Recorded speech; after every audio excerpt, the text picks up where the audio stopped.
right.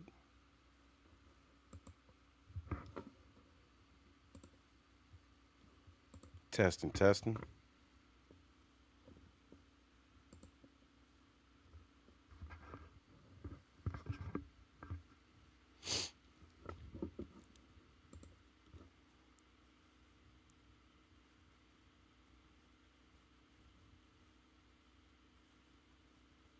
All right. We are live. We are live. We are live. Hold on. Why is it pointing up? Hold on.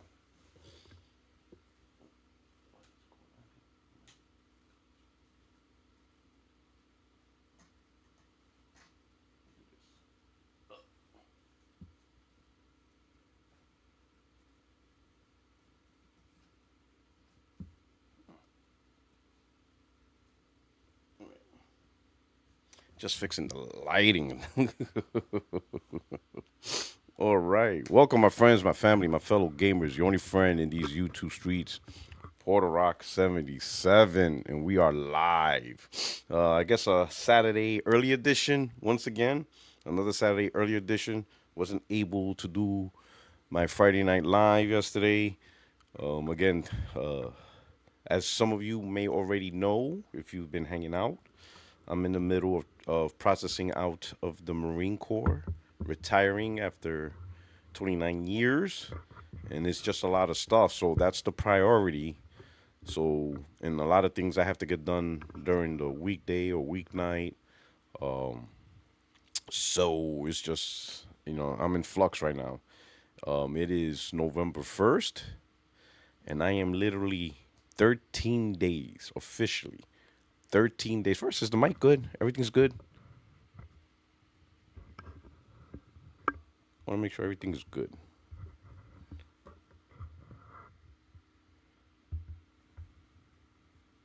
All right, mic's good, sounds good. All right, the level's good, the level's good. All right, all right, all right, great. All right, awesome. Well, yeah, so I am officially 13 days away from my retirement ceremony. My retirement ceremony is the 14th. Actually, my last day of work, officially work, will be the 11th. And then my retirement ceremony is the 14th. Bit of a problem, though. The government shutdown, right? So, because in the United States, we are currently in a government shutdown. And for those of you that don't know, our legislative branch, Congress, has not voted on a new bill to continue, you know, um, the government to keep running. They haven't decided on the budget. Not decided. They haven't been able to agree on the budget. All right, what can be paid for, things like that, right?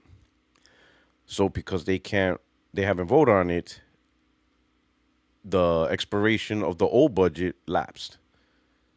They weren't able to vote in a new budget in time. That was like over 30 days ago. So the government's officially shut down. So the government has been running on the funds that it already had, but it's running out for many things. One of those things, and I'll say this: there's a lot more people being impacted by this in worse situations. Like for example, I think this week, SNAP benefits has ended, and what SNAP benefits are is like food stamps and stuff like that for the low income families that that don't make enough money even to afford food. Yeah, that money's out. So there are worse people. There are people in a much worse position, and I really feel bad for them. To be honest, right? My problem, I would say, is more inconvenient than it is a problem. I'll be honest. Looking at what other people are going through in this country or will be going through, mine's a very inconvenience. And my inconvenience is because there's no money, the government cannot contract house movers to move my home or move, I live in an apartment in California, move all the stuff, my furniture, pretty much move to Florida. They can't arrange that. My original plan that I planned out, because I had this whole orchestrated plan, was for me to try to get movers to come in fact, this week, between the 4th and 7th, to pack up, leave, and then once all the stuff is out the apartment, me and my wife cleans it up. Once everything's clean, we go into the hotel, right? So my original plan was, let me see, where's the calendar? Between the 4th through the 7th, the pack out. 7th through the 11th, clean up. And we were going to sleep like on an air mattress. On the 12th, turn over the apartment. I think on in between the 10th through the 12th, cancel the internet, cancel the electric bill, shut all that services off, turn over the apartment on the 12th. We would have moved into the hotel on the 11th, and I would have stood in the hotel on the 11th all the way until what I wanted to do was leave on the 18th to Florida. But I can't do that now because I'm not going to have any movers. I don't know when I can have movers. So I have no idea. I can't, I extended, like originally I told the apartment complex I'm leaving on 12, but then I told them about the government shutdown. So I extended it to like the 25th or the 28th. We'll see how that goes. But yeah, I don't know. I really can't decide when to leave California, and do all the things I need to do until the government opens up and the distribution management office, they're the ones in charge of contracting, is able to contract movers. And even if they did open, let's say if they opened up Monday, I don't know how soon a contractor, moving company is available. It could be a month. They could say, hey, the earliest time we could pick up furniture is December. Wild. Really, really, really throws off my timeline, to be honest. Um, really throws off my timeline. So to explain, the reason why my last work day is the 11th is because all the accumulated days off. We call it leave in the military, but all the accumulated days off and also the entitlements of retirement, you get an extra 20 days off called, permissive. Um, so the 20 days extra that I get plus what I already had on the books combined allows me to depart early from the military. So I would be on vacation starting the 11th, to be honest. I'm still, not technically, I am still an active duty Marine, even though I'm not at work, because I am technically considered on vacation. We call it leave. And in this case, it's called terminal leave, meaning it's your last leave before you detach. My actual last day as a United States Marine, active duty, is the 31st of January, 2026. So I will be getting paid. And that's a whole different conversation because of the government shutdown. But technically, I will still be getting paid by the Marine Corps for the rest of November, the rest of December, and the rest of January. February 1st is actually the first day of being a full civilian, 100% civilian. So February 1st is Mr. Puertorock and not my rank. Oh, let me show you. Coffee mug of the day. You guys had to know I have Batman coffee mugs, right?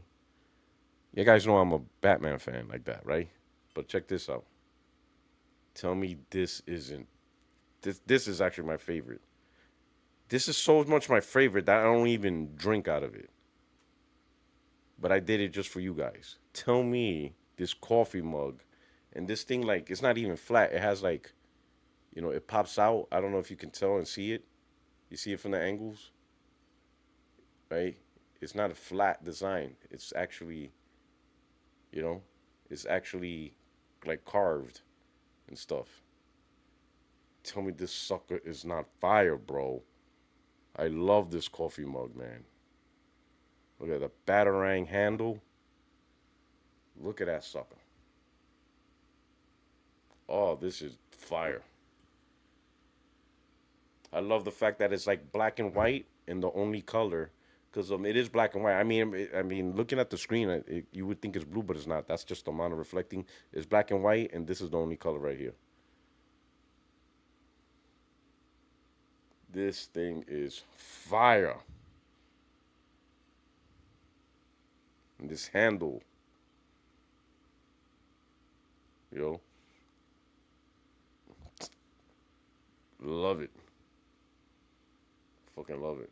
You know, love this cup, boy. This cup is this cup. This is my favorite coffee cup. To the point where like I I just have it like on display and people look at it and they love it and I'm like, man. So I said, you know what? I'm gonna do that. I'm gonna make it a thing. Anytime I do a Saturday or early Saturday edition show, I'm gonna show you a new coffee cup. Mm, this thing's so dope. I love this cup. It's dope. Batman's the shit. Oh. All right, man. All right. Shout out to Craig, the tech guy. Kicks it off with, "I'm here for the cheek busting." My man's, my man's. Hold on, there's something I gotta do real quick. And I apologize. Normally I get this out early. It's a little bit early, right? Let me see something. Give me a second. What I want to do is update the membership rotation. All right. And let me see. Let me see real quick. Let me see real quick. Pardon me. Pardon me. Let's see right here. Membership right here. Here we go. There we go. I really appreciate you guys. Let me do this real quick. Let me go here. Um,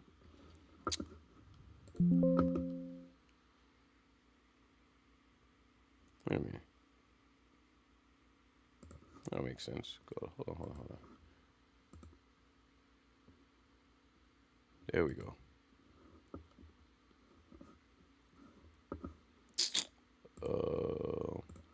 Here we go. There you go. Much better.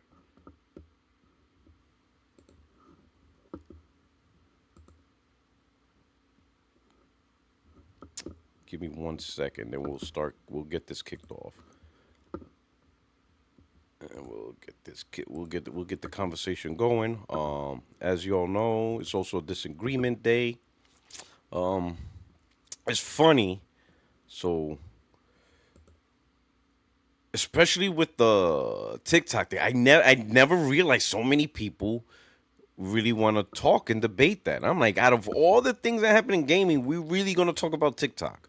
I'm like, this is insane, right? And people, it's funny how many people on Twitter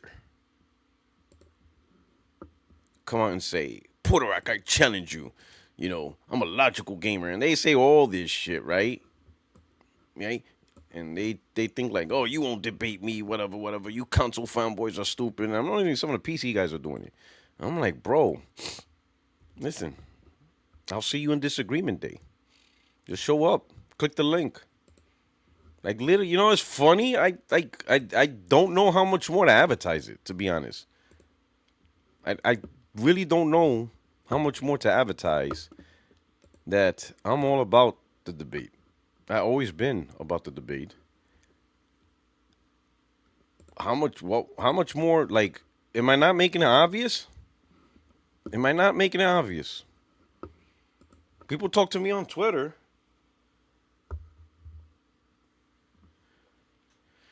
as if they talk to me on Twitter as if that I only say the stuff I say because I'm hiding safe behind Twitter and a keyboard, and that I actually won't actually discuss my points live in front of people.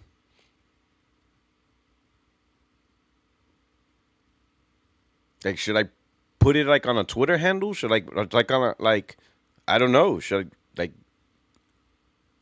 I don't know what else to convince people. Should I put it like on my Twitter handle in big caps and say, yes, I will debate you, bitch? Like, what do I do at this point? All right. So we got somebody in the waiting room already. All right. So I'm gonna bring this Pam and pineapples. Bring them on. But I still want to say this. Thank you so much for rocking out on the channel. I really appreciate you guys showing up. I know it's early for some, especially us West Coast guys. Decent time for the East Coast guys and in Europe. So I think you guys, I'm sure those of you in Europe are appreciating, I guess, this little earlier show, right? But hey, I just want to say, please hit the like button, share this out. And if you're interested, membership opportunities are available. But I have the link to the Discord. But no, you know what? Don't even worry about that. Don't even worry about the memberships. You know what I'm saying? The main thing is this. I appreciate you guys just showing up. That's the main thing. I appreciate you showing up, hanging out with the crew. If you could just hit the like button, that's it. I'll be good with that. I'm good with that. But for those of you who have chosen to be members to support the channel, I know some of you sit in the DM. When I created the membership thing is primarily was many in the community asked because they couldn't show up live to the live streams, to the podcast, whatever, but they still wanted to support the channel and, they didn't have a way to do the super chat and say, hey, thanks, good job, whatever, whatever, because they weren't there live. So they wanted something to do their part, whatever. And so I just did that. I don't really have a strategy, and I really not. YouTube tries to do all these strategies to entice membership and stuff like that. And I get it for the people who successfully done it. I just don't want to do it. I just don't want to get into a strategy that separates the community in any way. So I don't want to do members only videos. I don't want to do members only specials. You already see, some people do members only privilege to get on a podcast and jump on live. And you saw already giving away, you already see I already do that for free. Especially with my disagreement days. Hell, half my podcast members now, they just came just by simply jumping on to the Discord, and being invited, to lock that behind a membership, that would be some Amazon Prime bullshit.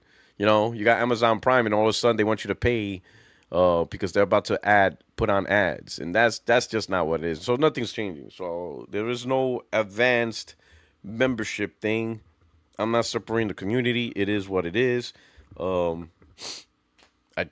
I want everybody to just rock out with the channel, rock out with the family, and just enjoy the conversation, free from any barriers and stuff like that, right?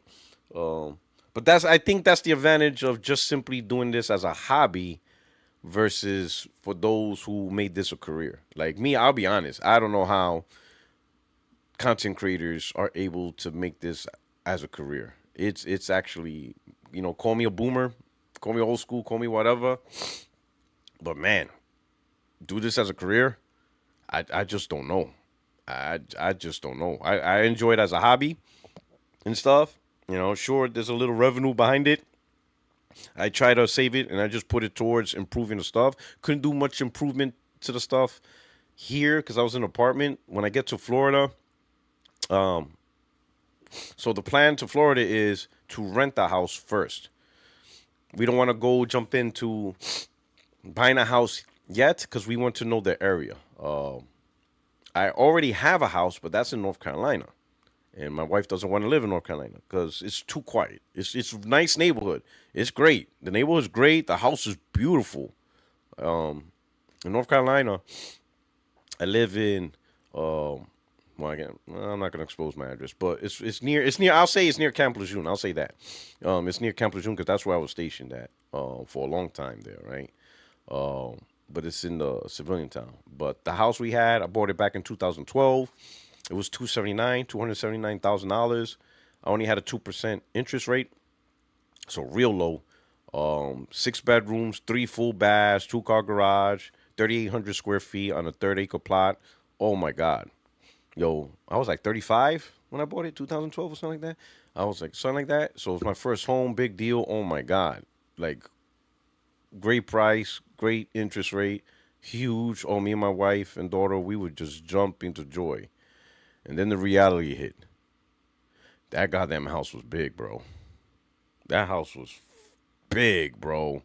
The cleaning, like, listen, all right, you guys might be like, yeah, maybe some of you think it's normal, but me and my wife, we grew up in New York, small apartments, concrete sidewalks. I didn't realize the blue collar work needed to take care of the house, even though the house was brand new, bro. Like mowing the yard, boy. Like the front yard, the backyard, bro. Yo, we got 6 bedrooms.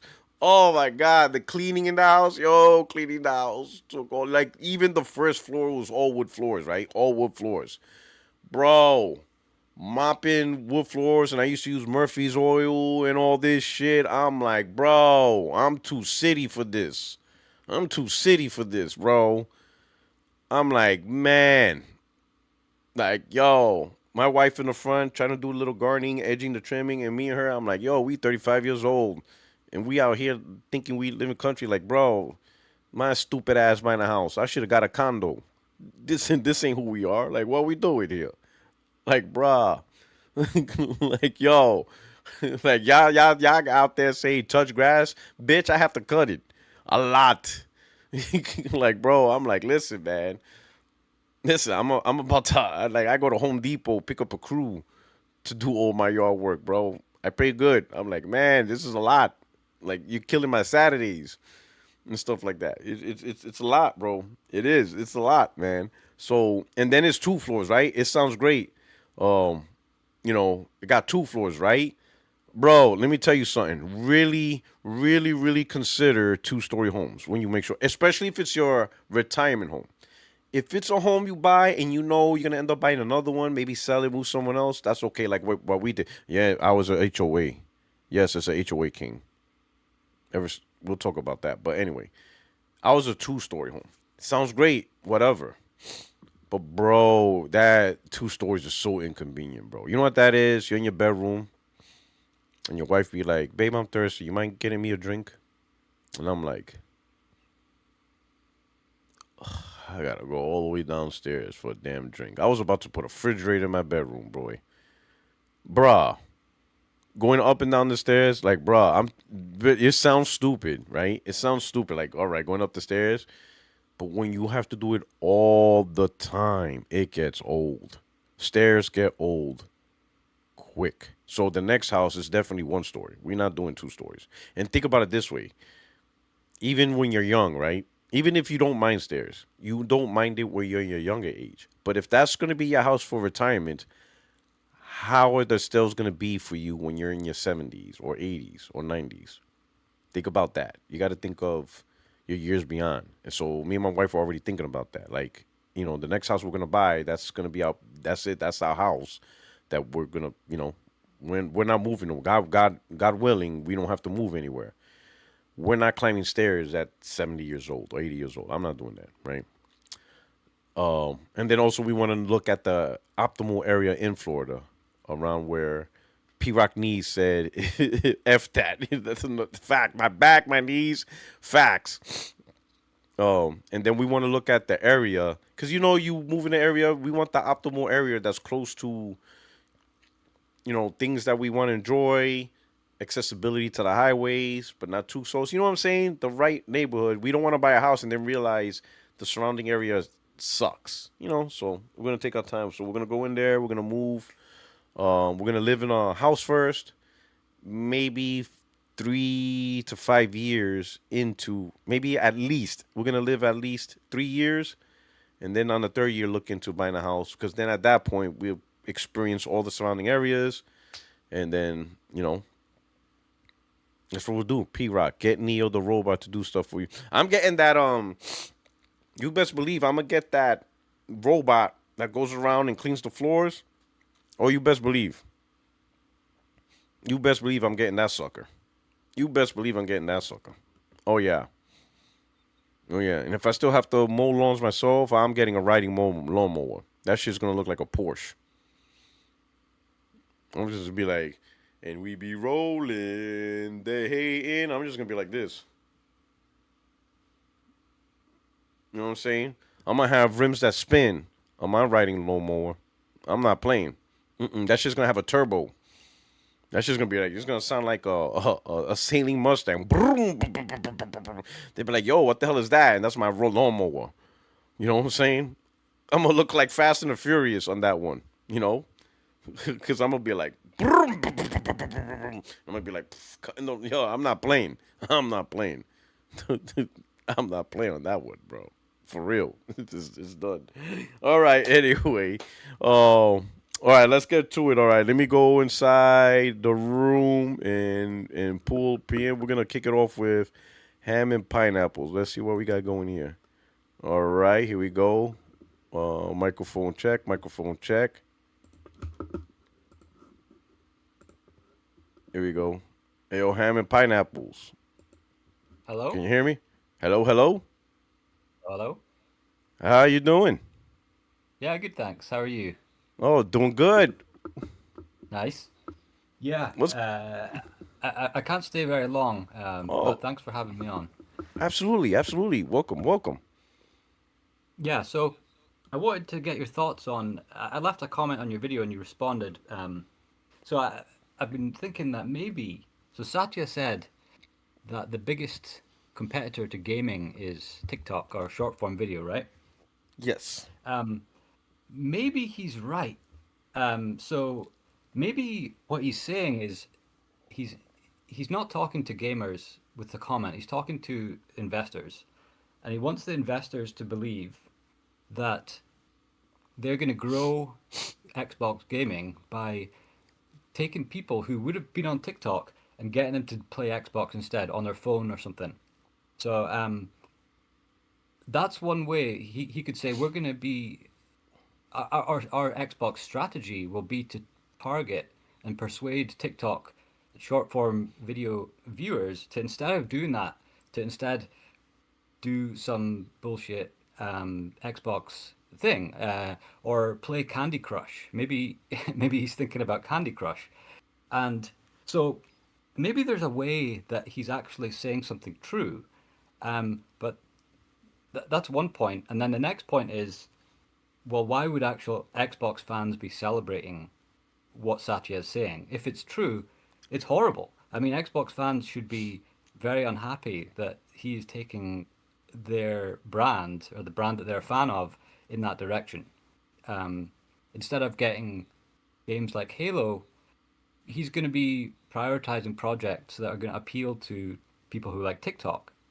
Um, so that's it. That's like the 2 points that I want your views on. Okay. I'll answer the second one first because it's quick and easy. The Xbox fans, and it's because these fans care more about the corporation than the brand. They care more about the corporation than the actual gaming hobby, and I'll explain why. If PlayStation I know they mentioned Sean Layden because a year ago he mentioned TikTok. I saw what he said. I didn't really care. No one did. No one brought it up. No one cared because he wasn't with PlayStation. And we're like, he's just making some stuff. It didn't gain traction, right? Because he wasn't. He was no longer in a position to really influence a brand. You know, whether it's Nintendo, PlayStation, or Xbox. If Sean Layden was still in charge of PlayStation, I would have called bullshit because, like you said, why? I'll be like, why is Sony even worrying about TikTok? Like that's a different form of entertainment. Like I would be like, what is wrong with you? Like what are you guys doing or thinking? But that didn't happen, right? Because Sean Layden wasn't part of PlayStation, right? But you're right, Satya. He's actually the CEO of Microsoft, right? So you know Xbox gonna listen to him and do whatever the hell he says, right? And immediately Xbox fans or fanboys are jumping in because people are bashing Satya. And you're right. Xbox fans, real Xbox fans, not these corporate slaves that we have, they should be pissed off too and wondering what the hell are you talking about, Satya? Why are we even bringing up TikTok now, right? Now this is going to segue into your first question, which is it. So to help shape um, my I think hesitation is a bad word to help shape why I think they're looking at this all wrong. Let's first look at Satya and Phil Spencer's and Xbox strategy. They started out this gen with the first strategy of outspending PlayStation out of the gaming business. And this was revealed in the ABK deal.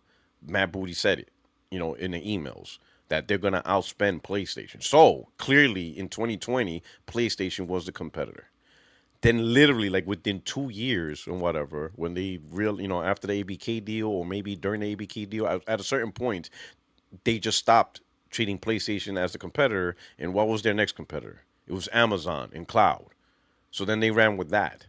Now all of a sudden, 2 years later, it's TikTok. So in the span of 5 years, they had three major strategic visions.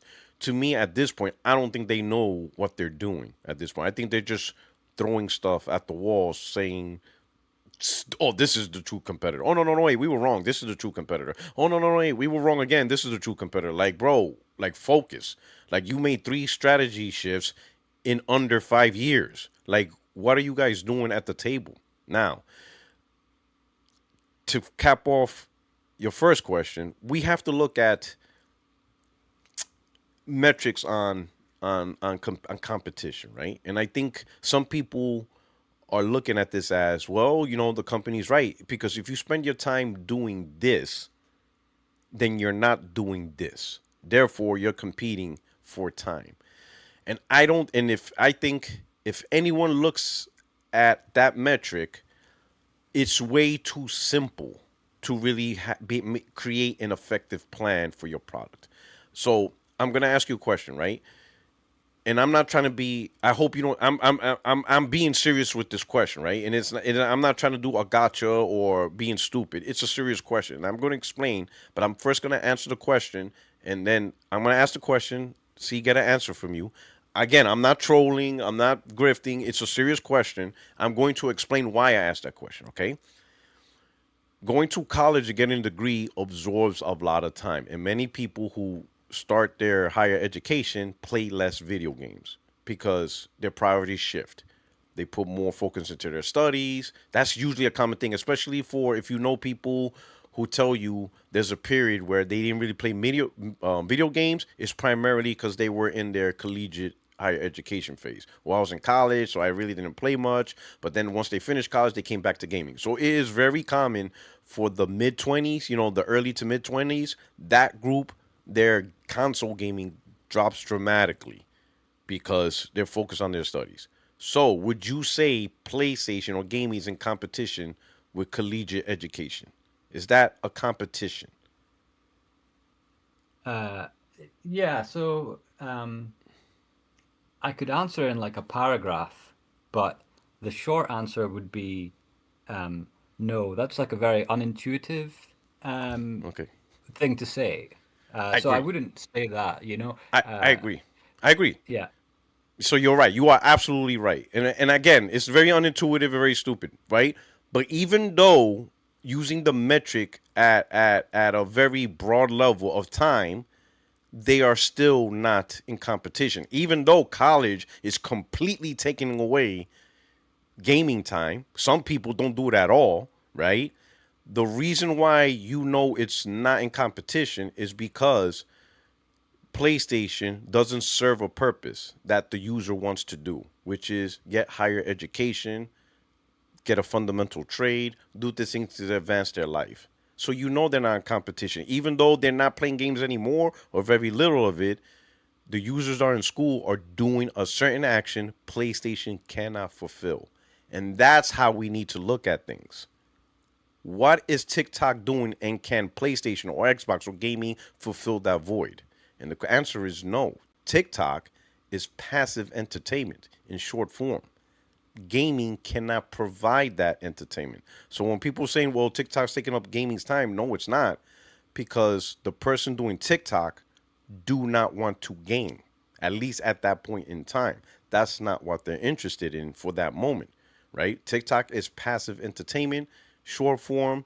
Maybe they're looking at comedy, maybe they're looking at home improvement, maybe they're looking at news, maybe they're looking at politics. I'll use me for example because of my process to retire, right? And now I'm starting a new career in the civilian sector. I look at a lot of TikToks that deals with interviews, transitioning from military to civilian employment, how to do your resumes and stuff like that.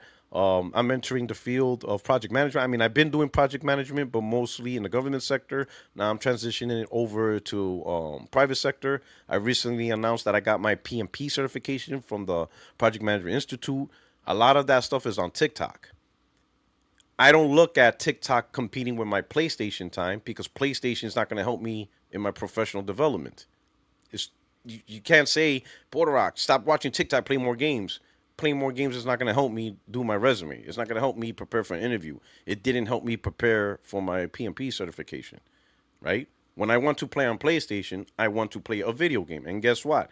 TikTok doesn't do that. It's a passive form of entertainment. I can't enjoy gaming over TikTok. So that's what I think people need to look at. What is it being asked for when someone's on TikTok or someone's on Netflix or someone's on YouTube? What form of entertainment are they asking for? And can video games replace that? And the answer is no. Video game has its own place as its own entertainment, which is active participation. This is what you want to do. When someone's on TikTok, they don't want to be an active participant in anything. They just want to enjoy passive entertainment where they just constantly receive information and they just enjoy the reception of it and not actively engage, right? So in this case, if we look at the two mediums and say they're competing, okay, if people really want to say they're competing, how can a video game compete with passive entertainment? Are we asking, or is the company strategizing a way where they're going to turn gaming into a passive form of entertainment, so that way people could be like, hey, you don't need to be on TikTok. You could come to the video game size, and we got content where you don't actually play games. You just sit there and watch. You see what I'm saying? Could I? Go ahead. Yeah, yeah. I think that so I think that from the content I've seen of you, you seem like quite a deliberate person, where Hmm. you choose, I'm going to play a game, and then that's what you do. But I don't know if everyone is as deliberate as you. I'm not. So I sit down in the evening, and I don't have a plan or a set of goals about what I do. So I think I'm open to different things. So I could just sometimes I've got my laptop open and I've also got my PlayStation on and I'm like just jumping back and forth between them. And sometimes I'll get right into a game and sometimes I won't. So I think in that state, I'm like open to multiple avenues. And I don't go on TikTok, but I imagine um, someone who's on TikTok might be open to not being on TikTok in that moment. So if they get the idea, wait, I could be playing Candy Crush right now, or I could be playing The Last of Us right now, they might do it. But I think that because of their state of mind, Candy Crush might appeal to them more than The Last of Us. So Candy Crush, very low commitment form of gameplay.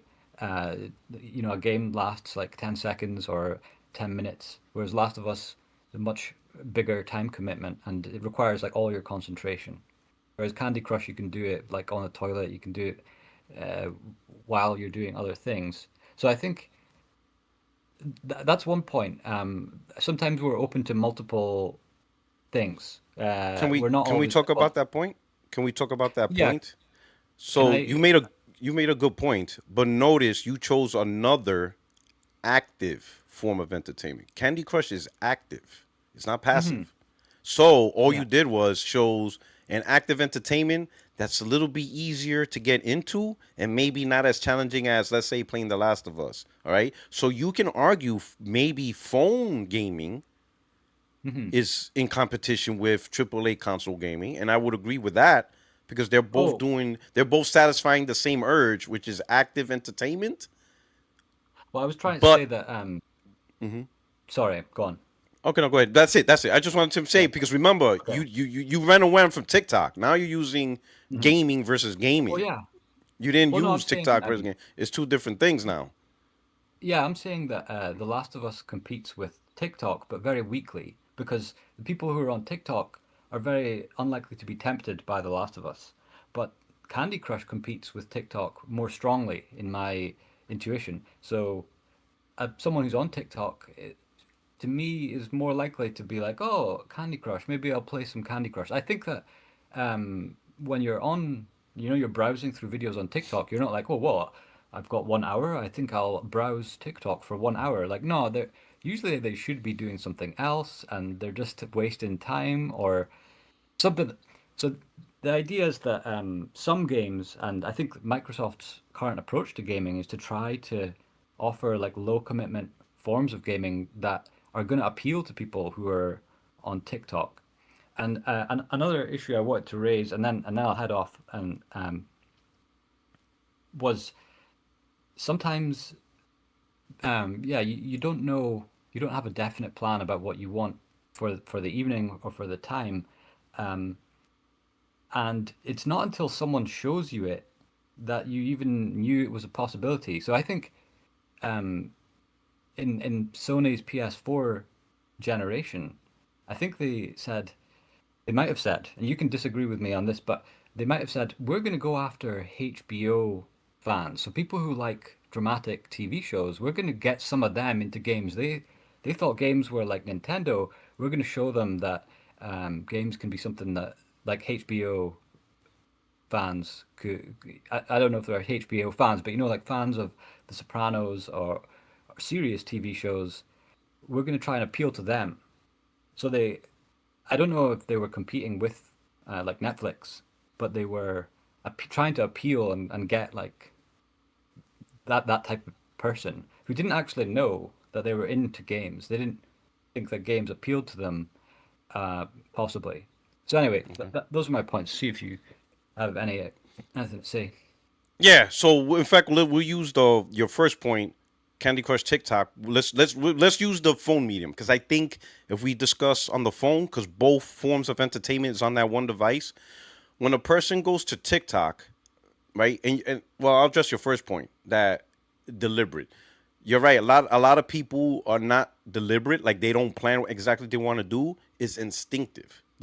People just do what they want to do at the given moment based on what they want to do, right? So a person on their phone hits TikTok, they want to see long short form videos, right? And they have a for you page. Whatever content is their content. If they follow comedy, if they follow politics, right? If they follow whatever. While some people aren't deliberate, they do create an algorithm, right? Naturally, by hitting the like or whatever or subscribing to certain feeds, right? My wife, she loves to watch like just people who just talk about life stuff, right? So that's in her algorithm. People who just do lifestyle stuff, and that's what her algorithm. So when she goes to TikTok, she wants to see lifestyle stuff. That's her algorithm, right? And that's what she does at the moment, right? She also plays games on the phone, mostly coloring stuff. She's really into coloring now and stuff like that. So when she's in the mood for coloring, whenever that happens, at any point in the day, she will click the app and boom, a coloring book come up and she starts coloring, whatever, right? If she wants to get on YouTube, boom, she gets on YouTube and she has her algorithm for YouTube for more longer form of entertainment. If she wants to catch up on her family, people, and this is general, guess what? You open up Instagram and Facebook, right? The thing is, all of those have unique traits, and that's really the thing we have to understand. What is the unique trait of the application that you're doing, right? If you're on TikTok, you got these long short videos. That's a unique trait to things like TikTok. If you go to Instagram, which is a storytelling app through pictures, right, and through their little videos, that's a unique trait to that application. If you go to Facebook, similar to Instagram but bigger word picture, that's the unique trait of Facebook. And then you got gaming. Gaming has a unique trait, which is active entertainment. When you have two things with unique trait, it's hard to say they're in competition because their trait is unique. It would be like saying, you know, if you take your car to a mechanic, that takes up time when you could be eating at a steakhouse. So is a steakhouse in competition with a car mechanic? I know it sounds stupid, right? But what are the unique traits that the application or the entertainment is providing? Gaming cannot provide the unique trait of short form video that allows you to access politics, lifestyles, comedy, short form horror, because now that's becoming a little bit popular. People doing 2 minute horror segments, that's not the trait, right? Video game cannot provide the unique trait of pictures and storytelling through families. Hey, look at at this birthday party, or look at the city I visited. Oh, I'm on a trip. Hey guys, it's just me saying hi, whatever. Gaming doesn't provide the trait of Facebook where you have, paragraph and people explaining what's going on, or just people venting and saying, "Oh man, life sucks," and then things are going bad, and then you comment back, "Hey, don't worry, brother, I got you." Blah blah blah blah blah. Conversation, right? PlayStation doesn't really provide what we're doing now. You're on YouTube right now. You could be gaming right now, but you're not, because that's not what you Yeah. want to do right now. You want to come and have a conversation with me live on the air in a nice podcast setting. PlayStation, we're not playing a video game. We could, me and you, we could not be doing this at all. And we could be playing Battlefield 6, but that's not what we're doing right now, because this is what we want to do. Have a nice conversation, enjoy a conversation with video games among users, and have a whole bunch of users watch us. Maybe get more people to join in, right? It's the trait that you have to see in what is offering, right? And you're sure people ain't deliberate, but they're instinctive. If a person wants to do something naturally on the spur of the moment, what exactly they want to do? If they want to do something active, engage in their entertainment, they're most likely going to play a video game. Now, what type of video game? It depends on the level of the commitment. My wife, she's not playing. She will never play PlayStation. That's not her level of commitment. That's just not her thing. But her little phone games or a Nintendo like Switch, Mario Kart, she'll do that. That's what she does. But if she just wants her short form or passive entertainment, whether it's going on Instagram and just looking at pictures and just hitting the like button, or going on TikTok or Snap, different levels. And I think that's what people need to focus on. Like, what is the value proposition that the specific piece of entertainment is providing? And does it directly translate with or against a competing product? I would say, me, in my opinion, right? Um, Two competitors would be TikTok versus YouTube short forms, because they're trying to provide the same thing, short form videos that you could just absorb in 2 minutes. Who's doing it better? Clearly, TikTok does it better, right? Now, if you want like a long form 10-minute thing, guess who doesn't really do that well? TikTok. TikTok doesn't do that well at all. That's just not what I meant. So who you most likely going to go to? You're going to go to YouTube. YouTube really provides that 10-minute, 12-minute, long form videos and entertainment, maybe instruction, school, whatever, is on your For You page or whatever. Google, YouTube does a better job of that. You understand what I'm saying? So I think we need to focus more on what exactly is the value that the consumer is getting from this specific product, and does it compete directly with another product? If the two products doesn't align, then they're not a competition. This goes to my second point with PlayStation, right? And Sony. Sony is not looking at movies and TV shows or anything as competition. They are actually using it to help the business of gaming by going after an audience that may not know gaming at all, and show them through their own movies and TV shows. Like, hey, you like this movie or TV show? Hey, just to let you know, this is also a game. We got the inspiration from a game about this. And then that user could be like, oh, I am interested in an active form of gaming. Let me check it out. That doesn't mean that now they're going to give up passive entertainment now. They're just now adding a new form of entertainment that they may not have experienced before, or they know of it. They just didn't realize how good it is. So, The Last of Us is a good example where people realize, wait a minute, this was a video game? You know what? Let me try it out. They'll go try out The Last of Us. But make no mistake, their primary entertainment might still be watching movies and TV shows, right? So maybe they don't game a lot. Maybe their main form of entertainment is gaming, but now they're in gaming and they play whatever they do play, right? And so Sony's just enticing people to also enjoy another form of entertainment. But I don't think Sony is saying, I don't think you'll see Sony saying that PlayStation Studios is in competition with Sony Pictures. I don't think you'll ever hear Sony say something like that, where they're saying, "Hey, Sony PlayStation Studios is in competition with our Sony Pictures." All right, Sony. So then, what do you want your customers to do? Do you want them to play games or do you want them to watch movies? They're gonna be like, "We want you to do both." Exactly. You want both. Balance your time. If they want to play a video game, hey, they got their PlayStation. If they want to watch a movie, oh look, watch these movies. Does that make sense? Yeah, yeah, yeah. That makes sense. Yeah. And think Yeah. about it this way: Sony has three entertainments, right? Because they also do music. Technically speaking, if you're listening to music and you're just sitting back, enjoying music, maybe having a conversation with people, you could be playing a game and having a conversation with people, right? So I don't think you'll ever see Sony say PlayStation versus Sony Music versus Sony Pictures. You'll never hear them say that. You'll never hear them say those three are colliding against each other and two of them got to go for the sake of the other. They're not going to say that. They're going to create movies, they're going to create TV shows, they can have their music artists and they have the gaming. A well-rounded portfolio of entertainment, each with its own purpose, and people just will instinctively decide what they want to do based on what they feel like doing.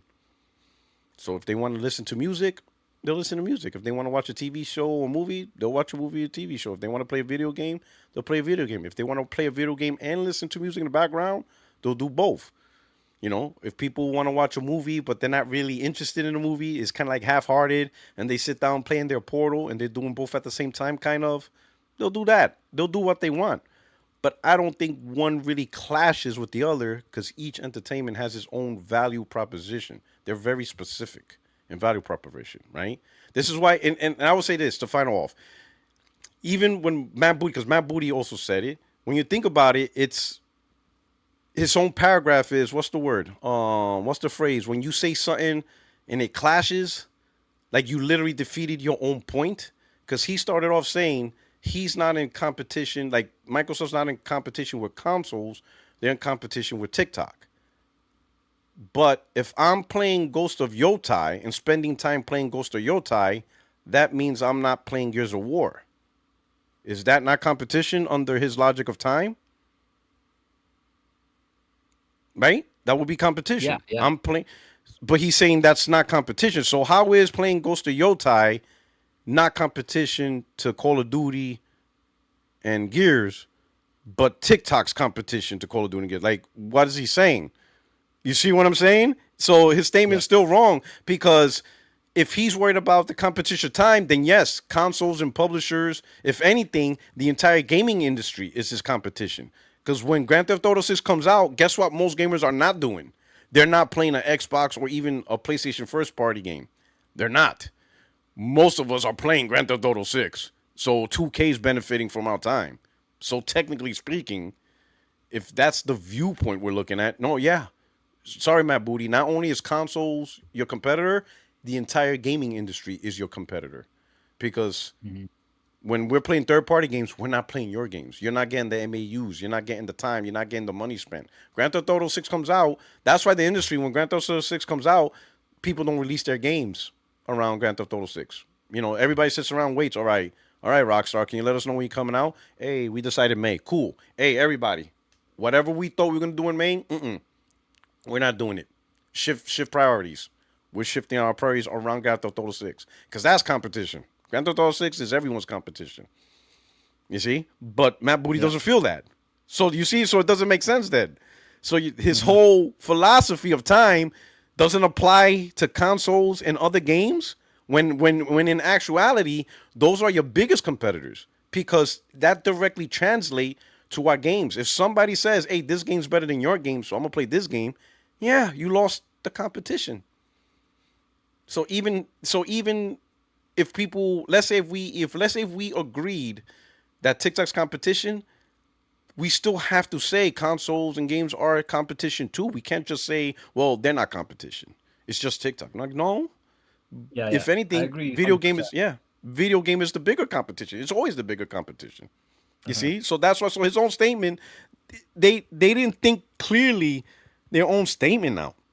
So Uh-huh. that's why I'm like none of this makes sense. You guys constantly switch out your strategic vision. Then you say a stupid stuff. Oh yeah, consoles is not our competition. TikTok is. So you're saying PlayStation, which is causing your hardware to not being bought, and you're losing money, which I'm gonna touch on. That's not your competition, but TikTok is. So TikTok is the reason why you can't sell consoles and get people to play on Xbox. Like this, none of this makes sense. It really doesn't make sense. It sounds profound, but when you dive into the details and you start look at it, you know, deliberately, you start to realize, yeah, that's not it. You're focusing on the wrong thing. I don't think Yeah. Microsoft really. I think Bobby Kotick, as much of as a trash that he is, I think though the one thing you got to give him credit for is he's smart in the business, even though he was very unethical and whatever, right? But he's smart in the business. And when he said that he doesn't believe Microsoft should be in gaming because they're just not creative and have the mindset, I think he's right. I don't think Microsoft, at least the people that are there now, know what they're doing. I don't think they know what they're doing. I don't think they really fundamentally understand gaming. And Bobby Kotick saw it. He's like, yeah, you guys have no business doing this. You guys really don't know what's going on. And I think he's right.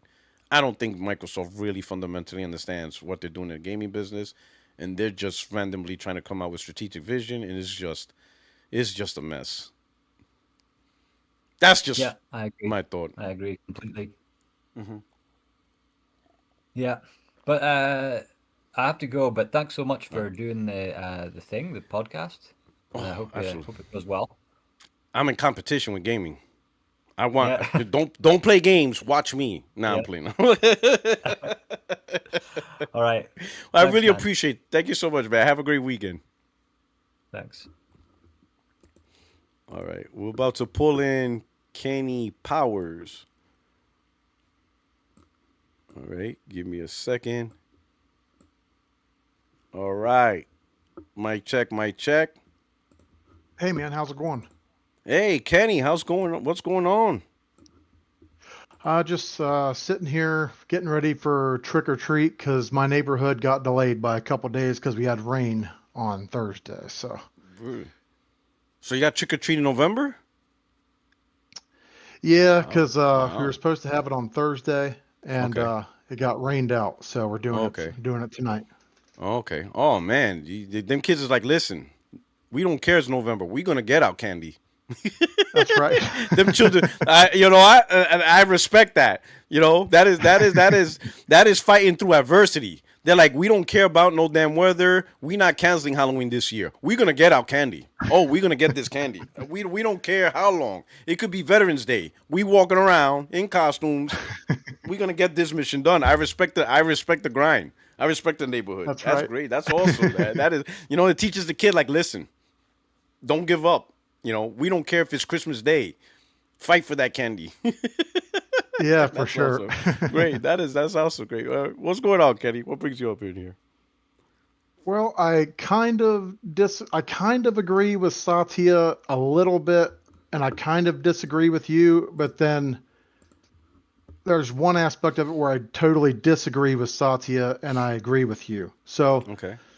I think that there is an increased competition and overall screen time.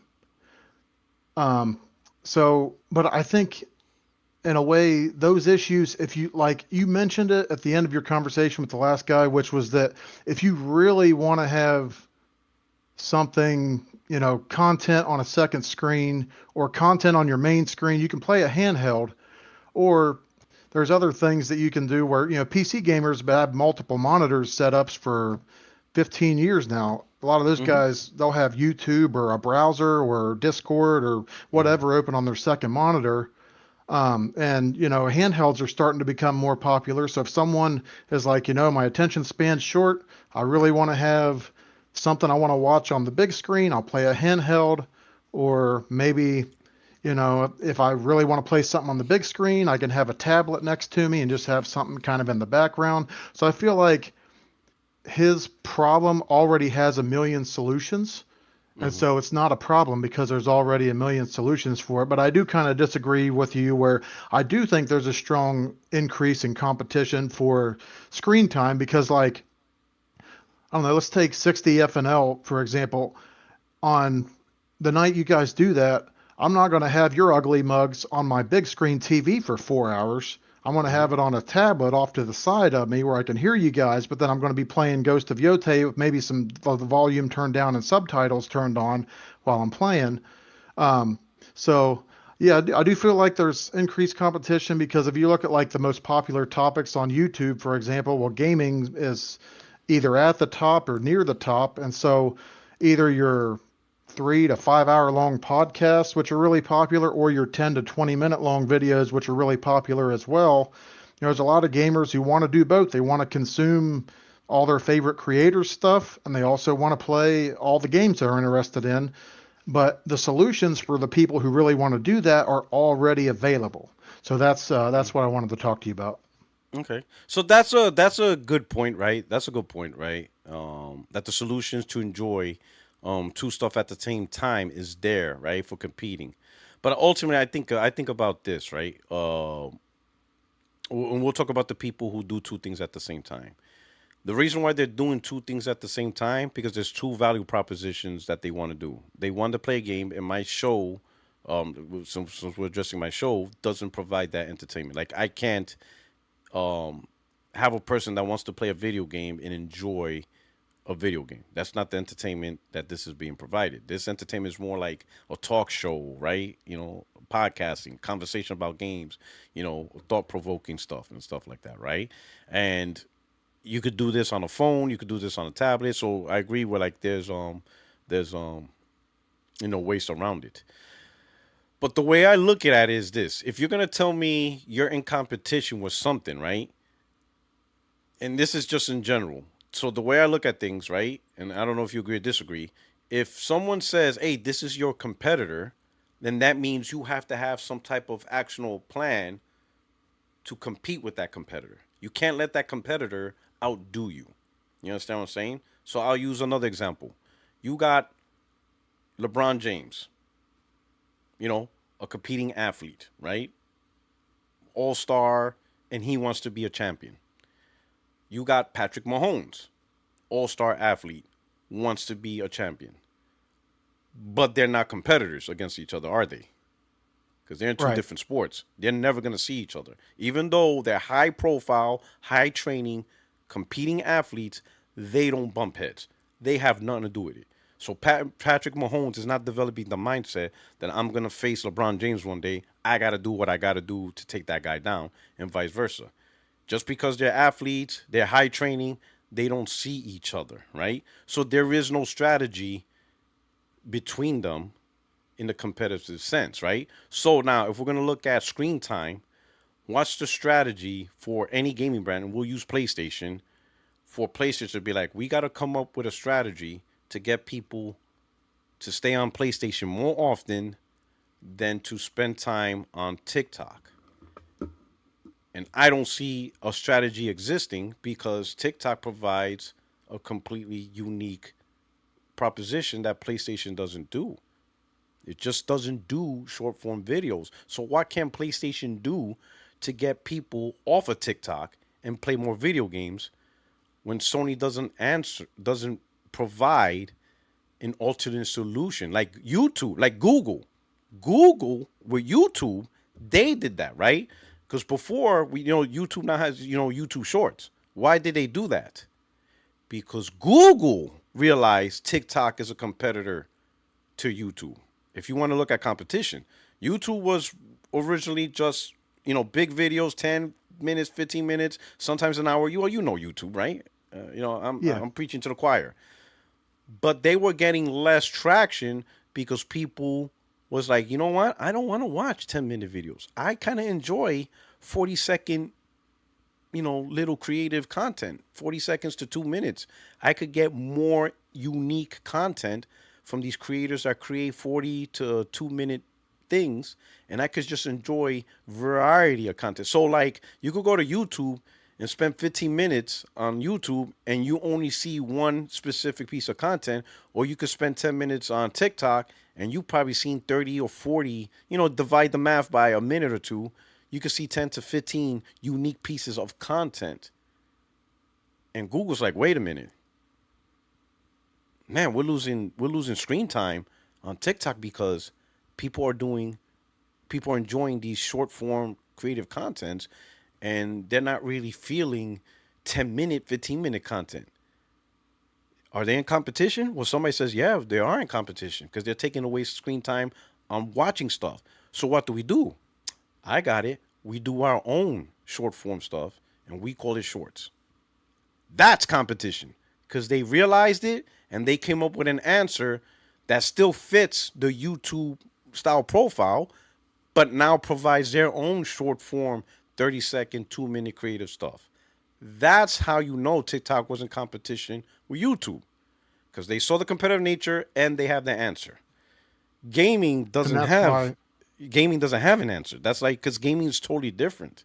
Unless we're asking, not saying, not us asking, but unless the execs are now trying to create a way where gaming is going to be short form passive entertainment, meaning you don't really play a game, you just watch something for 30 seconds or 40 seconds, but yet it's still considered gaming.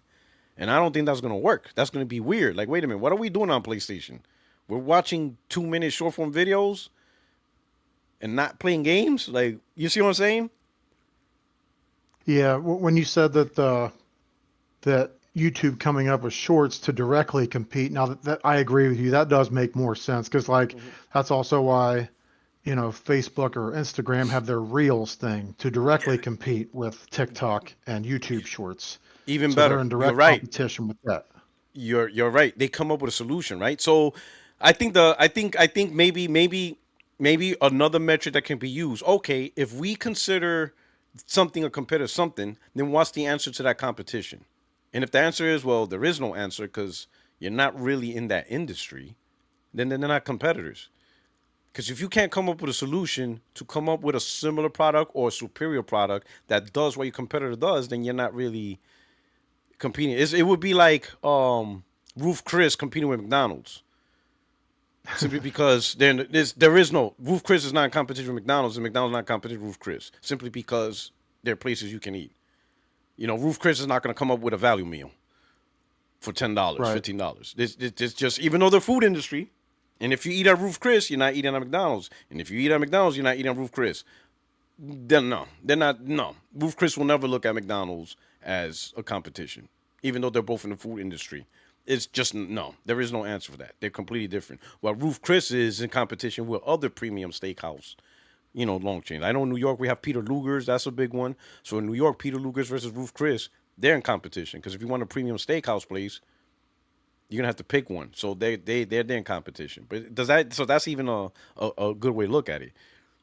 So if we're gonna say they're in competition, okay, so what's the answer? What is this company gonna do against that competitor? Well, they can't, because there's no answer for that. They're just too different. Then they're not really competitors.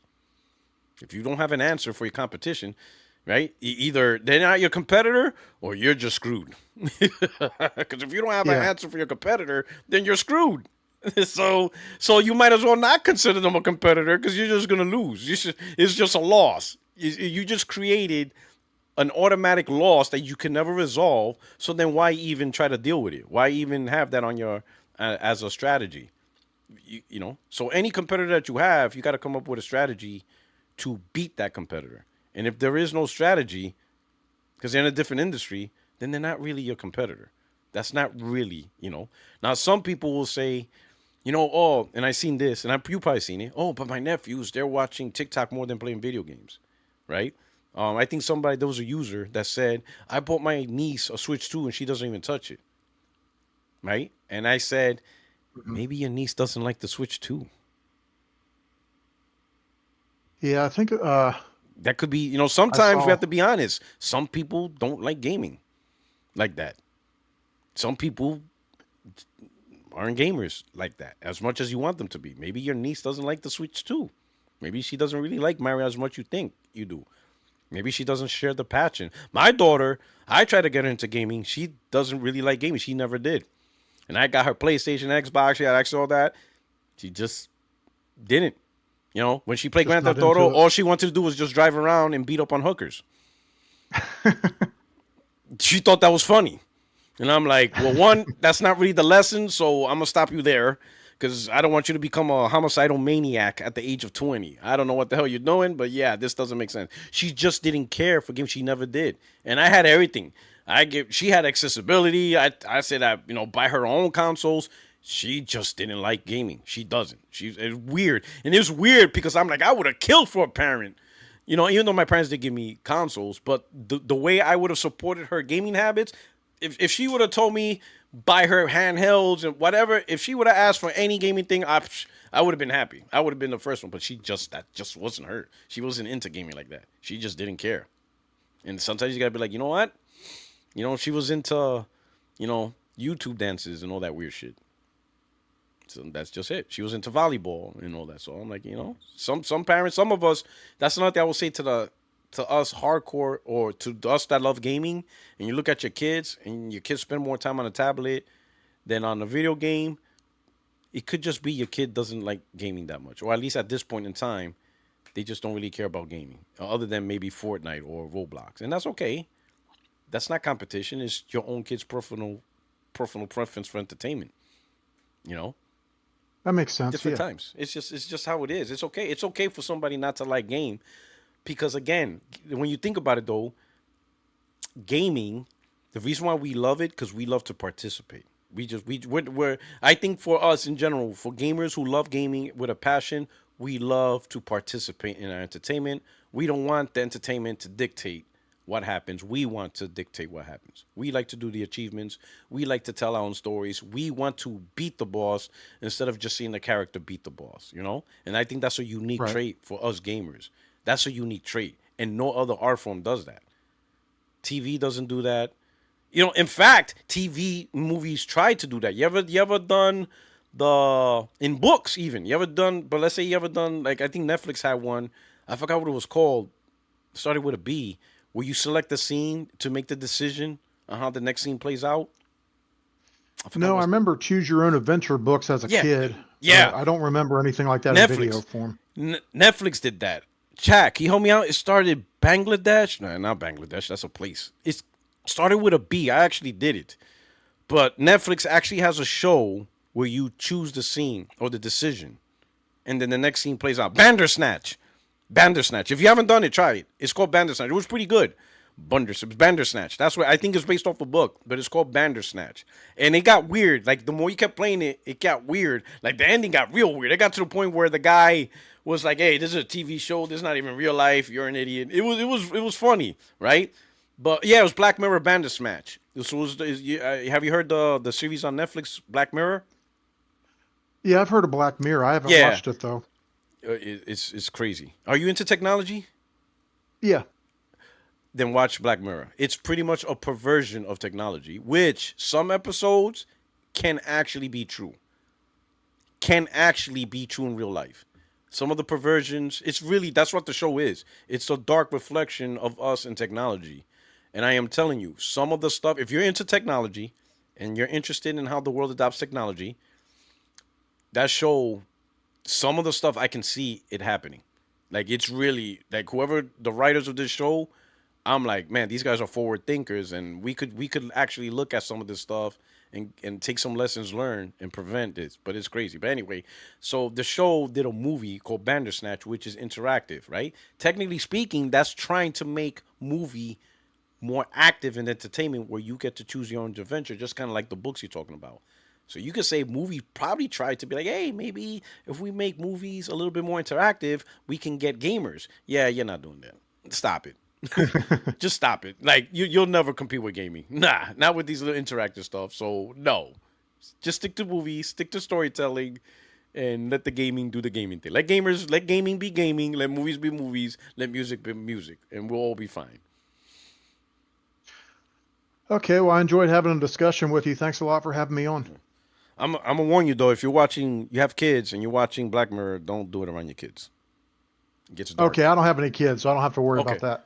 Okay, good. It gets dark, bro. So, like, I think the first episode, right off the bat, I'm like, what the f? I'm like, bro, that's yo. I'm like, man, if the first episode's like this, and then it just got weirder and really dark. But the crazy part is, you can see it happening in real life. It's like really like, man, this could actually be a thing in real life, and it's scary. So if you're into technology, Black Mirror, it will sink you in. You will be like, whoa, like this is wild.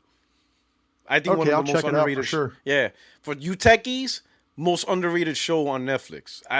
Listen, if you're into technology, watch Black Mirror. It's dark, but man, it's amazing, and it's a potential future. In I'll give you one example, right? So one that really hit home for me was the military one. So there was one episode where the military got these implants in their heads, and it augmented their vision. They augmented their sight, their speed. They can analyze area. It was pretty cool technology. And even I Like was a thinking like, damn, cyberpunk type thing. kind of, yeah. So I was like, man, this is really cool technology. It enhances our parameters, made them more accurate shooters, help you identify friend and foe.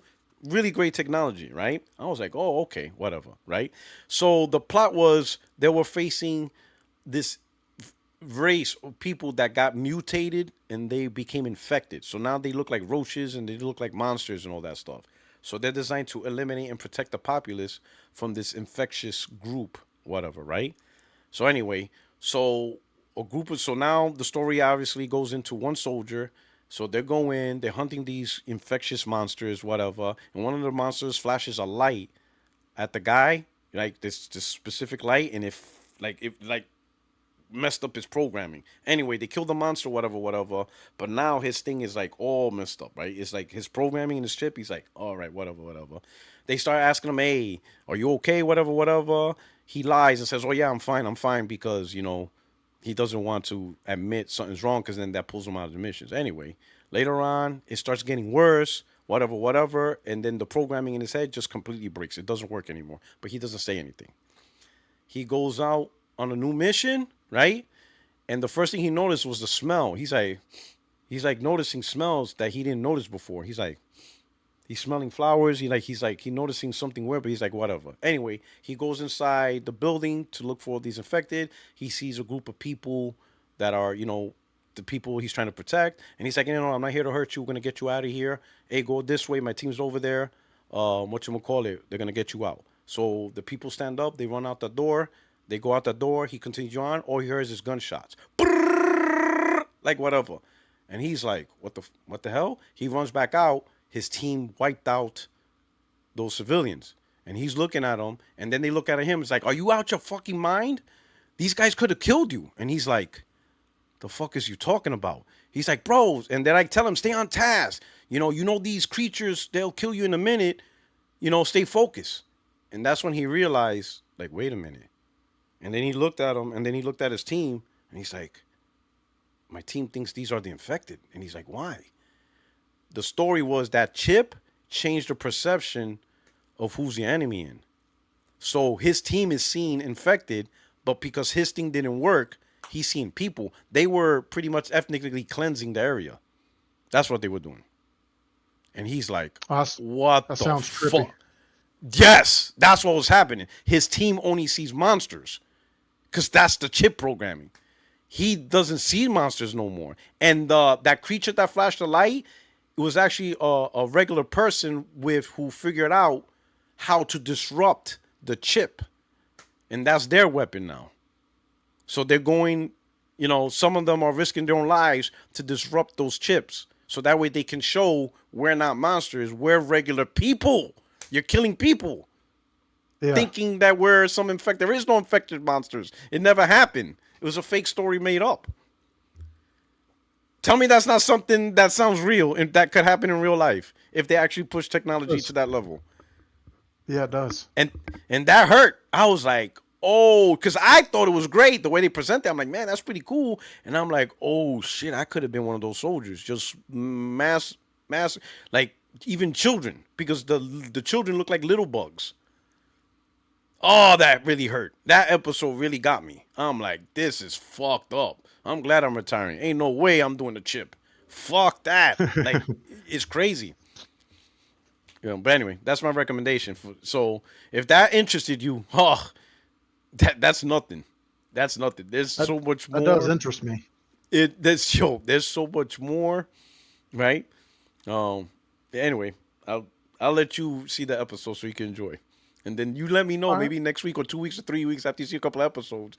I will welcome you to come back on. I would like to get your thoughts, because you're probably like, Puertorock, you should have never told me about that.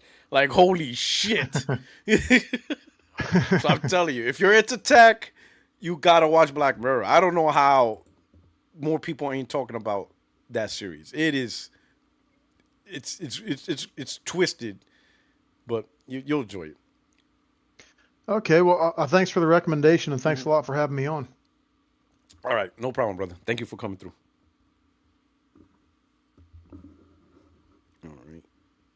All right, people. Let me get this through right here. All right, all right. So, waiting room's open for anybody else. Like I said, a lot of people online and stuff like that. Let me do some super chats real quick. We got SNK. He says, "This is what it's like when you live in Long Island." Oh yeah, it's all suburbs. You got a writing more SNK? I hope you do. I'm telling you, man. Not built for that domesticated work. Having a house and then being told that I have to spend my Saturday. You know what it is? You work a long week. You know, Friday night, obviously, you do your thing, but then you're thinking, damn, I got to wake up tomorrow morning and I got to mow the lawn. I got to power wash the side of the house, power wash the driveway. Maybe, mop the floor, or, wife has to mop the floor, cleans the kitchen. It's like all this work, and you're like, I'm not trying to do that on a Saturday. I'm not trying to do that shit. Not on a Saturday. So like, I didn't neglect my house, but I made my weekends even more busier, because anytime I had to cut my grass or do something for the house, I did on the weekday. Because the weekday I'm already working. Go to work, come back from work, I just stay in work mode. I cut the grass, during the weekday, power wash, whatever chore had to be done, like trim the edges or whatever had to be done Monday through Thursday. I said I'm not doing domestic work on a Friday through Sunday unless it's like a big project or something really had to happen, right? But most of my stuff Monday through Thursday. I'll be like, listen, if I just come from work, go home and work 3-4 more hours, then take a shower, go to sleep, then so be it. But I am not gonna occupy my Saturday, Sundays on this, or my holidays. I am not using weekends for work. Nope. I'm gonna use work days for work, weekends for just weekends. I am not adding an extra day of work. That's not happening. I know in the Bible they said, 6 days of work, 1 day off. I'd be like, you know what? I could add an extra day. We could cut it down to 5. We could cut down the work to 5 days, maybe even 4. But you're not gonna occupy my time on a Saturday. No way. You know what that is? You're gonna plan a Saturday to work. Like, boy, if you don't stop, just add it to your work day if you can. Oh, Naven Zor. It says, I have to disagree. Everything competes for your time. We already touched on it with the two that showed up. I think time is just simply saying competing for time. It's not a good metric for anything. You know, competing for time. Sleeping doesn't compete with showering. Showering doesn't compete with eating. That's just not what it is. When you look at competition, you got to look at what is the value proposition of your time and what is that one thing is doing. You know what I'm saying? Let's say like if you have a hobby, you're into rebuilding engines in cars, right? That's what you love to do. You're into a car. You're a hobbyist, right? Maybe you like to tune cars, you like to build cars. It's just something that you enjoy. Gaming's not in competition with that, unless you want to put car building simulator or some weird stuff like that, But if you like to get your hands on, especially on classic cars, there's some people who love that hobby, classic cars. Gaming can't do nothing for that type of person, right? Or if you're like into wood shop, some people like to create, you know, wood products, furniture, and stuff like that. That's their hobby and stuff like that, right? You know, um, working out, that's a lifestyle. That's a major hobby that you like to do. You like to go to the gym, you like to get fit. TikTok, gaming, whatever, are in competition with that. You know what I'm saying? So when you look at things for your time, it's not simply a metric of, well, I'm doing this, and because I'm doing this, I'm not doing that. Therefore, they're competing each other. Like, no, you got to look at the value proposition of what those two things are. Can this other thing provide similar entertainment as this other thing? And if the answer is yes, then yes, they're competing with each other. Now they have to, like so I say, I would agree phone gaming and console gaming to a certain extent might be in competition, because depending on the person, they want to play a game, but they want to play a simple game. They don't want the big AAA gaming. So now you lose them. So now, here's the thing. And even then, I don't really, it is competition, But if the AAA gaming sector tried to appease phone gamers, that's where we get stupid games like Pay to Win and easy dumbass games. You know, you get all these stupid ass games on the PlayStation Store or any storefront that are similar to phone games because they're trying to attract those gamers. And you're like, this is all garbage on our platform. You know, so even then I get nervous. I ain't gonna say nervous. That's too strong a word. But if PlayStation or Nintendo or Xbox or any of the major publishers look at, oh, we gotta entice more phone gamers, that means they're gonna create more content that's with phone gamer in mind. And those phone gamers, they don't mind paying for extra moves and all that stuff. In fact, that's where some of the stuff comes from that we do, like pay for levels or pay for resources. It all came from phone gaming. The stuff that we hate, and we've seen it, right? If you pre-order, you get an extra 5,000 coins or an extra 5,000 levels or stuff like that. I think some games actually you can pay for levels. I think Devil May Cry did that. Am I wrong? I think Devil May Cry did that. Get like 500 blood sources or whatever. One of Devil May Cry did that, right? You can pay for. Yeah, Devil May Cry did that. You can pay for, like, orbs. So you paid for $10, you get like 1,000 orbs, so you can, gain a skill. That came from phone gaming, because phone gamers like that. So they're thinking, oh, maybe we could do that for our AAA gaming, and us AAA gamers are like, get the f out of here. We don't want this shit. Like, what? $20 for orbs so you can boost and level? Like, how about you just play the game and get the levels by playing the game? You see what I'm saying? But the reason why they did that is because they're trying to attract phone gamers. Like, oh, phone gamers are willing to pay $5 for the next move. Imagine if gaming, luckily that kind of failed because you don't see that as much anymore, paying for levels. But imagine if that became successful. You would literally see games where you can unlock skills by paying for it instead of earning the skill. And then that would be shout out to Lady Gamer. She says, P-Rock, I'm a PlayStation 5 console owner. As you should. Congratulations. Happy for you. That is awesome. Enjoy. That's awesome. NBA 2K, you know what? You have a point. That is NBA 2K. That is with the My Player. But imagine if that became very popular across the board in all games, where people have shown that they will rather buy and unlock move sets and skill trees instead of actually working for it. That would have sucked. Because now, here's the thing. Number one, they will now have to design games where you can unlock any skills without breaking the game. Because think about it. Some skills you shouldn't be having early in the game because you're breaking, like, think of Metroidvania games, right? Metroidvania style games. Certain areas you're not allowed to be in because you don't have a specific move to get to that area.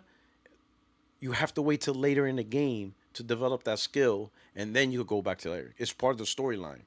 Well, if you had that skill right from the get-go, you could just immediately go into that area, right? So now they will start developing games to where you could pretty much go to any area you want. It's not deliberate and part of a good, elaborate scheme because they want to cater to guys who are willing to pay $10 to, let's say, get a grappling hook, and now you can instantly grapple into any area, like literally, and you didn't even pass the tutorial yet, and you're already grappling into and going into areas. You see what I'm saying? That could fundamentally change the design of the games to appease people who are willing to pay to unlock moves. Imagine like in God of War, and the game's been out for a long time. So if you guys says, "Oh, you spoiled it," I'm like, bro, this is like 4 years ago. But yeah, if y'all remember playing the first God of War, where you play progressively through the game, and then when you about to reach Helheim, I think it's called, or whatever, the frozen area. The dude with the heads tells you, the only way you'll be able to survive in there is you need some type of weapon that is just extreme fury and fire, and there's nothing like that, in their realm. And Kratos, you see his face, and then you hear the music. He's like, I know where I could get such a weapon. I'm paraphrasing. and then he goes back home, and then you hear the music, and then he opens the chest, and then he opens the thing, and then you see the chaos blades of fire and all that, right? It's a good epic moment. Imagine they completely change the story and you can have the chaos blades right from the get go because somebody paid $10.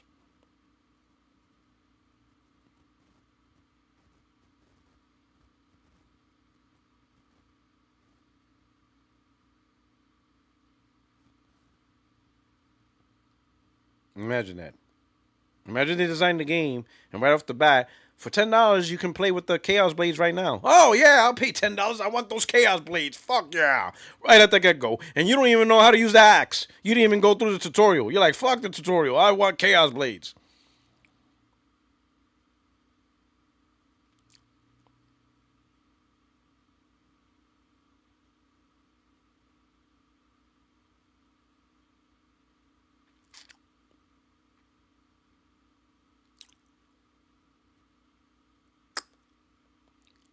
Right now I'm like Kevin Hart. You see what I'm saying? You see what I'm saying? Thank God, that experience or that type of experience is not what we want on the console or in the PC space. Definitely not in the console space, so it never got popular. So it never really stuff. But some other stuff did. Loot boxes, you know.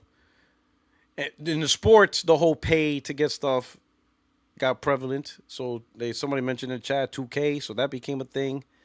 Madden. So, but it didn't become a big, widespread problem because we're not like the phone gamers. It's how it is. Um, let's see what else. Let's talk about. This is so funny, man. This is so funny. Like you can't make this up. You can't really make this up. Let me see. Uh, let me see something. Where they at? Where they at? Where they at? Where they at? Let me put this on the screen. Let's talk about. Oh, this is so funny, man. Let me put this on the screen. This is so funny. Like you can't make this up. You can't make this up. You just really, just yo. You know what's funny, man? This is what's funny about the gaming community. At least the Twitter. It's a gaming community, right? El Nini, yo, P-Rock, you getting that Halo campaign? Absolutely, absolutely, absolutely. The last time I played the Halo campaign was on my OG Xbox, right?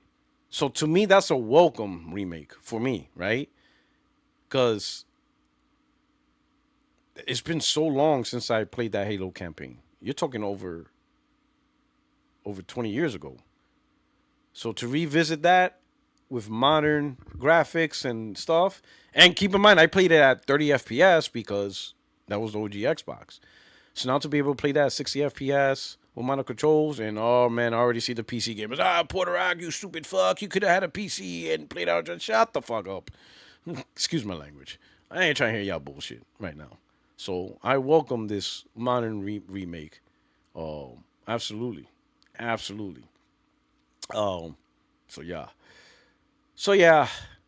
Microsoft has published its financial results for the first quarter of FY26, reporting a 2% decrease in overall gaming revenue and almost 30% drop in hardware sales. And keep in mind, this is a 30% drop on top of a on top of a drop, on top of a drop, on top of a drop, on top of a drop, on top of a drop, on top of a drop for over the course of 3 years, consecutive quarter after quarter after quarter of just drop after drop after drop after drop. Like at a certain point, you're gonna reach zero or something, right?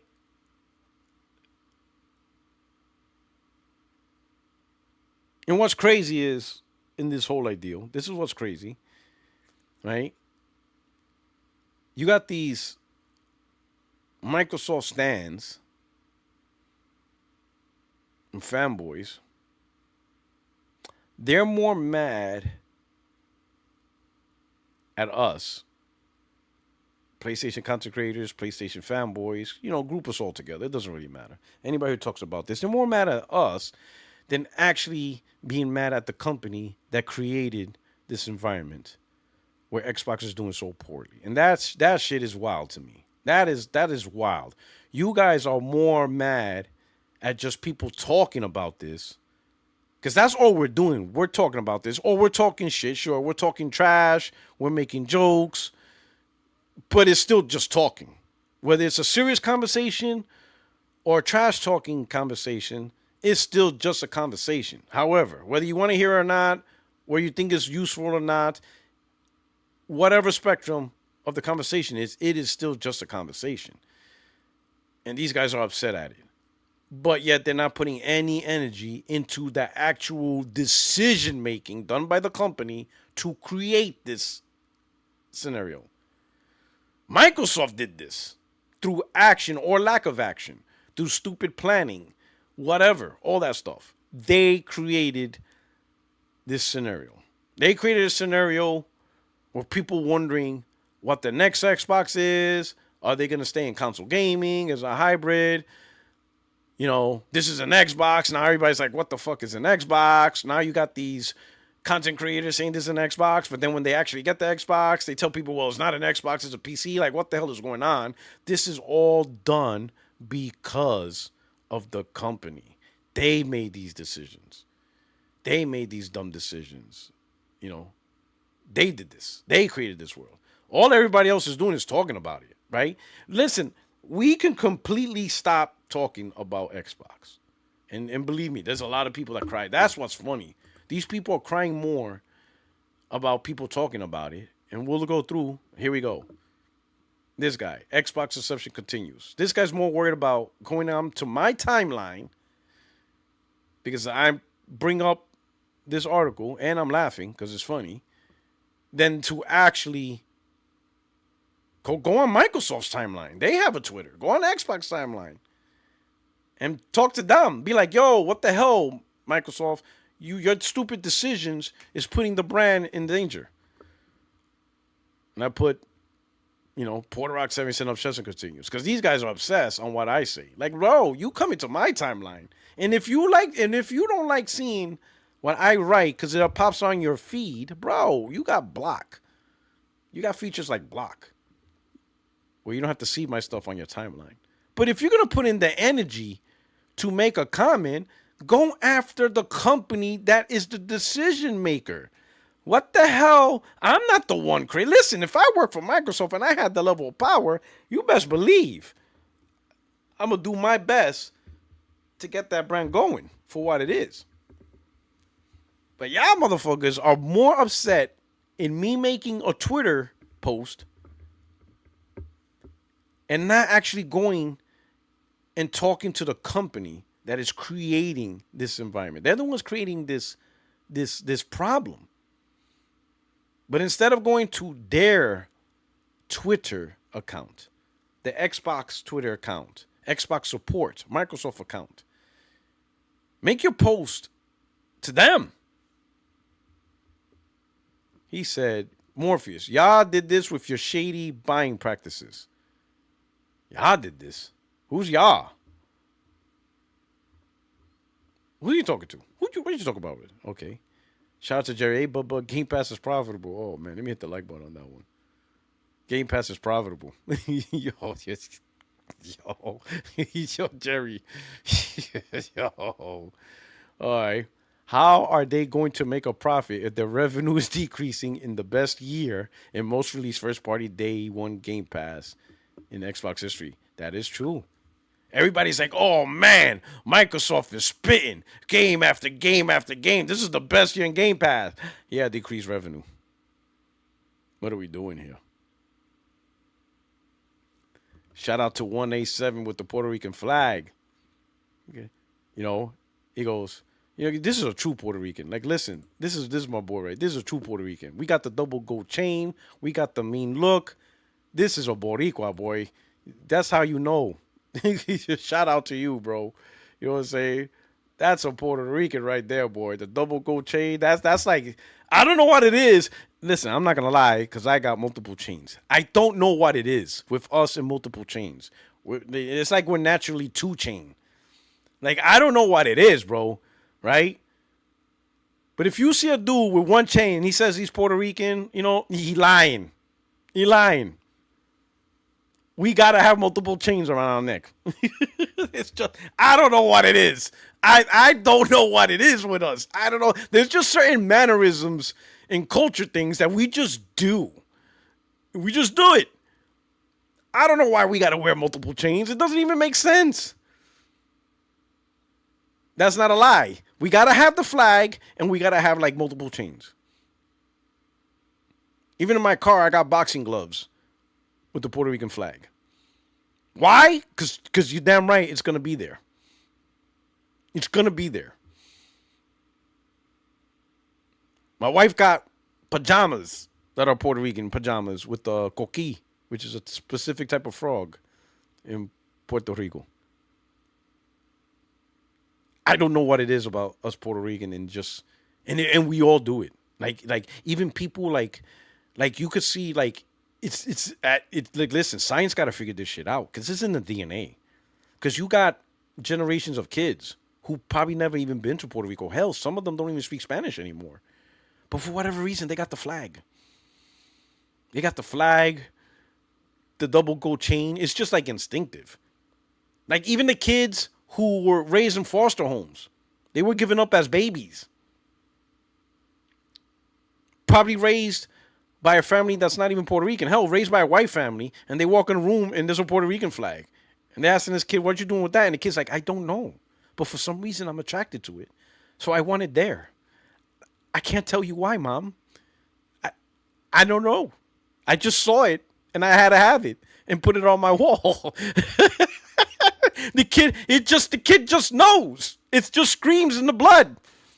You walk by and you just stare at the flag and you just don't know why. You're like, you were given up as a baby. Somebody dropped you off in the front steps of the church, and you're just sitting there and you're just looking at the flag and you're like, why is that flag so pretty? Why? I don't know why.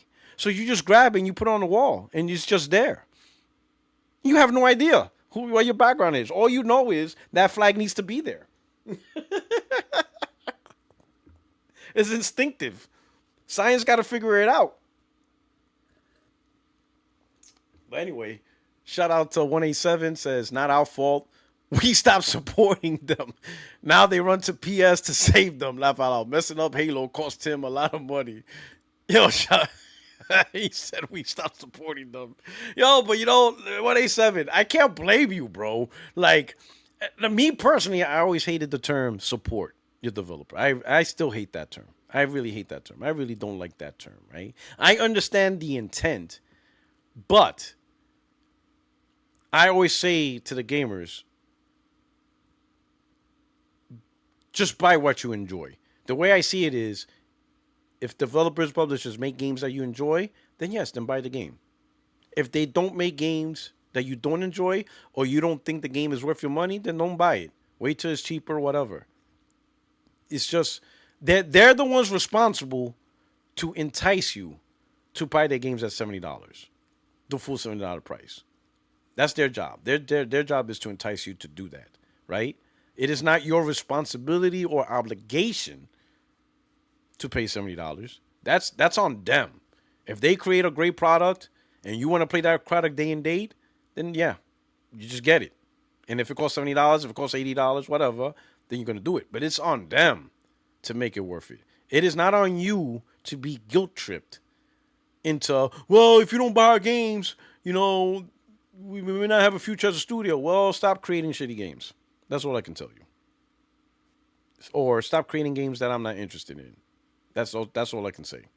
Mate, I'm not going to give you money just so you can survive and continue to make games that I don't want to play. Nah, that's not happening. Create the content, right? So I don't blame 187 saying he stopped supporting them because, man, the company lies. Like, they lie a lot. Like, blatant lying, bro. Like, yo, it's like straight up crazy lies. And all companies are mischievous and lies. But, man, when you have, like, this still boggles my mind. How did Phil literally pick up a controller, look at a monitor, have somebody take a picture, and then Phil goes, oh, trying out the Initia's new, Perfect Dark, and it's going great. When they didn't never had a vertical slice. They never made a game for him to play and test out. That shit blows my mind. How, and this is what's crazy, how did that not blow up in media is beyond me. I seen dumber shit blow the fuck up. Like absolutely dumb shit that's like, what the fuck are we talking about? Like, why is this even a big deal? How did this become such a massive big deal? And not this. Listen, it blows my mind how he got away with that. I seen much dumber stuff just completely blow up and had everybody talking. Like literally, But him saying he was playing something that never existed. And and this is like not a low-level Xbox guy. This is Phil Spencer himself. He literally told the community he's playing Perfect Dark and it's going great. And that never existed. How did that not just go across everything? Podcasting, journalism. How did that not be like, yo, Phil's a damn liar, bro? Like, bro, you're lying on games that don't exist. Crazy.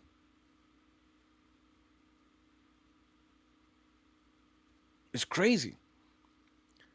Oh, look at Kelly Treasure, right? So I make this tweet. My man had to go to Grok. He's like, Grok, is the Xbox financial sales are bad? Also, is the game decrease in overall gaming revenue? One, Grok is probably thinking, bro, like, you suck at writing. I don't really understand. It's going to take a lot of AI brain power to figure out what you're trying to ask me. Because even Grok is like, what the fuck is you asking? Like, hold on. Grok is like, yo, this formulation of questions so bad, I got to go to ChatGPT to figure this shit out. You got Grok logging on to ChatGPT so he can make sure whatever you said. Like, Grok, like, is the Xbox financial sales are bad? What also is the game decrease in overall game revenue? What are you asking, Game Chelsers? Like, holy, like, listen, I'm not a perfect, like, sometimes I mess up, right? I don't, especially now I don't have edit because I don't have premium no more. I do like a misspelling of a word or whatever. But this is a whole sentence structure. Grok, is the Xbox financial sales are bad? Also, and he does a run-on sentence. Like, use periods, motherfucker. Like, you're asking a second question. Also, is the game decrease in overall game? What do you mean, also, is the game decrease in overall game revenue? That's not even a question. Yo, you really mind-fucked Grok in this one, bro. Grok is like, bro, hold on. I need my peeps in this one. Yo, ChatGPT, can we talk real quick? And ChatGPT's like, what's up, Grok? Yo, what the fuck is this guy saying? And ChatGPT's like, oh, man, it's this dude, bro. Like, yo, if I could show you the history on this guy and why he asked me to produce, bro, this motherfucker should belong on the list. He's like, yo, help me out here. He's like, I don't know, man. I'm like, listen, Grok, I would love to help you, but you're not a paid subscriber. You're on ChatGPT 3. Now, if you subscribe and and we could use ChatGPT 5.0, I could probably help you. You might need somebody else. He's like, all right, let me figure out something else. Hey, yo, Microsoft Copilot. He's like, what up, dog? What's good? This is one of your peoples. Grok is like, this is one of your peoples. He's one of these Microsoft fanboys and shit. Can you explain this shit so I can answer his question? Copilot's like, all right, hold on. Oh, I know this cat. Yeah, he's one of our cucks. We got him. All right. What he's trying to do is, listen, this cat, Puertorock lives rent-free in his head. You know what I'm saying? And Grok's like, okay, yeah. So he's always trying to go at Puertorock, and this motherfucker is always wrong. Like, he says the stupidest shit. Yo, this motherfucker thought that Gears was going on PlayStation. That's how dumb he is. And Grok is like, oh, shit. Is he really that dumb? They go, yeah, he's that dumb. So now what he's really asking is, he's like, hey, Grok, is the Xbox financial sales that bad? Question mark. And then the next thing he's asking is also, he says, question 2, has game revenue decreased overall? And Grok is like, oh. He goes, yeah. We both know he's going to take an L. And Grok's like, yeah, he's going to take an L on this. He goes, yeah. So that's what he's asking. All right, Cole Patty, appreciate it, bro. Thank you. So now Grok comes back and answers. He's like, all right, Now that I understand what the hell you talking about, Grok says Microsoft's quarter one FY26 earnings show a 2% drop in overall gaming revenue year over year, with hardware down 29%, offset by 1% growth in content services. Sony's quarter two FY25 results aren't out yet, expected November 11th. Okay. So he can answer this question. Game trends back, offset by 1% growth in content services. Is that bad? And Grok's like, oh my God, bro. Like, God damn, like this guy. So Grok is like, you know what? I don't really want to talk to you, so I'm just going to let you off easy. It's modest growth. 1% year over year in content services like Gamepass help offset a 29% hardware drop, leading to a 2% overall gaming decline. In context, Microsoft total revenue rose 18%, but analysts note content growth was limited post-Activision deal, not catastrophic, below expectation for some. And then Game Chosers disappeared. And there we go, John Boy. This is why people should stop looking at financial data. Like Grok says, this isn't terrible, just below expectations. I believe Sony also lowered their projections for PS. Why? This is what's funny. Why are we talking about PlayStation? Like, no. We're not talking PlayStation. We'll wait until their numbers comes out. When their numbers comes out, then we can have that conversation. I believe Sony also lowered their projection for PS. I think this is just a state of world economic situation. How about you stop thinking? Because you know you Xbox guys don't think. Okay? He says below expectation. Below expectation is terrible. Microsoft paid $80 million.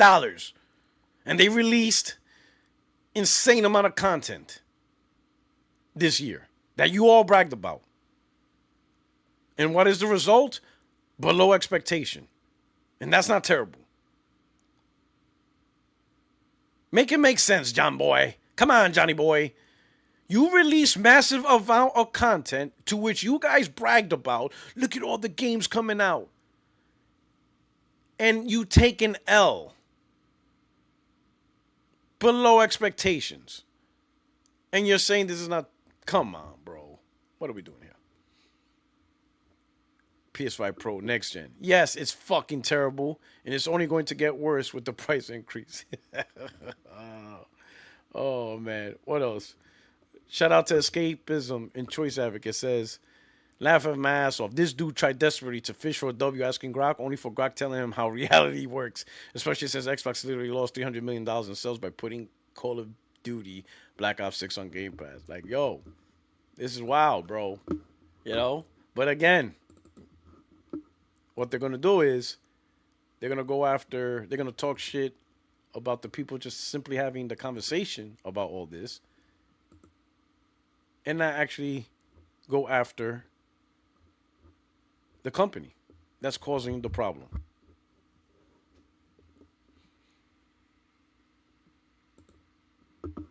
Now, I get it.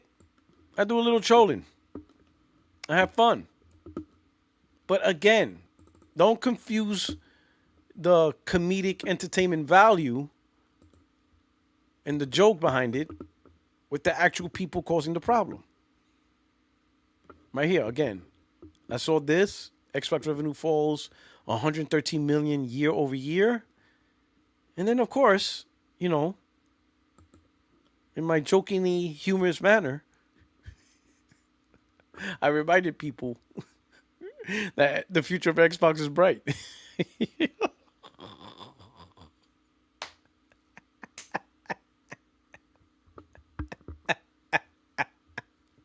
You know, let me put the whole screen so that way we can see it. Yo. Oh my God. Lordy. This is so funny. Yo, you can't. There we go. A little bit bigger. You can't make this up. Oh my God. Like.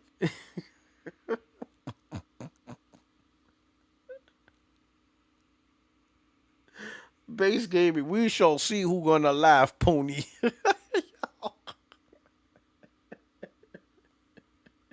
I can't. The Xbox community, oh my God. There will never be another gaming community like you guys, bro. Like, oh my God, you guys are so clueless. It is so fucking funny. How? Oh my God, this is so my Xbox's failure is so damn obvious as a first party console provider. But you guys still keep like fighting, man. I don't understand what you guys get out of this. Like, I don't know how. Like, Jess Gordon, he's specifically about Windows, right? So he's all about the Microsoft. So he has to see all the issues. And I don't know how he doesn't formulate and see all these things like, hey man, all these bad things are bad. And it's just getting worse. How can you actually say the future of Xbox is bright when like they can't even sell $300 consoles?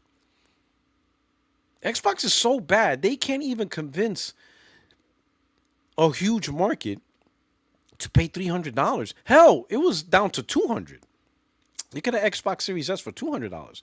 You can't even convince the majority of the market to simply pay $200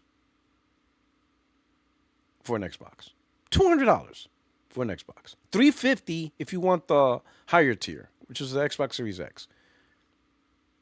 Majority of the gamers, majority of the industry, especially in the market, wouldn't even drop $200 to play Xbox games on an Xbox console. $200. $200. $200 for an Xbox. Some people, I think, yeah, I know some people says there were certain places where you could get it for 150. 150. $200 to get an Xbox console and play Xbox games. And majority are like, nah, I'm good. The hell are you gonna do in a world of $1,200, $1,000, $900 Xboxes? Because of Steam?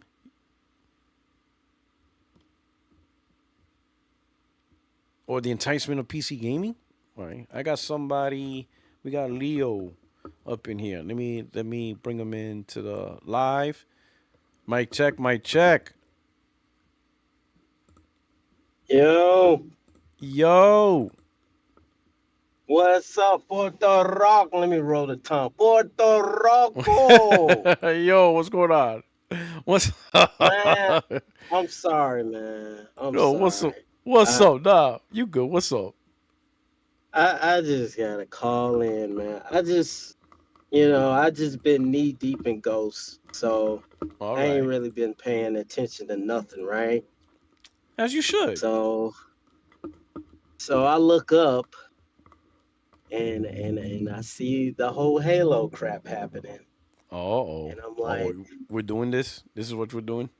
yeah, we're We're doing doing it. this. We're doing this. I'm sorry, man. You gonna add some salt I just to the wound? I just don't understand. I don't get it. Like I'm PlayStation, right? I'm pro PlayStation. Okay, As you been should. fighting these guys for probably 10, 20 years, whatever. And I just don't understand the logic. I can't fathom Sony ever putting Gran Turismo on Xbox ever.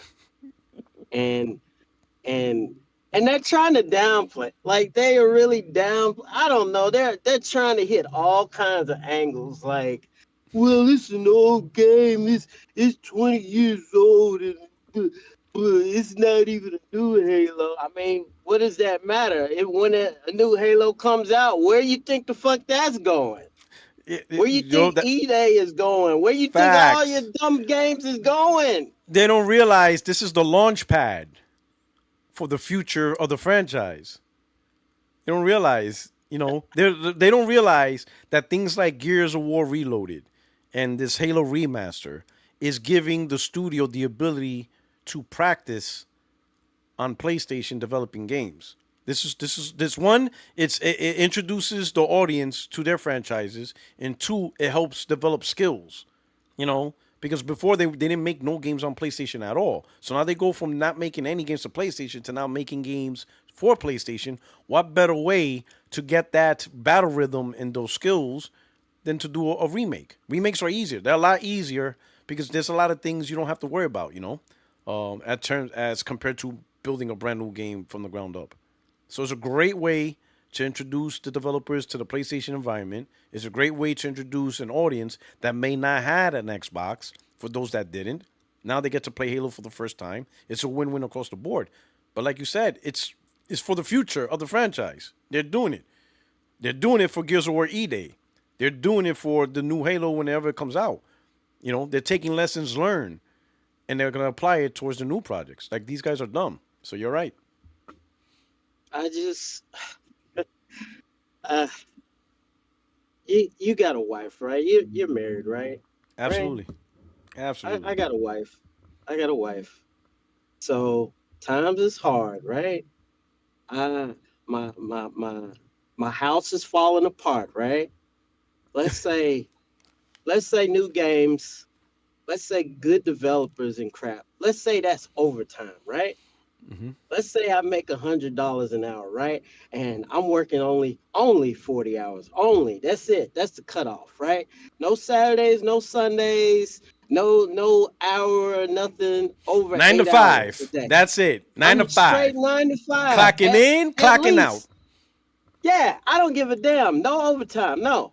Okay. So overtime would be exclusives or new games, new IP, new studios, right? So first thing I do, I say, hey, babe, the house is falling apart.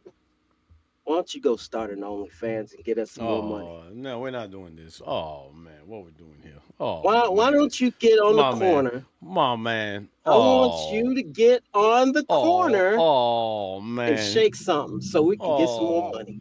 Oh, man. That's what this is like. Oh, man. Oh, You man. done pimped out. Oh, Leo. You Oh, man. You saying Microsoft got their spouse on the corner? Oh, man. They got him on the corner. You saying daddy is the pimp now? The husband's the pimp? You saying they Adam 12? Oh, man. Puertorock, this is horrible, man. I don't see how anybody they're can treating turn this around. And they're treating Halo like Lena the Plug. That's what you're saying? It's Lena the Plug and Adam. Oh, man. The dude, let's say he got his wife doing porn. Oh, man. What are we doing here, Leo? Oh, man. This is a wholesome show. This is a wholesome show. This is a wholesome morning talk show. What are we doing? Man. Your wife is supposed to be your most coveted, most valuable, asset. Your partner. Why? Oh, man, we got Halo the Plug. Why would you do that? Why would you do that in the first place? That's Halo, man. That's Halo. Oh, we got Halo the Plug. That's been since the first OG Xbox. That's the whole thing that started it all. I don't see how anybody could rock with him after that, man. Why would you? Oh, man. Why would you? Hold on. Like I think. Oh, man, you saying? Oh, man, come on, man. We gotta be nice. You're telling me right now. This is how they are right now. Look at the screen. You're saying this is what's happening. You're saying this is what's happening right now. Oh, man. What are we doing here, man? Oh, man. This is what we're doing. Is this what you're saying is happening? Oh, man. Nah, man. Man. This is a morning talk show, man. Listen, man. This is a wholesome morning talk show, man. What are we doing, man? Oh, I man. am. I don't know, man. I'm a little disappointed. I'm a little disgusted. I don't know, man. That's just like this is not the type of victory you wanted. Like, nah. No, man. This doesn't feel right. You don't feel right winning the war this way. It doesn't feel ethical. It doesn't feel ethical. No, man. Look, I saw Halo on the damn PSN store. I was like, what is this? What? And then I check YouTube, I check Google and crap. I see all the trailer, and I'm like, this isn't right, man.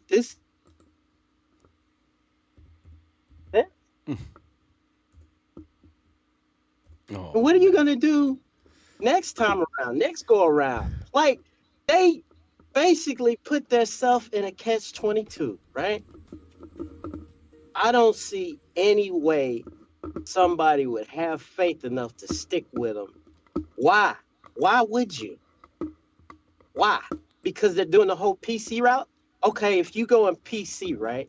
Oh You man. go on with PC. Why would you get an Xbox PC? Why wouldn't you just already have a PC right now? Like, Oh there's man. no logical reason to have an Xbox after this. God damn it, man. Microsoft, look what you did to Master Chief, bro. Look what you subjected him to. Oh man, you know what? I'm starting to see things Leo way. You know what? This ain't right. You know what? You're right, Leo. This isn't. You know what? We went too far. Us PlayStation guys. You know what? We're the bad guys now. We went too far. This wasn't. We broke the I, Geneva Convention. We violated the Geneva Convention. This is a violation of the Geneva Convention. Shout out to Septic Sauce. He said, "What's up, console peasants? Hey, you bastard, jump in. Get in the waiting room. You bastard. This I is really violation. wanted You a know real what? victory. We need to, you know what? You know what? PlayStation's about to go through the Nuremberg trials. We're gonna pay for this. We're gonna pay for this. I started to see, you know what? We were wrong. We're wrong. We went too far. This wasn't supposed to be like this. Like this is just bad. It wasn't We're like, what are we doing here? Us PlayStation gamers did too far. Like, you know what?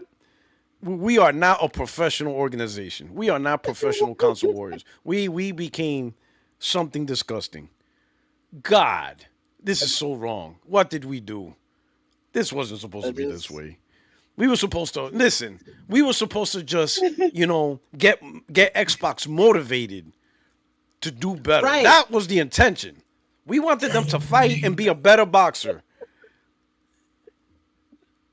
No, we Oh man, we stomped went it. too We far. We stomped went them too far. into the ground. Oh no! Man, What are you doing? what are we doing? Oh Oh my man, god! now I see what you're talking about, man. Now you know why I see the error in my ways. This wasn't supposed to happen. They were supposed Oh to my be god! Why better. are you doing that? I see now. I see the error of our ways. PlayStation Nation, we fucked up. We fucked up bad. This is bad. Oh my god! You got me crying. Oh my We're god! listen, we're the bad guys in this story. It wasn't supposed to be like this.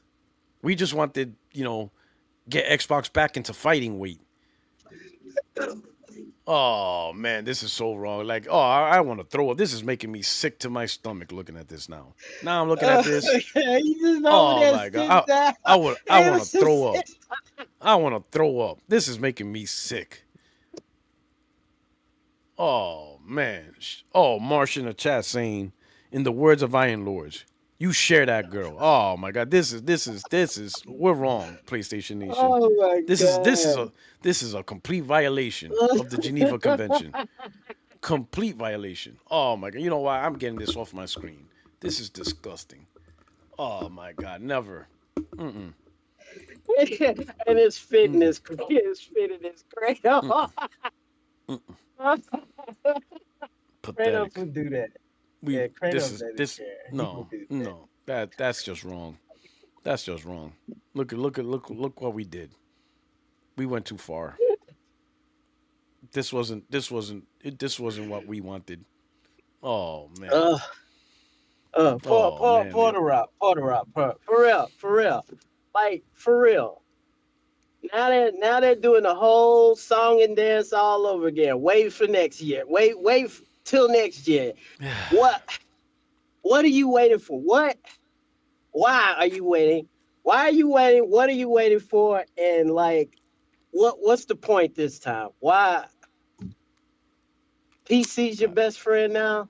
I don't When know. you It's had a gonna, console for 20 years, you didn't give a shit about PC for 20 years.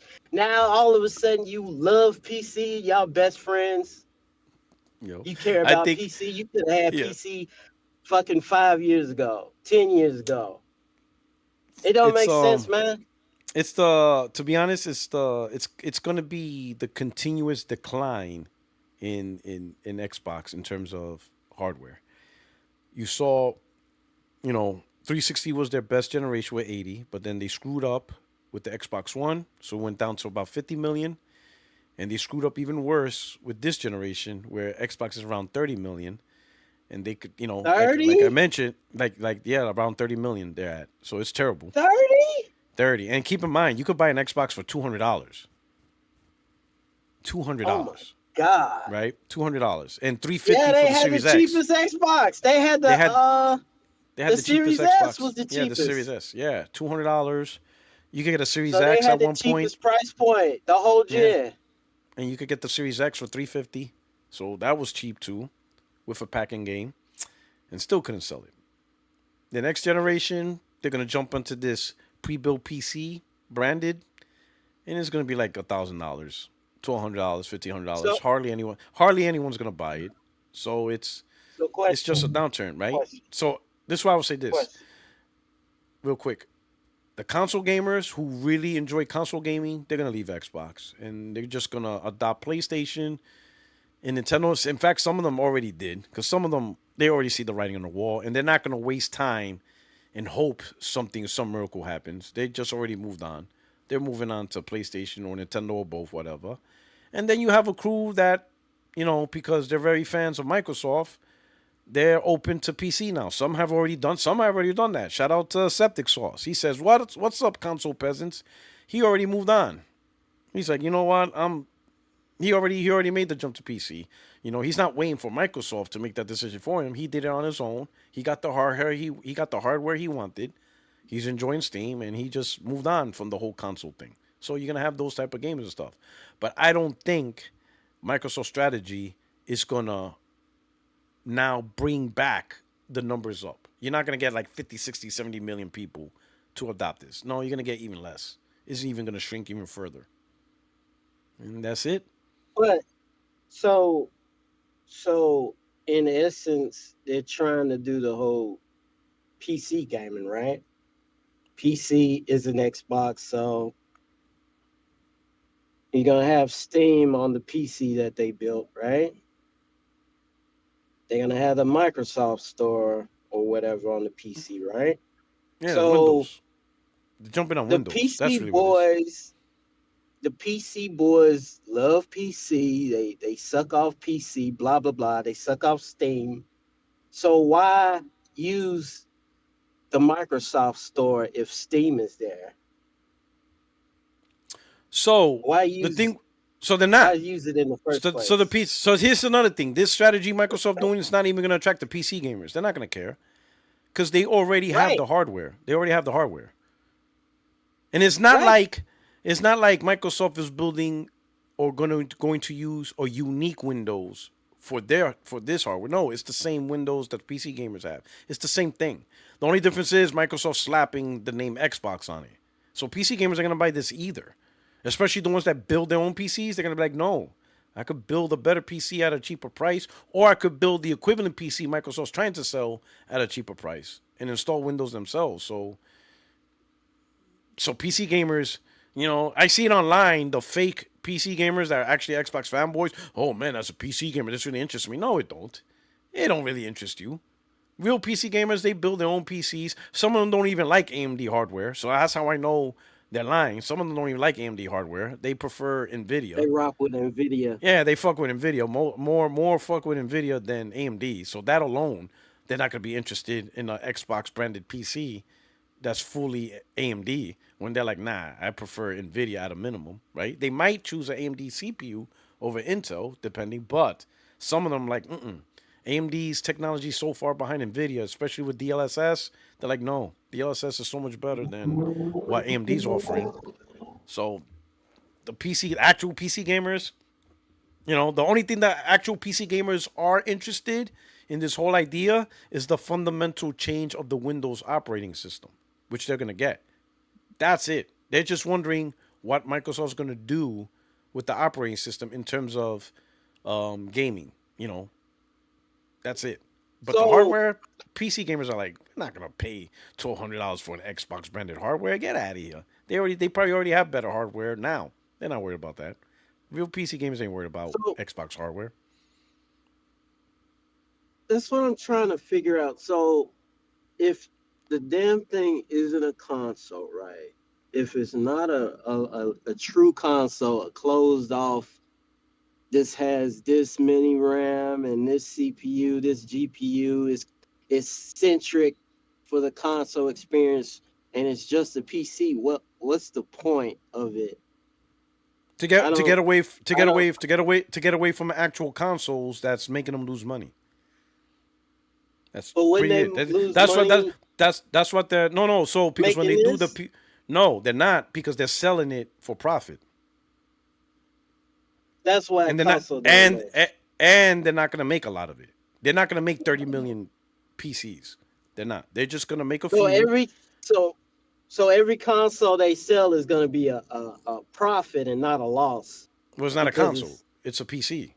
well, So this is the best way I could put it. that's what Let I'm me saying. What the fuck is the point? no, let me show you. Let me show you. If I show you, you'll understand. This is what they're doing. They're doing this. This is what they're doing. So look on the screen. This is the So best thing they're I can show gonna you. have Steam. They're I'm gonna gonna show have you Steam on the. a I picture. just I don't. A picture is more. You could get more information from looking at the screen than than that I can explain to you. This is what they're doing. This is HP. Mm-hmm. This is it. This is Microsoft's plan to do this. To do what this does. See? HP. HP got the The Omen brand. Omen X. Yeah, they got Yeah. Omen brand. They sell laptops, right? They got desktops. And this is all sold for profit. Laptops, desktops, even monitors, Omen branded monitors, right? I'll give you another one. Give me a second. I'll give you another example so you can see. Here's another brand. This is Dell. This is their gaming brand. Alienware. They got Mm. laptops, they got desktops, they got monitors, and this is it. This is really it. See? Got keyboards. Every single thing you see here is sold for profit, powered by Windows. Microsoft wants to get into this business. They don't have to take a revenue loss. They can sell merch. They could start making monitors if they want to. And every single item you see here is sold for profit. All they gotta do is slap an Xbox symbol on it. Slap an Xbox So symbol they on this laptop. Slap an Xbox symbol on this monitor. Slap an Xbox symbol on a mouse pad. Headsets. Every single item you see here, profitable. Because they're not selling at a loss. So so they're if gonna have everybody else make their version of the Xbox, they could, basically. they could do that too. Or they could do it themselves. However they want it. However they want to manage the. I mean, look at Asus. Asus has the Xbox ROG Ally, right?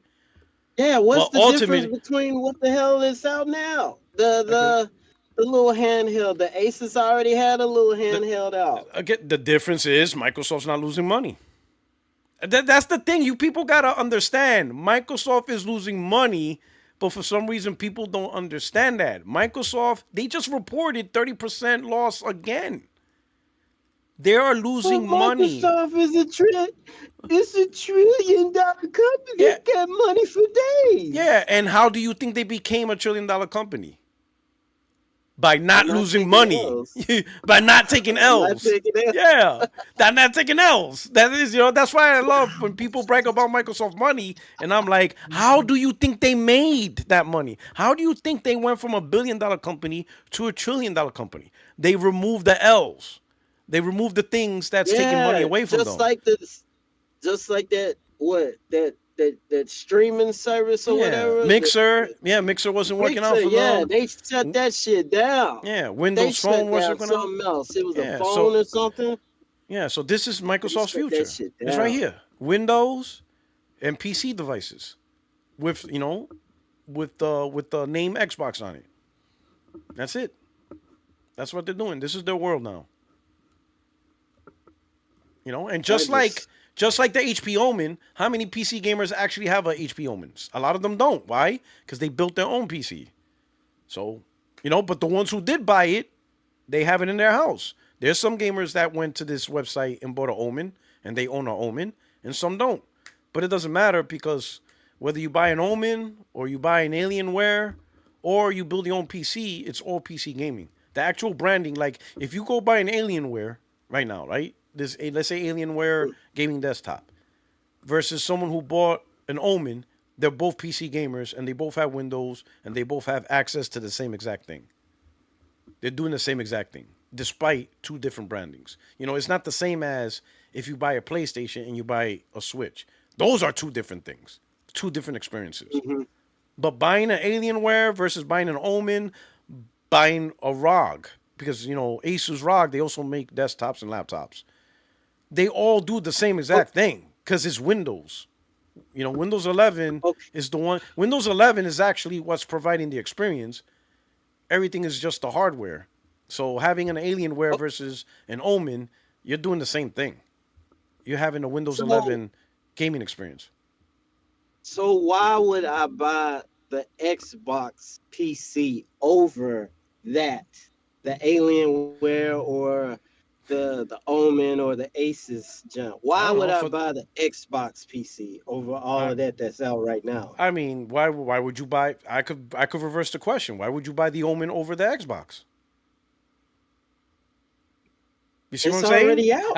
At that point, but what I'm saying is at that point it doesn't really matter because again, buying an Alienware or buying the Omen or building your own PC or buying an Xbox PC, it's all PC gaming. So really, I think when people chooses this stuff, maybe they like the aesthetic design because it's all PC gaming, right? So there's really no difference in what you're actually going to get. But let's say, for example, if you look at the screen, look how Alienware designs their desktops and how they make it look Mm, versus how HP Omen makes their desktop look. mm. So you may not like this design. There's two big ass circles. You might be like, that shit looks generic. But when you look at the Alienware, you like the sleek, solid sign. Yeah, You like the Alienware symbol. yeah. Maybe how they design their colors. You might at that point it's aesthetics. It could be like, look at the laptop. I mean, looking at this Alienware laptop, that does look pretty nice and slick. And then when you look at the Omen laptop, you might be like, it looks kind of, doesn't look as nice and slick. It could be, or maybe vice versa. You know, I think at this point, when you're shopping PC branded items, I think it's, when the hardware is the same, you're probably looking at individual aesthetics. You understand what I'm saying? Mm. Like I ain't gonna lie, just looking at the laptop for the Anywhere, this look like I like the design. I like the exterior design. You know, So the PS6 but look at these is prices, not gonna bro. be a PC, right? Oh no, because Sony It's doesn't still use gonna be a Windows. console. Yeah, Sony don't use Windows. So they're gonna Sony end doesn't. up comparing the PS6 to whatever the fuck They're gonna Microsoft try. comes out with. They're gonna try. They're gonna try, but just like anything else, the truth. See, that's what they're trying to do, right? They're trying to. Oh, when Microsoft comes out with this, why would you buy a PlayStation 6 when you can play PlayStation 6 games through Steam, whatever? I'm like, listen, you like one Xbox fanboys, you guys suck. Like, I don't know why you guys are trying to. I don't know why these guys try to sell products. You guys suck at it. Like, you guys suck at trying to convince people that your product is good. So just stop. The people aren't dumb. When the product comes out, they're gonna know exactly what the products are. People are gonna look at the next item and be like, wait a fucking minute. This is a goddamn PC. So then the competition between this new PC and PlayStation is already written off.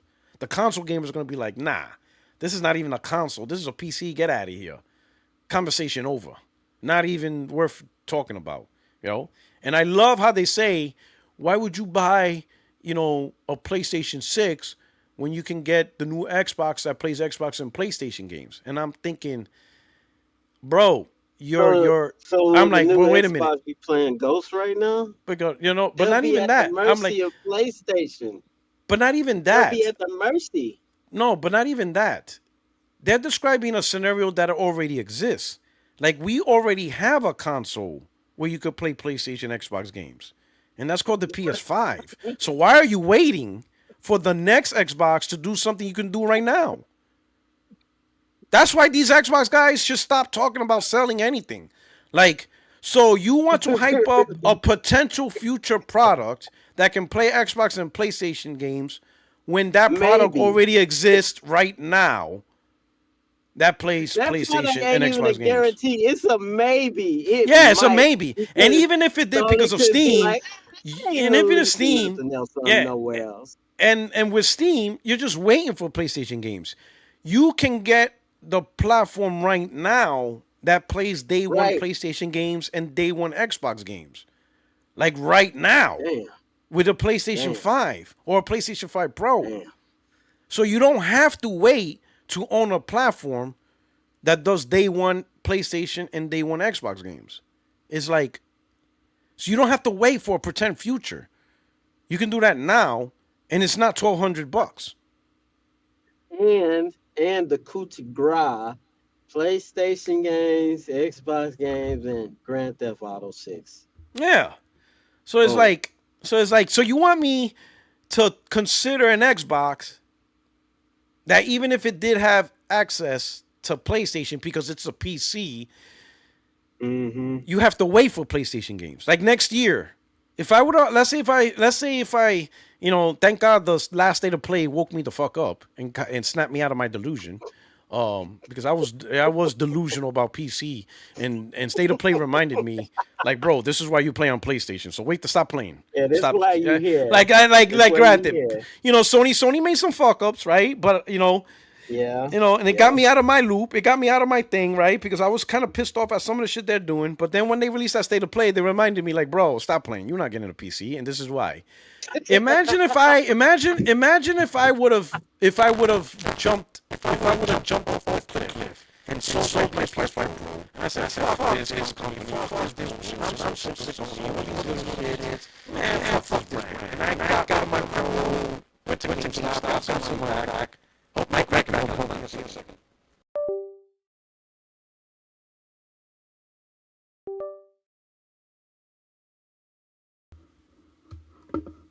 Mm-hmm.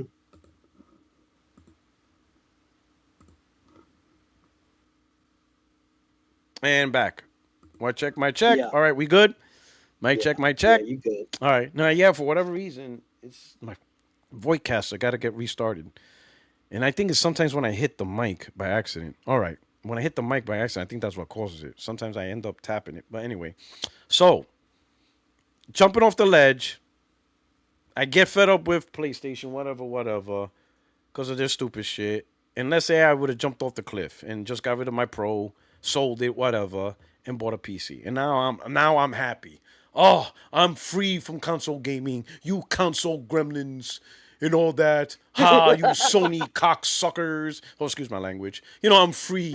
I got the freedom of Steam, and I don't play online, and I can mod big breasts on every character I have, and I can go play games from 1989 at 300 FPS. Oh my God, PC gaming is just freedom that I never experienced. My God, how could I? I don't know how I didn't start sooner. Console gaming always sucked ass. My God, PC is the glorious. I am Master Race. And then I realize, for the $2,000 I spent, I can't play Soros when it comes out. I can't play Grand Theft Auto 6 when it comes out. I can't play Wolverine when it comes out. And I'm like, what the fuck did I spend $2,000 for? I don't give a fuck about big titties and modding my games. I'm not going to do that. Oh, but you don't have to play online. I don't play online anyway, and a lot of online games are free to play. So who really gives a shit about playing online? Oh, but you can play a game from 1989 at 300 FPS. I don't care. I don't care about playing Golden Axe. I don't care. I want to play Wolverine. I want to play Don't care about playing Soros. I want to play. I don't want to play Grand Theft Auto 3 on PC. You don't want to play Strider at 240 I don't frames. care. I don't care about that. Like, I got a You can play $2,000 Strider PC right now. I got a Look. $2,000 PC and I can't play Grand Theft Auto 6. That don't You're make sense to tripping me. because That doesn't make you sense. don't want to play Shinobi 3 Shadow of the Beast at 300 frames per second. No. 1080p. No. What In about fact, 4K? in fact, until you mentioned it right now, I even forgot that game existed. I don't even remember that game. I forgot about it. Like I'm like, wait a minute. I just paid $1,500, $2,000, and also people, you don't have to. Whatever money I paid, and I'm sitting here and I can't play a game. Well, you can wait. So hold up. I spent more money buying a Oh my PC God. gaming. I spent $1,500, $2,000 on PC, and the value I get is to wait. So I'm waiting Hurry for up games. and wait. So I Hurry spent up and wait. so I spent $2,000 to be told to wait. Who the fuck does that? Who tells a person? Oh, another thing. So Steam and PC is free, right? To play online. Yeah. What are they gonna do with that? Are they gonna stop charging for online with the Xbox now? No, or what? they got Game Pass. Game Pass is their subscription service. So Game Pass is with their Xbox Live and stuff. It's all one. It doesn't really matter thing. with Xbox Live. It's just Game Pass. So they're just gonna push Game Pass. Everybody's worrying about what about the But I'm multiplayer? saying, Well, don't you gotta pay to get online on the Xbox? I though? know, That's what I'm but saying. yeah, but the thing is, the Xbox is failing. So why would you worry about paying online to play on Xbox? That's part of their money. But That's they're part failing. of Microsoft money. They're failing though. But they still getting money from people playing They're on Xbox. failing. If I told you this, hey, you need to spend $1 million so you could win back 500,000, are you gonna do that? Even you're making $500,000, but you spend $1 million to do it. Does that make sense? So No, it doesn't. So those 30 million people that's on Xbox Live or whatever, they just gonna cut all them off and say, Well, it's hey, not 30 million. everything's free? If it's not 30 million, like remember, usually only half of the population subscribes. Okay, Even on 15 million. PlayStation. 15 Like million. PlayStation, yeah, PlayStation Nation got 80 million gamers. Doesn't mean there's 80 million subscribers to PSN. Doesn't work that way. So you got about More 15 like to 20 30 or million. 40. Yeah. Now here's the thing: the majority of those subscribers are Game Pass. So those same subscribers could just do it on PC. It's the same thing. Damn. The main thing is their Xbox console and everything about it is losing them money. So whatever the console does is not worth it. It's gone. only worth They it just gonna if hack you it. it's only worth it if you make profit off of the strategy. But if you're not So making they're still at profit, a loss on the Xboxes sold and stuff? yeah. They're still at a loss? Yes, they never were able to get. Maybe now it's profitable, but look what they have to do to get it. It's $650. Ain't nobody buying an yeah, Xbox they for raised the damn $650. price. Yeah, so now I would say it may be profitable to buy an Xbox, but no one's gonna pay $650 for something that they weren't even willing to pay $350 for. They're not gonna pay. They weren't even willing to pay. People were not even buying an Xbox Series S for $200. You think people are gonna buy it for $400? Because that's how much it costs now. Mm. I just. What, So that's why. Puertorock, So that's what why would you people do? get on. What would That's you why do with these guys? What Now, would you nothing. do to get them out of this? What could you Like, do? nothing Because now. I'm It's too trying to late. think. I There's don't know nothing. what to do. You There's- gave there's away nothing. all your games. There's nothing, brother. You're selling the Xbox. You're going to PC. There's nothing. I don't know what they It's too can late. do. They can't. really don't. No, what I'm saying is they can't. There's nothing they can do. What they had to do it last gen. This gen is over. There's nothing they can do. How The is games this are gen already over? It just started. no, not for just it's all, started. for PlayStation maybe, not for Xbox. It's over. Their gen is over. This is over. That's why they're worried about TikTok. This shit is over. It's done. This shit's a wrap. They would look. PlayStation whooped their ass Yeah. so bad. They thinking about YouTube and Yeah. TikTok. I'll be honest. I'll be honest. To be honest, I don't. I'll be honest. As much as I like to joke about it, it's not even PlayStation. They did this to themselves. Because when you think of So when you think about it, they PlayStation punching didn't. themselves in in the ring. Yeah, They punching themselves. when you think What the about it, fuck? PlayStation didn't really do anything majorly new. No, they didn't. They No. just did they mostly did what they normally do. They make games, they get third party titles, they get second party relationships. They always do that. The only thing new that they didn't really compete with Xbox, which was Sony getting into the live service game. But that wasn't really to compete with Xbox. That was them to try to take advantage of just the live service industry and make a lot of money. But Sony didn't really do anything unique that they didn't do before. They just kept the same tempo, make first party games, were do third party coasting. deals. You Yeah, know, they were coasting. They were they pretty didn't do much they, doing yeah, the they same didn't do a thing they major did yeah, at you know, PS4. They notice just yeah. coasted.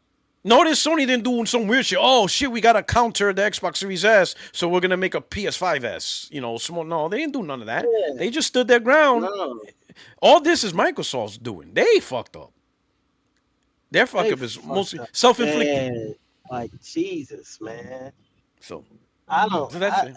So there's nothing. There's nothing I they can don't do. It's even know over. why they still sponsoring the Xbox. They still taking up for them. They not standing up. I don't. That should be nobody left. Like, but I still see some guys still. I don't. They're I Microsoft just. fans. They're Microsoft fans. I don't understand why though. Why? Yeah. Why? Because they failed. Oh, why they're fans? Yeah. Yeah, like I mean, right now at this Why are point. why are now. Cowboy fans Cowboy fans? I'm just saying. Hey, you got that right because I'm still a Detroit fan, so It's just so it is what it is, man. yeah, That's we just how went it through is. some bad times. But at least We you won went some through some awful championships as a times. Pistons fan. I'm a Knicks fan. No, the Lions. Oh, the Lions. Oh, okay, all We've right. been bad. Okay, that's Yeah, true. Okay, Lions, yeah. awful. But you were a Pistons fan? No. Really? Uh, Okay. I don't know. I Oh, you're not into guess I basketball? used to like Oh, the Grizzlies a little bit, okay. but All right. But I've been you a know, Detroit fan since yeah, '93. the Lions, you know. Like, Oh, Barry yeah, Sanders days.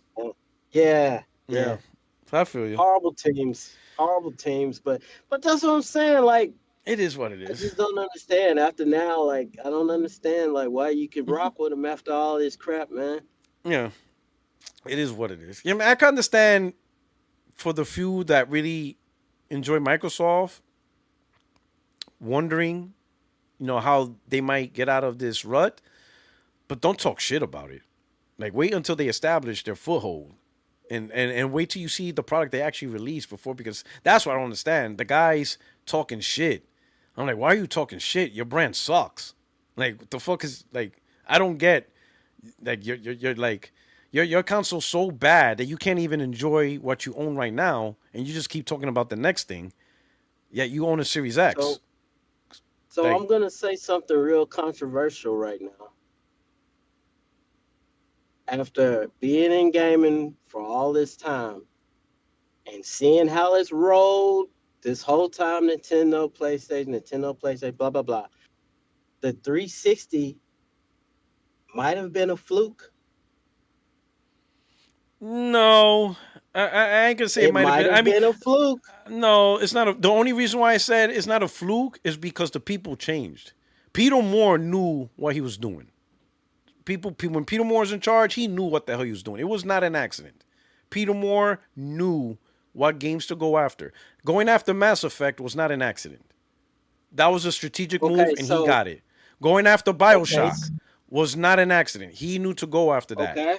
Going after Grand Theft Auto 4 and paying $50 million to have exclusive time. Well, at the time, we thought it was exclusive, but to have 2 exclusive story DLCs, those aren't flukes.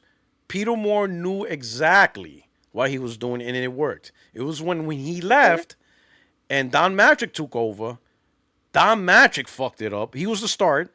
and it says, nah, we're not going to do the strategy Peter Moore did. I want to start a new strategy with this Project Natal bullshit, which ended up being So you Connect. think? So you think? If Peter Moore You stayed, think we wouldn't have these issues. If Peter Moore stayed. If Peter Moore stayed if in charge, Xbox would not be you having these think issues. you think Don Matrick was the only reason why Microsoft failed? No, I The didn't say only only. I said start. Was the start. Okay. All right. So He's, PS2, Xbox One. No, not one. My fault. OG Xbox. yeah, Xbox came out a year later, right? yeah, PS2. They got destroyed, yeah. right? Xbox 360, PS3. They was kicking PS3's ass, and PS3 came back. Maybe we'll say that's a tie. We'll say it's a tie. Xbox One. But here's the thing, though. PS4. People want to say it's a tie. Kick.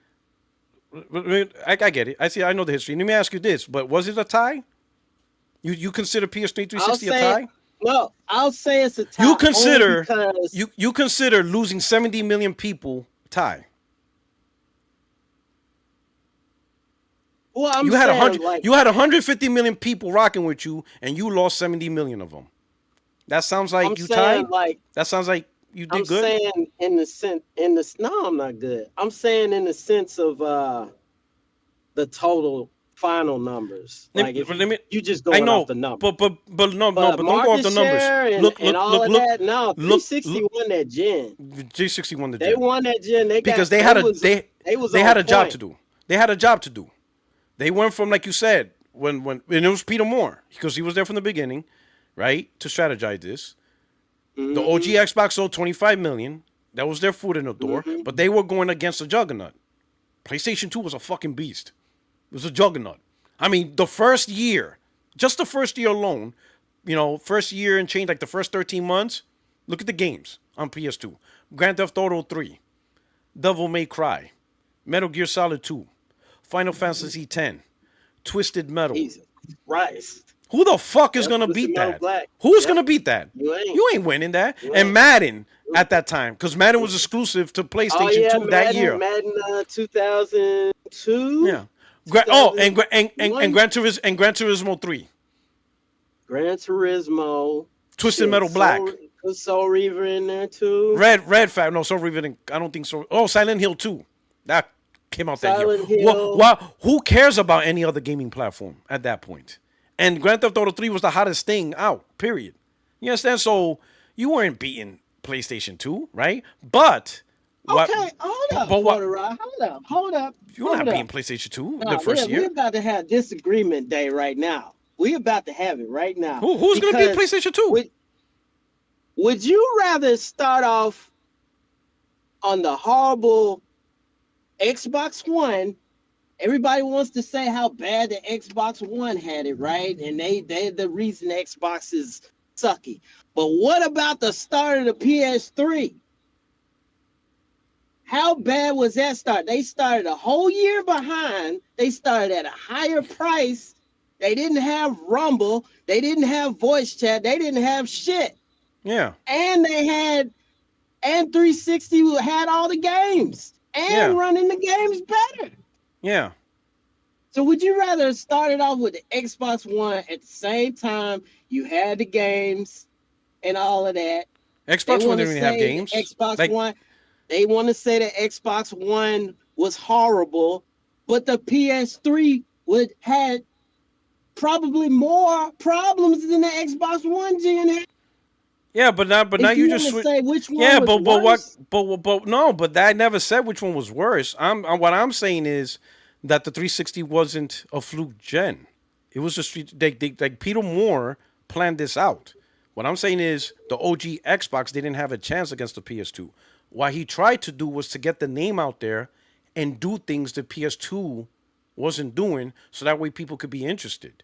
And it was true. Like the Xbox Live was way ahead of PlayStation 2. PlayStation 2 Online sucked compared to Xbox Live. So that was something that, like, okay, this is something to look at. Halo. There was no game on PlayStation 2 that showed the future of FPS shooters, right? So they're like, okay, this is something to look at and to have a conversation about. with Xbox with the Xbox brand. Then Microsoft says, all right, we got to cut the Xbox, OG Xbox gen short. So it was only 4 years because they realized, wait a minute, it's not like it's going to change things. Let's introduce the new console and start developing further the stuff like that. What also helped was PS3 fucked up. So that made more people be like, Mm-hmm. wait a minute, PS3 is kind of fucking up. Let's look at 360 and see what they got going on, right? But again, it was Mm-hmm. just a look. 360 had to deliver because all you did was you got eyes on, but that doesn't necessarily mean, you know, that people are going to jump. Peter Moore, he delivered. When he got the eyes of the gamers, he delivered. He's like, hey, look, I got Gears of War. Look at this shit. You really going to play Resistance? Yeah? You're going to play Resistance over Gears of War? Hey, look, I got Mass Effect. You're going to play Genji? That's why you I'm PlayStation shocked. gamers. That's why gamers really want to play Genji. You don't want to play Mass Effect. Oh look, I got Bioshock. I got Bioshock. You want to play Heavenly Sword? Yeah, that's the game you want to play for $600. I got Bioshock, Oh, and you want to fuck around with this shit? You understand what I'm saying? Really? Oh, PlayStation got Virtual Fighters. Oh yeah, Virtual Fighter 5. Oh, that's nice. We got Virtual Fighters 2, except we have online. The Virtual Fighters 5 on PS3 online? No, it didn't. There was no online on the mm, PS3 version. But on Xbox, we have online. You see what I'm saying? Peter Moore knew exactly what he was doing. And then he's like, oh shit, Sony fucked up.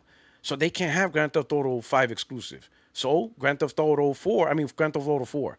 Because PlayStation was selling so terrible, Rockstar went to Sony's like, hey, we can't release this exclusively. Even though it's part of the deal, it's going to bankrupt us. We need to release this on Xbox because they have a bigger market than you. They're growing, selling mm-hmm. more console. So Sony agreed with the deal of, okay, fine, but you owe us a game. And that game was supposed to be the agent, but it never happened. It But was anyway, supposed to Sony be agreed. damn L.A. Yeah, Noir. It never yeah, fucking no, no, no, happened. no. The Not agent. It L.A. was Noir, but it was the agent. The agent. agent. The Yeah, agent. yeah, But yeah. anyway, Yeah. so Sony agreed, right? Sony agreed and be like, fine, you could put Grand Theft Auto 4 day one on Xbox. Fine. The exclusivity deal is broken for this.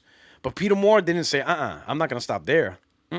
Hey, Rockstar, let's have a conversation. And Rockstar's like, what? He goes, hey, I want two story DLCs, and I want it Oh timed yeah. exclusive for us. See, Peter Moore, this Yep. ain't accidents. This ain't accident. Peter Moore knew what he was doing. He's like, listen, Okay. all right. And then when they say, Okay. hey, Grand Theft Auto's day and date on E3, he got the tattoo. Grand Theft Auto day He and got the date tat. on He got the Xbox, tat. and everybody's like, oh shit, and he's like, nah, nah, nah, nah, nah, nah. This is just a hot line. Let me tell you the hot song. We got two exclusive downloadable content that you're not playing on PlayStation. So not Mm. only is Grand Theft Auto on Xbox, they're getting shit at the time. PlayStation gamers like, oh shit, they got exclusive content too. It wasn't an accident. 360 wasn't that. Peter Moore had that shit running like a well-oiled machine. He knew exactly what he was doing. He made all the right moves, every right moves. He took the arcade scene with the Xbox Live Arcade. He got top games Mm-hmm. like Braid, Super Meat Boy. Yo, he knew exactly what he was doing. And then EA's like, listen, we'll give you more money if you run our EA gaming division. And he's like, yep, I'm out. Later, Microsoft. EA's paying me more. So I'm that's out. what happened. So Yeah, he that's got what paid. happened. He got the EA approached him because they saw what he was doing, and they're like, "Yo, we'll give you how much you making on Xbox?" He's like, "Oh, I'm making 3 million. We'll give you 25." He's like, "I'm fucking out. damn. I'm done." Shit. He's Damn. yeah. They gave. I mean, I may be exaggerating, I but see. let I me put it this see. way. Let me put it this way. The money EA gave him, Microsoft was not willing to match. That's how much money They EA should gave have him. mastered. That was their They downfall. should have But matched. check this. Mike But check Microsoft this. should have But check said. this. Microsoft should have said, fuck no. Whatever company offers you something, we're doubling. You ain't leaving Microsoft. So stop playing. You're going to stay? Nope. They let him leave. They put Don Matrick. He had a whole stupid idea. He stopped going after big AAA third-party games. He just stuck with Halo, Gears, and Forza. That's when the whole Halo, Gears, and Forza over and over and over Mm, began. And he was writing mm. on Connect. He was riding the coattails of the 360 gen. Yeah, that's all he did. So But he started but his that's what I'm gen saying, and Puertorock. right what? That's what that's what I'm saying. Like all that shit you name, PS3 had it hard. You think would you rather be in the shoes of the Xbox One at launch? Everybody's saying Xbox launch One, it was over at the launch, at the E3, at the price point and whatever? Or would you rather be in the PS3 shoe? They had to get up out of the dirt going against the best version of the Xbox ever. I think the PS3 had it harder and they overcame that shit they had to deal with. Whether in the Xbox One, what did they have to overcome? What do you mean about they had that They overcome? won. You just admitted they won the 360 gen.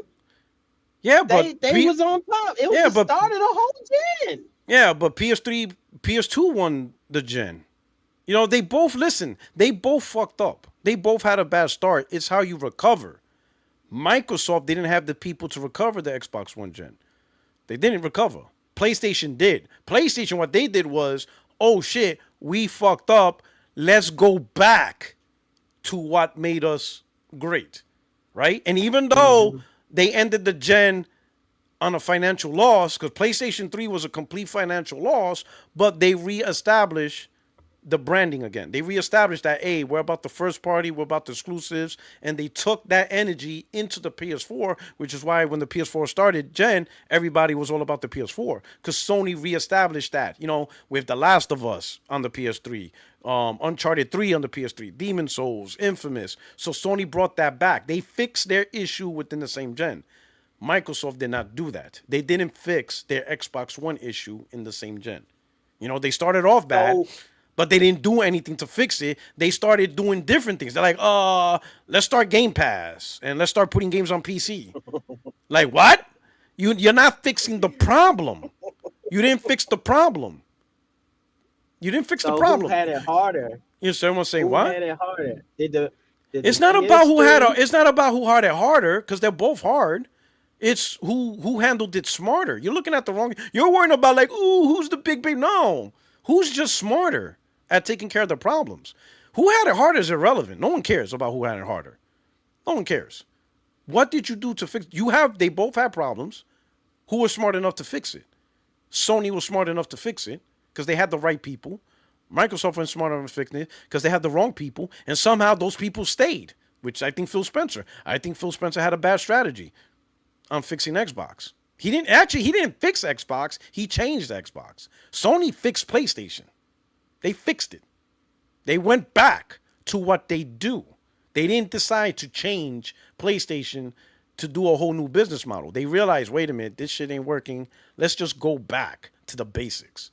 Microsoft didn't do that. So it's not really about who had it harder or who had it worse. It's about who was smarter to realize what brand they had, what the meaning behind the brand, and going back to it. Microsoft didn't go back to what made the 360 the 360. They didn't go back to that. That's what they needed to do. They need to be like, okay, wait a minute. Let's just go back to what we did with 360. Let's go out. Like, for example, give you a perfect... Let me show you how so far off Xbox was. Spider-Man. That's on PlayStation. Marvel didn't go to PlayStation first. They went to Microsoft. Right? I have the book on that, you know, that talked about the whole story. So Jay Ong became, you know, the VP of Marvel, you know, Studio Games. And he took the IP back from Activision because Activision wasn't doing a good job. He's like, you guys ain't really treating this IP. We need to give it in the hands of somebody that's going to make our IPs big blockbuster titles. And Activision's like, and it's quoted in the thing, they said, good luck finding your unicorn. Because you ain't going to find nobody that's going to make comic book games that popular. I think I remember that. Right? I think I remember that. Yeah. They went to Microsoft first. They said, hey, you can have any Marvel IPs. Let's make this into a big blockbuster game. Phil Spencer said, nah, we're interested in our own first party. What first party? What first party was Phil talking about? That he can't have Spider-Man. Tell me, in the Xbox One gen, what first party that they released that really was more important than Spider-Man? They barely released first party. They got, and this is what I'm telling you. They strategized. They strategized wrong to fix Xbox. So they didn't. So it's not about who had it worse. It's about who recovered from their mistake. So going back to my first controversial statement, you admitting the 361 that gen, right? Yeah. The only thing they won. Well, I mean, we don't really. Well, your We original don't argument. constantly. Listen, let's We let's don't talk about your original constantly. argument. We don't Let's wait. Well, hold constantly. up, So hold up, what's hold the up, hold up, hold secret up. between No, hold up, hold PS3 and up. the 360? Your original. Let's remind your original argument. Your My original argument original was statement was that it's a 360 was a fluke, fluke. and it's not. Yes, It's not a yes, fluke. it is. No, a fluke is accident. Right? Peter, let me put it this way. Peter If Peter Moore Moore was did not there, and listen, he if wasn't Peter there any listen, other listen, time. listen, no. So if Peter Moore did not leave, you would not have these issues that Xbox had. Because he was not into that bullshit Project Natal. Even he said he doesn't. I remember an interview he was in after he left and they talked about it. He asked himself, he doesn't even understand why Microsoft tried to get into TV and all that stuff. That shit don't make sense to him. They He was doesn't trying to understand why do they did it. the But PS3 but does but everything. no, but Stuff. listen to what I'm saying.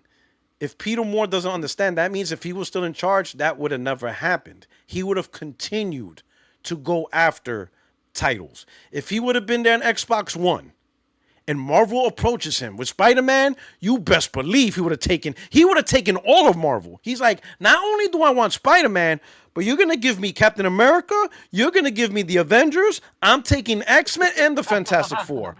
I'm taking all of it. There wouldn't be no Hell Avengers game from Square Enix. They wouldn't be Guardians of the Galaxies. He would have taken all of it. He would have said, they're all mine. I'm taking all of it. There wouldn't be a Spider-Man on PlayStation right now.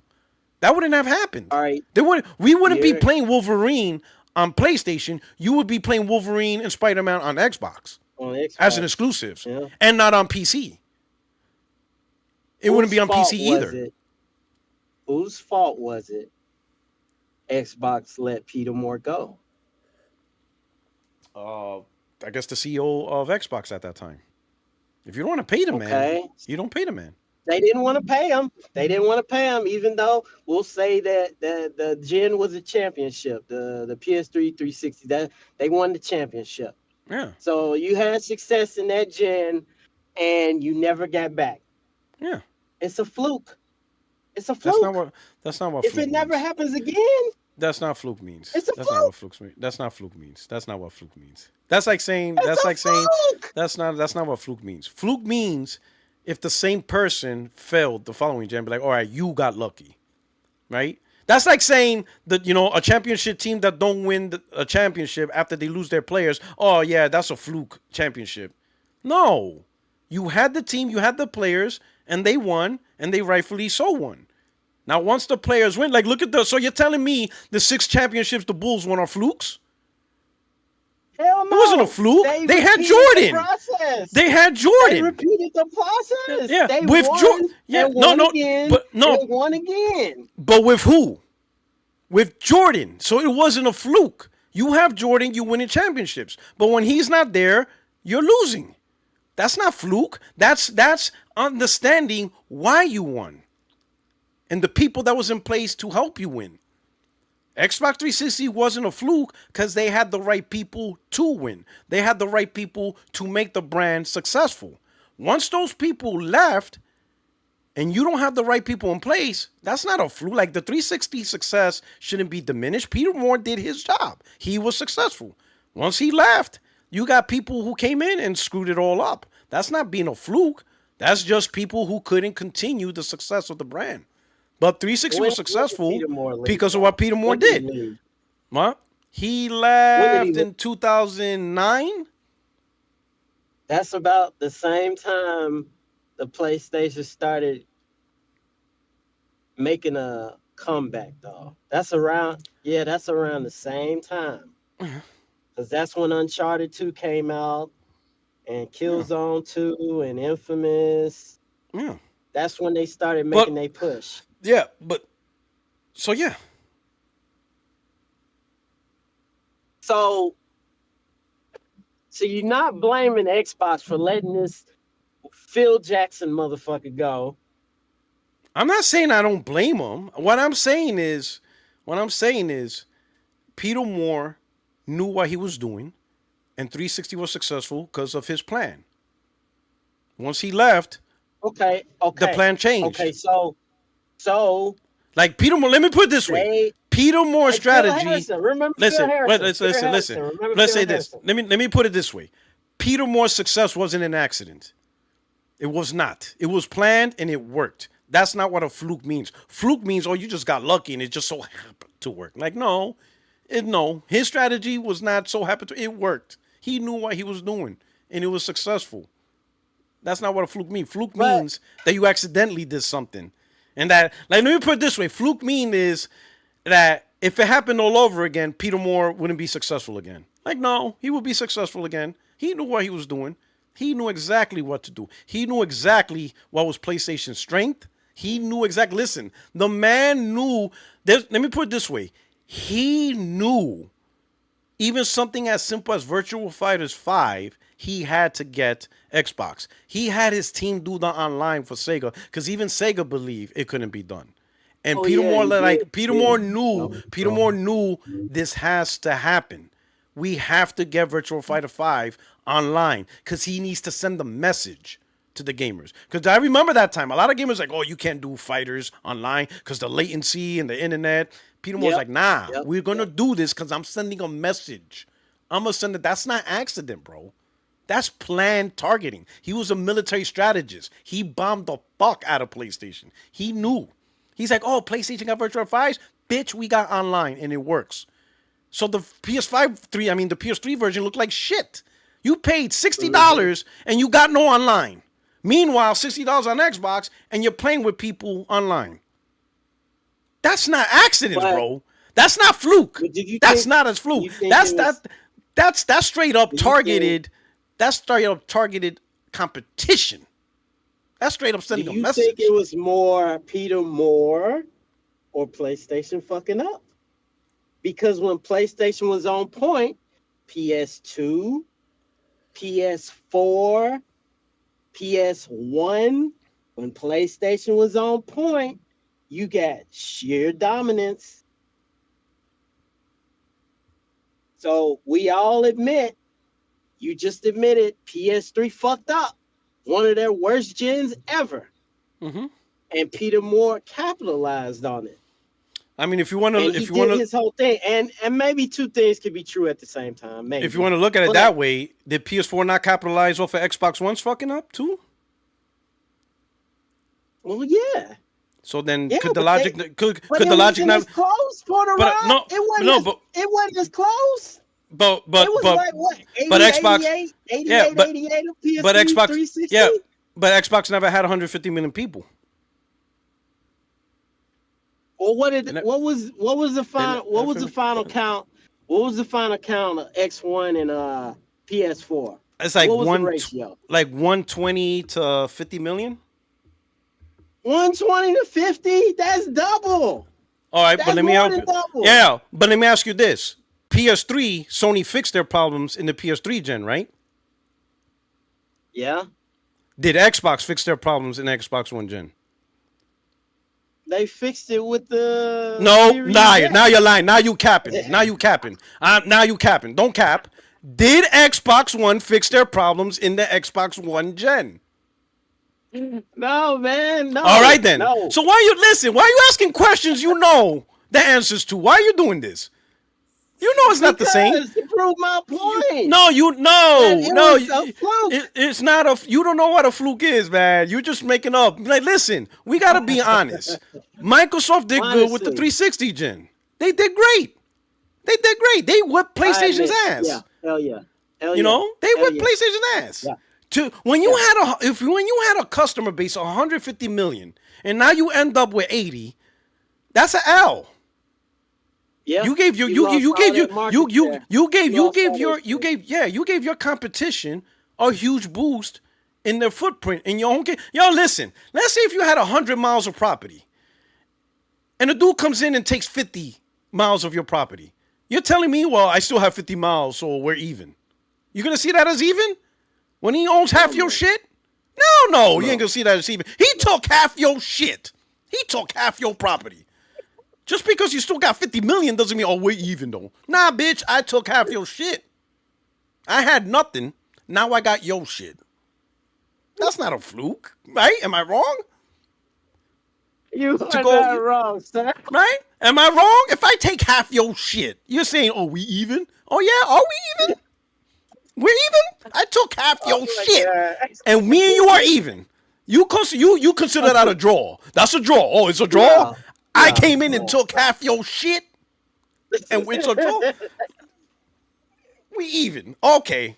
You know, Sony was like, they were not happy losing that much market share, and they were like, hold on, we gonna work on this shit, and they did, and they got back their shit. They're But like, listen, we got back our shit. but you We got think back. you think Peter Moore, you think he would have, let's say he came back at the start of the X1 PS4.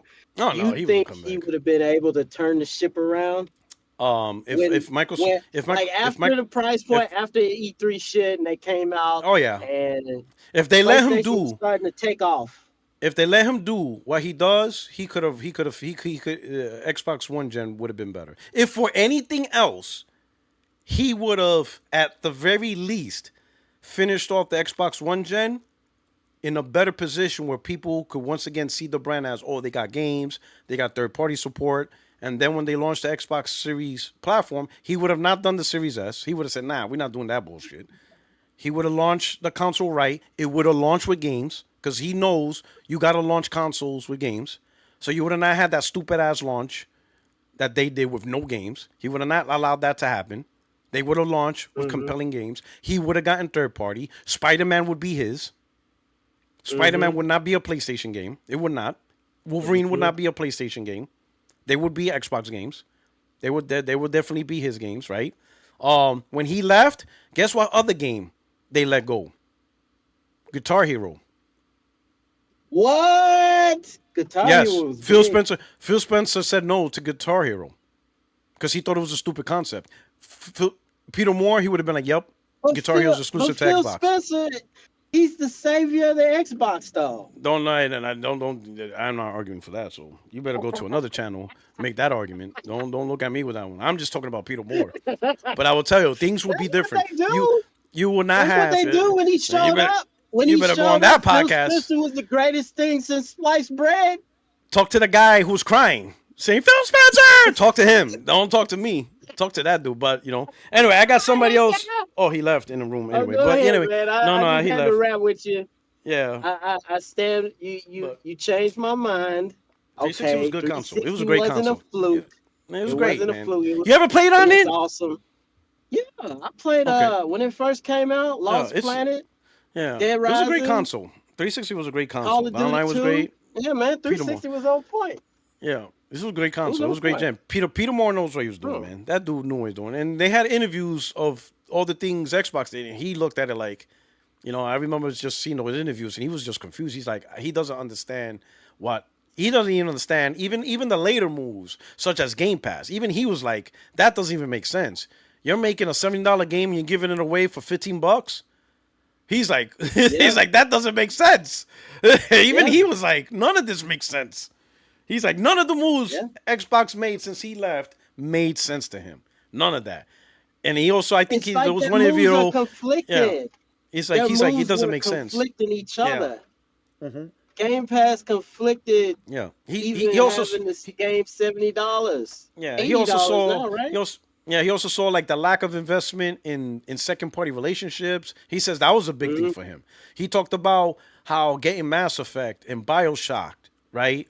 He got Mass Effect, BioShock, even Capcom games. He said that was also a huge strategy. Yeah. He wanted to disassociate Capcom with PlayStation. That was one of his strategies. That's why I'm saying this is not a Man, that was fluke. big, This 'cause dude, they made him a, he's they like made him a Lost RPG. Planet.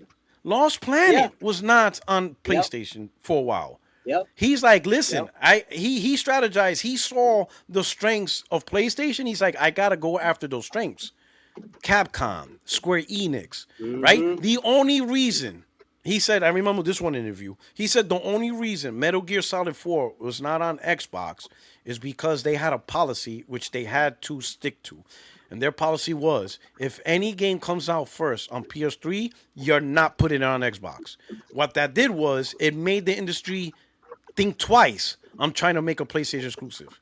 Like, if you want to make a PlayStation title exclusives, go ahead. But we're done. Don't call us. Don't talk to us. We're not playing that bullshit. At best, But you damn near had to because the PS3 was so hard to develop. exactly. You had to make the PS3 version Ex- first. exactly. No, yeah, but no. He's not talking about making it first. He's talking about releasing. If a game releases on PlayStation before Xbox, nope, don't even bother. We're not Oh, taking. damn, They're that was not taking. smart They too. didn't want secondhand games. Leave it on PlayStation. And what he done was it put publishers on notice. Like, man, if we make a game on PlayStation, release it first on PlayStation, we're gonna miss out on this huge user base that Xbox On has. the user base, the Xbox. Yep. Yeah, so only a few companies were willing to dare do that. Kojima and Konami was one of them, and I think Sony paid a lot. That's why you Sony paid had a lot four. for Metal Gear Solid 4. Yeah. They paid a lot for that price, Yeah, but it's four. I crazy. think four. Might have started with four turning it around. Yeah. Sons of the Patriots. So That probably turned it around. yeah, but Yeah. that just shows Peter Moore knows what he's doing. He was not playing. It was not an accident. He had a whole strategy across the board, from second party to third party timed exclusives to telling the industry, Yep. if you put a game on PlayStation, don't even bother calling us. Keep that shit on PlayStation. We don't care. That dude was, what games you making? Does it have online? No, no. Then we're gonna put online and we'll help you do it. That dude was not playing. Peter Moore was You not right, playing. man. Peter Moore leading the Xboxes when it was at its deadliest, when it was going for the jugular, man. Yeah. Final Fantasy wasn't exclusive no more. Devil He May got Cry Final wasn't Fantasy. exclusive no more. Grand Theft. All that He shit got went to the Xbox. Yep. Did you know Assassin's Creed was announced a PlayStation exclusive? People don't know that. What? It was announced. kidding. Ubisoft announced it.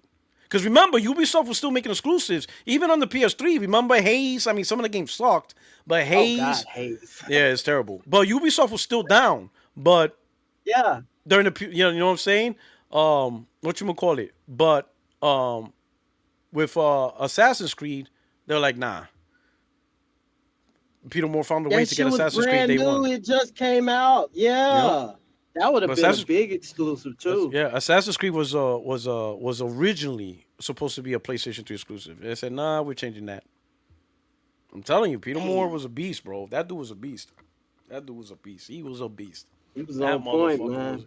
Well, the You're only right, thing is, man. he took over EA, and while he made EA even more of a beast, but the thing we got now is because of him. The annual Madden and live service and all that shit. I mean, he did what he did. He made the company more money, but yeah, it is what it is. But that motherfucker knows his shit. That motherfucker knows. He's a smart dude. But anyway, my brother.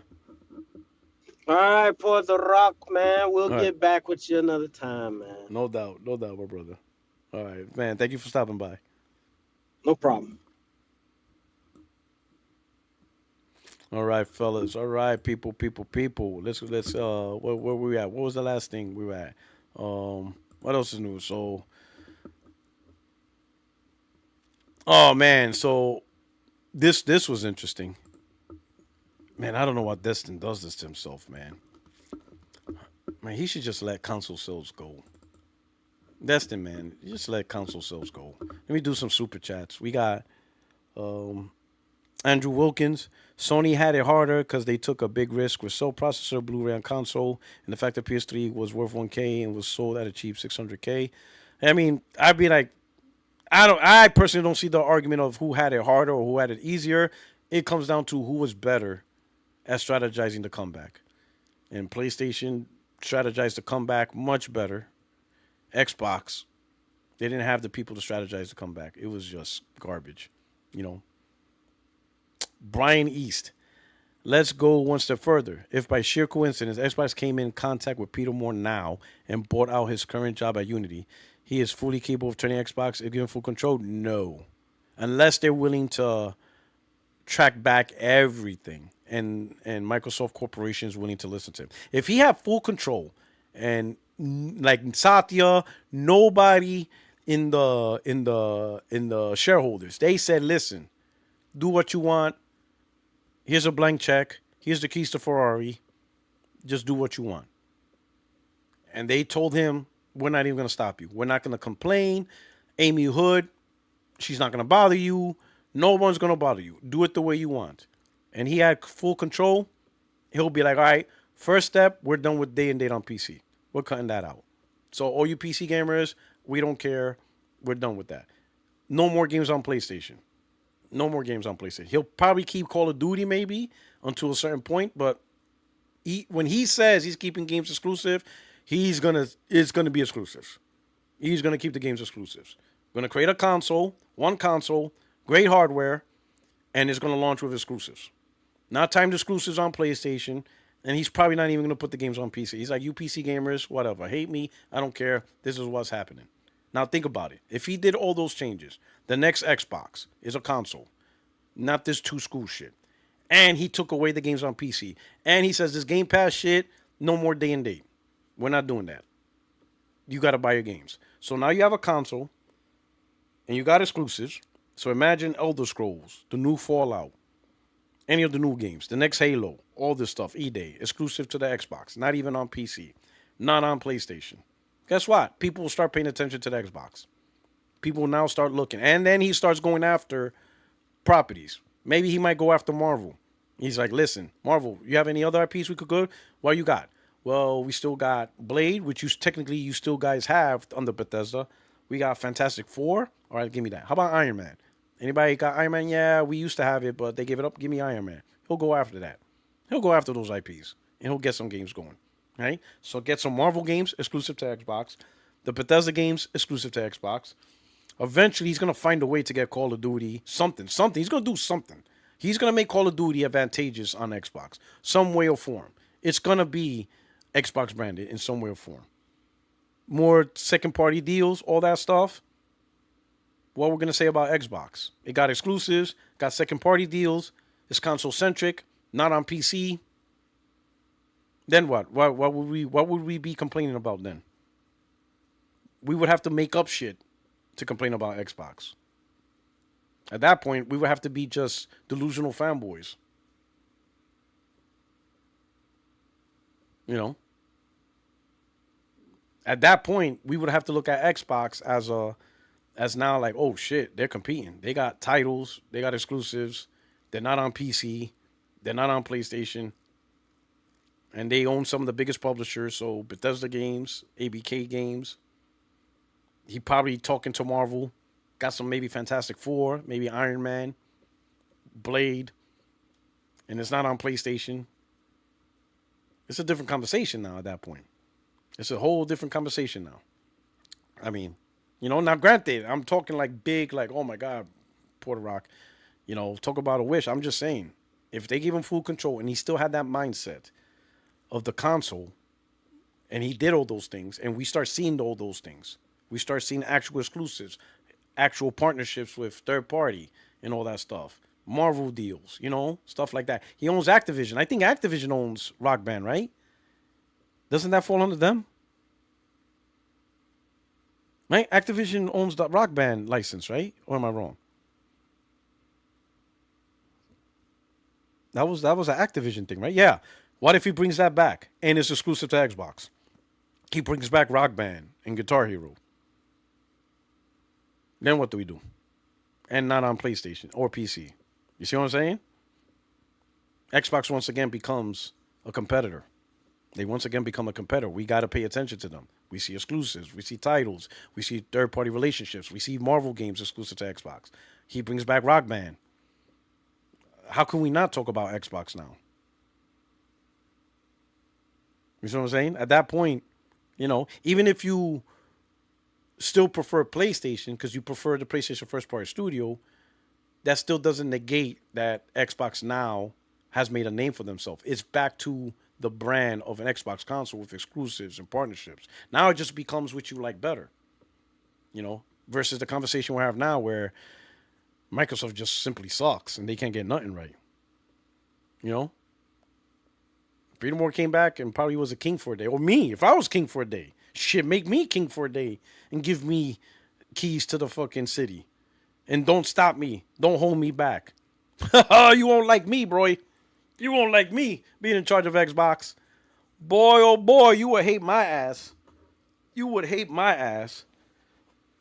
Because you best believe I'm going after Konami. I'm bringing Metal Gear to Xbox. I'm bringing Castlevania to Xbox. That shit is mine. Fuck that. You're going to hate my ass. Don't get me started. If I was fucking king for a day, and the shareholders just says, Puertorock, just we're not even gonna bother you. Do what you gotta do. Oh my god, bro.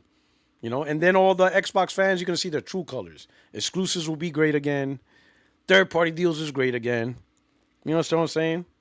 You know, all that stuff. And I will go to WB. You best believe I will go to WB. I don't know why Totoki's not doing it, but I will look at WB like, listen, I know Paramount and them, they whatever, we're not interested in the movie side. What if we can buy the gaming side of that, so that way you could just focus on TV, streaming, and movies, WB. So that way the people not interested in the gaming sector, they're not absorbing the gaming sector because it's too much. And they're not interested in that. So we'll take the gaming sector out of that. So that way the movie studios, you guys can just talk movies and TV shows and your streaming. And the gaming part is not part of the deal because they're probably not interested in the gaming part. Which makes you conversation talking. We'll take the movie part. We'll take specifically the gaming IPs. We'll take that. So Mortal Kombat exclusive to Xbox. Injustice. Batman. Yeah. On Xbox. Batman custom consoles. Not on PlayStation. The Flash. Harry Potter. Lord of the Rings. Go ahead, fuck with me. Go ahead, make me in charge of Xbox. Go ahead. I dare you. I dare you. The shareholder goals. Do your worst, Puertorock. We got your back. Go ahead. You PlayStation guys will hate the fuck out of me. You guys won't. Shit. Keep fucking around. I'll have fucking controllers that look like the Sauron's ring. Glow when you playing. That shit will have like all the inscriptions on the Xbox controller, and when you turn it on, it glows. Like the Lord of the Rings. Boy, play with me. Play with me. Play with me. Go ahead. In fact, you're not even seeing my face. You gotta see my face. Play with me. I'll have that controller glow. Like Lord of the Rings.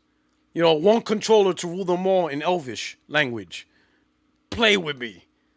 Yate boy, don't get me started. Batman, Xbox consoles, Flash. Boy, I would be a monster.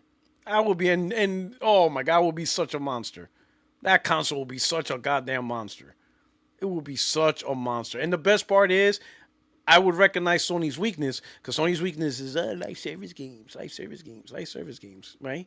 I'm like, oh, okay, motherfucker. We're going to take your spot for single player games. I'm going to flood the fucking market with that.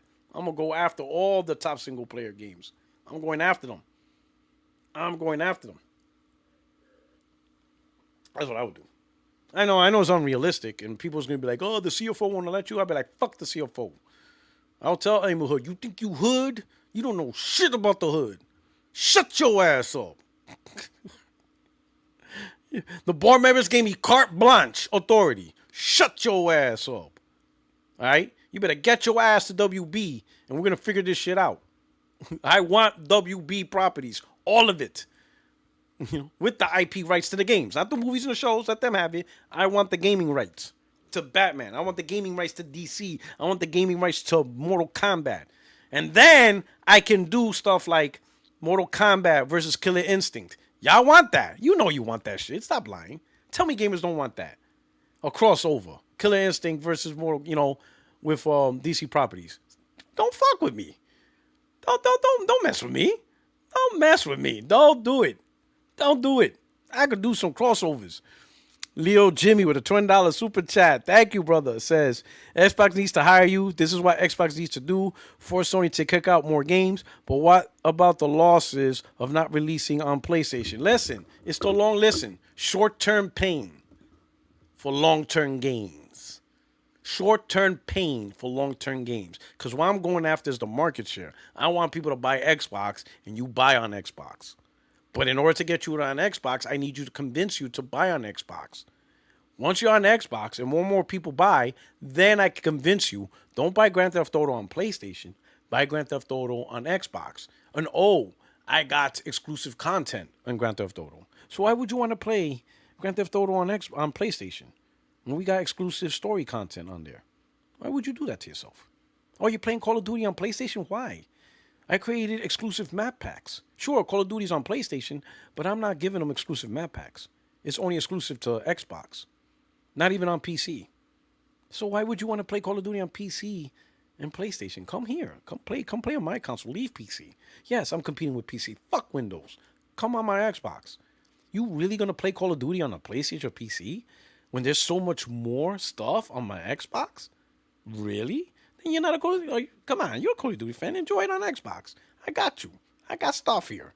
Like, listen, I'm getting you to play on this box because once you're on my box, you're gonna buy the Assassin's Creed on my box. You're gonna play Fortnite on my box. You're gonna play Apex on my box. You're gonna do all the things that you normally buy on my box because I got exclusives. I got exclusive content.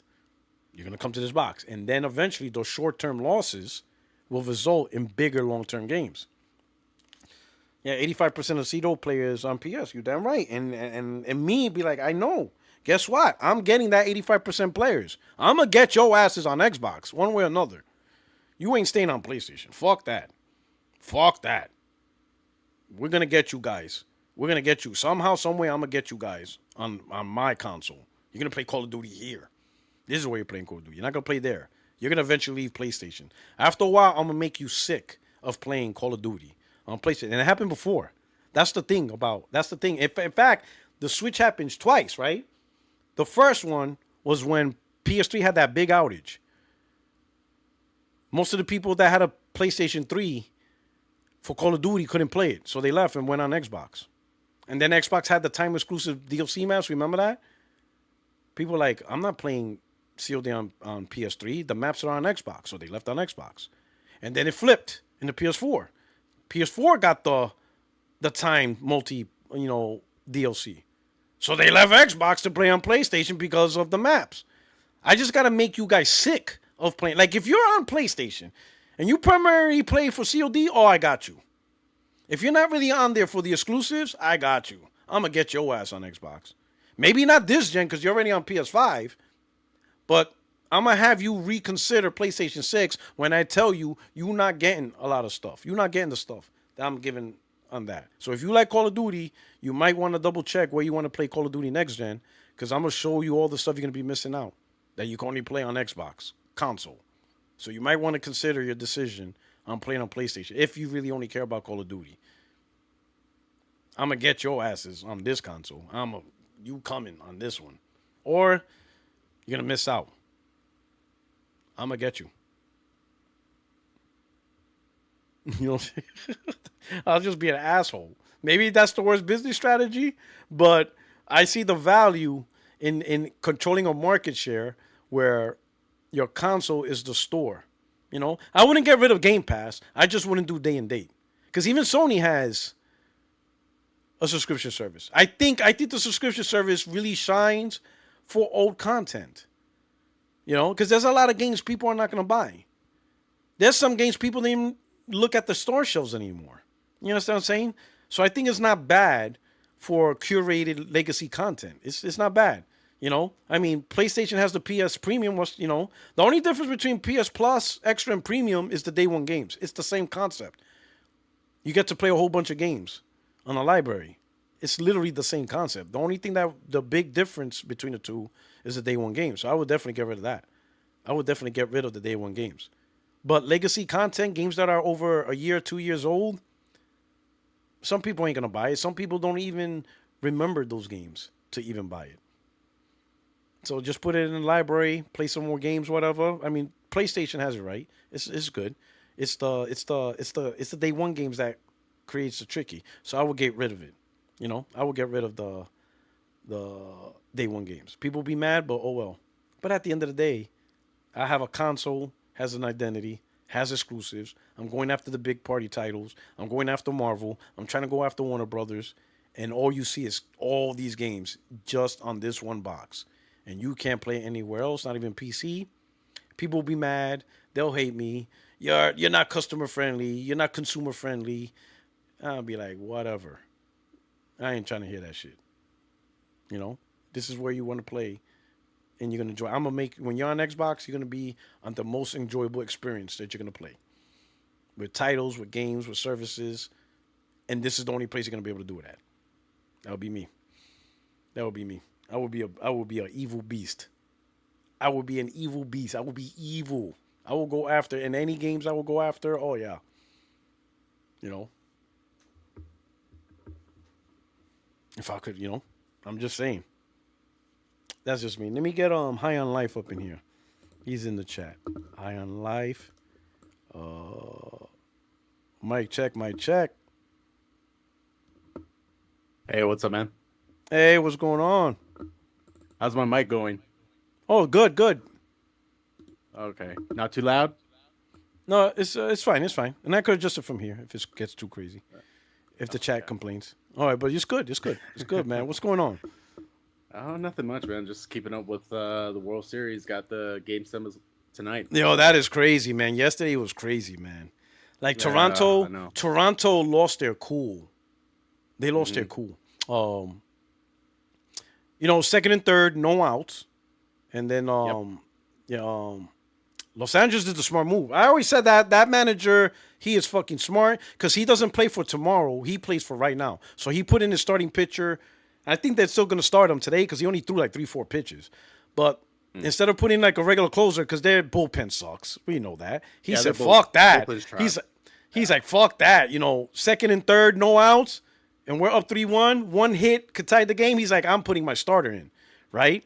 Yeah. And this is why I say, and for the community, I'm sorry for making this a sports topic, but this is why I say managers are crucial for winning championships, right? Because this became, it was no longer players versus players. This is managers versus manager. And Los Angeles threw the first move, which was I'm putting in my starter. I don't give a fuck about excuse my language. I'm not going in. I don't care about if this changes the rotation for tomorrow's game 7, because right now they may not be a game 7. I'm putting in my starting pitcher right now. That's his first move. If I was the manager of Toronto, obviously you see him warming up. He's coming down the field, and he's going to do his warm-up pitches. I will talk to my batters. I'll be like, hey, bring him in. Come here, batters. We need to strategize. Number one, that pitcher is not a closer. He never did closing. It's a different skill set than starting pitching. So what I need you guys to do not swing on the first pitch. We need to slow down. We got 3 outs. There's 0 outs. We got 3 outs. There's no room for a double play. So you're not going to hit to a double play. You guys are good. What I need you to do is let this man pitch. Get him nervous. We need to see if he can actually throw strikes. We need to see if he has that skill. Because closing, a starting pitcher, especially him, they don't have experience starting a game at the end of an inning with 2 batters on base.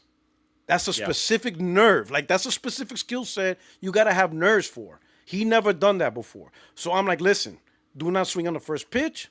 Let him earn his strikes. Don't swing on the first pitch. Just don't. Test him out. If he gets a strike on the second pitch, be very cautious to see if he can do it again. Especially the first bat, I'll be like, listen, we are 0 outs. I want you to be the test run. I'm not looking for you to score the runs. I will tell him, I'm not looking for you to score runs. I'm looking for you to rattle his nerves. That means be patient. Don't swing on the first pitch. Let's see if he could throw a strike. If he doesn't throw a strike, don't swing on the second pitch. Let's see if he can actually be a closing pitcher. Let's see if he's up to the plate. Because for all you know, he could walk you. And now the base is loaded, and now he's really rattled. I need him rattled. So I need you to be the test bed. But what does the guy do? On the first pitch, he swings in. It's a pop-up fly. Yep. On the first pitch. Like, are you fucking kidding me, bro? Like, this is a mind game now. Like, if I was the manager, I'd be like, listen, I'm not looking for you to tie the game. We got 0 outs. I need you to rattle this pitcher. So be patient. Let him pitch. High pitch count. Just fuck with his mind. That's what I need you to do. Your job is to fuck with him. Because he's not a closer. Rattle him. And if he walks you, we broke him. That's actually what I'm looking for. I'm looking for him to walk you rather than a hit. I want to see him rattled for the next batter. Because it's about the next batter. This is where good managers comes in. Clearly, the manager didn't talk to his players because right off the bat, when I saw the guy swing on the first pitch, I'm like, oh, this guy's trying to do a walk-off. fucking hero shit. Yeah. Like, no, motherfucker. I don't care how perfect that pitch is. I'm not swinging. I'm letting this guy rattle. I want this guy to be nervous. He could throw a wild pitch. Any shit could happen because he's not an experienced closer. That's not the skill set. And the manager didn't do anything. The Toronto manager this is what happens, bro, when you don't have the right managers, bro. I would have talked to the players and be like, hey, this is chess now. We got to mind fuck this guy. He's on the mound. He's not experienced. He's rattled. He's nervous. He knows the game is on the line with him. Oh, he's hurting right now. He is hurting. Let's take advantage of it. But no, first swing, out. Like, he only pitched like 3-4 pitches. Right? Yeah, He pitched more warm-ups. He pitched more warm-up pitches than actual game pitches. So he's going to start today because he didn't do anything. Like, Well, man, I these was guys saying- are dumb. These guys Well, are I dumb. was saying yesterday after Glasnow came in, I was like, well, if anything, tomorrow I assume that it's going to be Ohtani to start, just because, if Depending how deep Glasnow he had- went into pitching. Yeah, and I think Glasnow will come in, but I think he'll Yeah. come in after Ohtani. I think they're just going to go straight up starting. I don't think relay I don't think because- I don't think they're gonna put Ohtani because Ohtani got rocked. Yeah, I think well, Ohtani got I mean, rocked. the same Or could be Toronto. said about Snell, Yeah. but Snell Yeah. came in yesterday and he did Yeah. all right. Or was it yesterday or 2 days ago? I forget. I No, don't so remember when he didn't came in. didn't Snell lose? So I think Snell lost 6-1. Yeah, Remember but Snell? the Remember game Snell after came in? that- No, that was the game he came in. They cracked the home run right off the rip off of Snell. The first pitch home Yeah, I run. think that was like That was Snell. 2 games ago. Yeah, you know what I'm saying. Yeah. So Yeah. like I think they're gonna still with Glass now, and then I think the reason why I think they're gonna start him and then put Ohtani potentially, right? Yeah, because I think I think the reason why pitching relay is I- probably what they're going to go to Yeah, because they're I bullpen think- absolutely sucks ass. Yeah, so Sorry. I think the only no problem. I think the only reason why they're not going to put in Ohtani from the start because he is also a batter, and if he starts Yeah. fucking up pitching, that could fuck with his batting mind. That's the thing is Yeah. crucial. That's what makes Ohtani amazing because he's able to balance both. But in a game 7, if he starts off and they start hitting off him, it's going to fuck with his mind, and then it translates to batting. You see that all the time.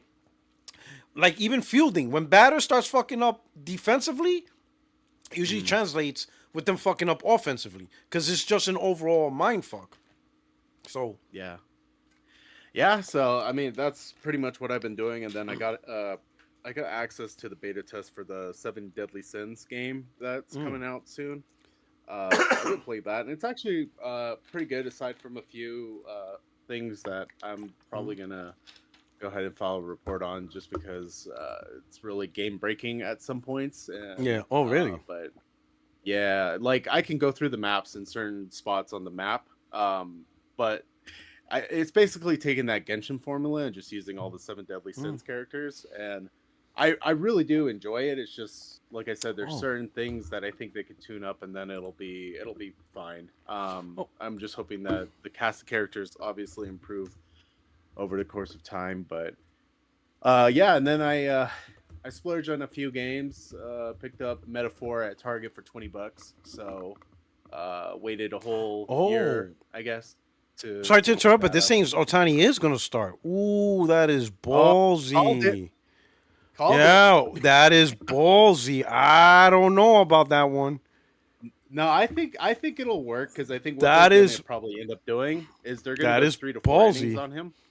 It's gonna be a go through the lineup twice moment for Yeah. the Dodgers with their starting pitchers, and I Ooh, think that- that's probably going to be the most effective. But That is ballsy. I give him that. Only reason Yeah. why I say is because if it's those first 4 innings, they crack him. That's going to impact his batting. It's gonna Yeah. it's gonna mind fuck him. It's gonna mind fuck Dude, him as a or- batter. Like or it's like gonna especially be. Oh, sorry. Go ahead. no sir. Yeah, but you want to see what I'm saying? Let's say like in the first 4 innings, even if it's something like 2-0, Yeah. Toronto goes up 2-0 and he leaves. He's gonna be in his mind, fuck. I gave him a 2-0 advantage, and now he's taking that to the plate, where he may not Yeah. produce. Like that's a ballsy move. Ballsy It move. is, but Ooh. I think it's the right. Ooh. I personally think it's the right move because again, you're coming off of a game where Glasnow was the last pitcher on board, so those batters are sort of acclimated to him. But then you bring in Otani, who's a faster, harder throwing guy, Mm. and then of course you go back into Glasnow Mm. or Yamamoto. I do think Yamamoto is going to come in at some point in today's game. I think yeah, he'll- they're gonna use him again. They're gonna use him again. Yeah, because they don't he's have a gonna be in choice. for like 1 or 2 innings. Yeah, they don't have a 'cause choice. And he's Roki such a great. Sasaki has been really bad. Yeah, he's been shaky. Yeah, This is and a starters. This is a starting pitch for at least for the Dodgers. It's all starters. They're using all their Yeah. starters. Their bullpen sucks. Yep. Their yeah, bullpen's their garbage. bullpen is trash. Their They need game's to keep not it. They need to keep it down to a 1 or 2 run game, and I think they have a chance to pull it Okay. off. But Mm. but anyways, going back to like the whole Yeah. gaming stuff. So yeah, I picked up Metaphor Refantasio for $20 at Target. So if you guys want to stop into your Targets, they are clearing out that game. I don't know what for, but I found it for $20 and I was like, yeah, I'm just gonna pick it up. $20 to own it, or $30 to rent it on Game Pass. Yeah, Even though it's yeah, not there anymore. Facts. You know. Oh, it's like it's 30 now. It's 30 now. Yeah. Yeah, but I know you were talking about like the whole TikTok business. The only thing I can say is the comparison between TikTok and gaming is just as stupid as saying like if we make enough good movies, people will stop listening to music. You know, it's Good two point. Different. Good It's point. two different entertainment sectors. Yeah. It's just so flawed in this comparison and the strategies that Microsoft is taking with this whole thing. And all I can say is good luck, but shit, you guys are more lost than I thought, because I mean, yeah, I don't know. I just don't know about them right now. I don't know. They should be focusing on creating good games that would get people No. to subscribe to Game Pass, that would get people to buy their games on PlayStation PC. That's it. Yeah. That's it. You know, Yeah. they should look at the gaming industry within, because even Satya said that the biggest publisher. So your competition is other publishers. That's how you need it. How can we make games better than 2K, better than EA, better than Ubisoft, better than Sony? That's your competition. We want people to buy our games, not their games, even on PlayStation. Yeah, that's the competition. That competition is we're the best publishers with the best developers with the best world-class games. Play our games, buy our games. Make people be like, oh, snap, Grand Theft Auto 6 comes out, but man, Microsoft has this new game. Ooh, this looks really good. That's what they need to focus on. Just focus on making great games that competes with other games, and have people be like, yeah, I'm going to pick this game up instead of this game. That's it. Yeah, That's all they need to worry about. I also think, as far as like this Windows handheld business, I don't think, at least for a lot of us that have been looking at this from the outside in, just taking common sense and looking at it at face value, I think it's pretty obvious why Microsoft decided to go the Windows route, or like the gaming handheld route. It's because of Windows. That's their business model. They're gonna, and I've said it before. Like, I know a lot of people are praising the fact, like, oh, they're going to get rid of the paywall for multiplayer and things of that nature. But did you not see their announcement when they restructured Game Pass just a few weeks ago? What is superseding those costs is going to be the cloud gaming access, because that's where they're making their money. They want you on Windows, and if it's not Windows, it's through Azure Cloud. So you guys are not paying attention. The people that are saying, "Oh yeah, paywall's down." Woo, yeah. Nah, man, they're going after you. Once they get you on that Windows handheld, they're gonna lock down a lot of features for users via Windows 11. I mean, you're even seeing it now. It's not, necessarily locked down at the moment, but you're talking about Teams being pre-installed. You're talking about, it's like the Android phones when they had the Facebook pre-installed on your system. There was no like legitimate way to get it off of it, but I can see Microsoft throwing that into a service like Windows and all the application and features that come with it. So I think bigger picture, Windows is the model, the thing that they're going after. They're trying to lock those users, whatever's left of them, onto their operating system. So I I see it a different way. I know a lot of people are trying to like say like, oh, it's because of the um whatever, like the accessories and all that. I know you were saying the accessories and things of that nature too, but I see it as like more of the operating system, like Windows. And we heard it plenty of times before. Like Windows is losing ground in their market share. So whatever No, they are they can, like? Can you explain? Can you talk on that? Like where? Because I hear people talking about it's Steam mostly OS. I'm coming. like, who and where?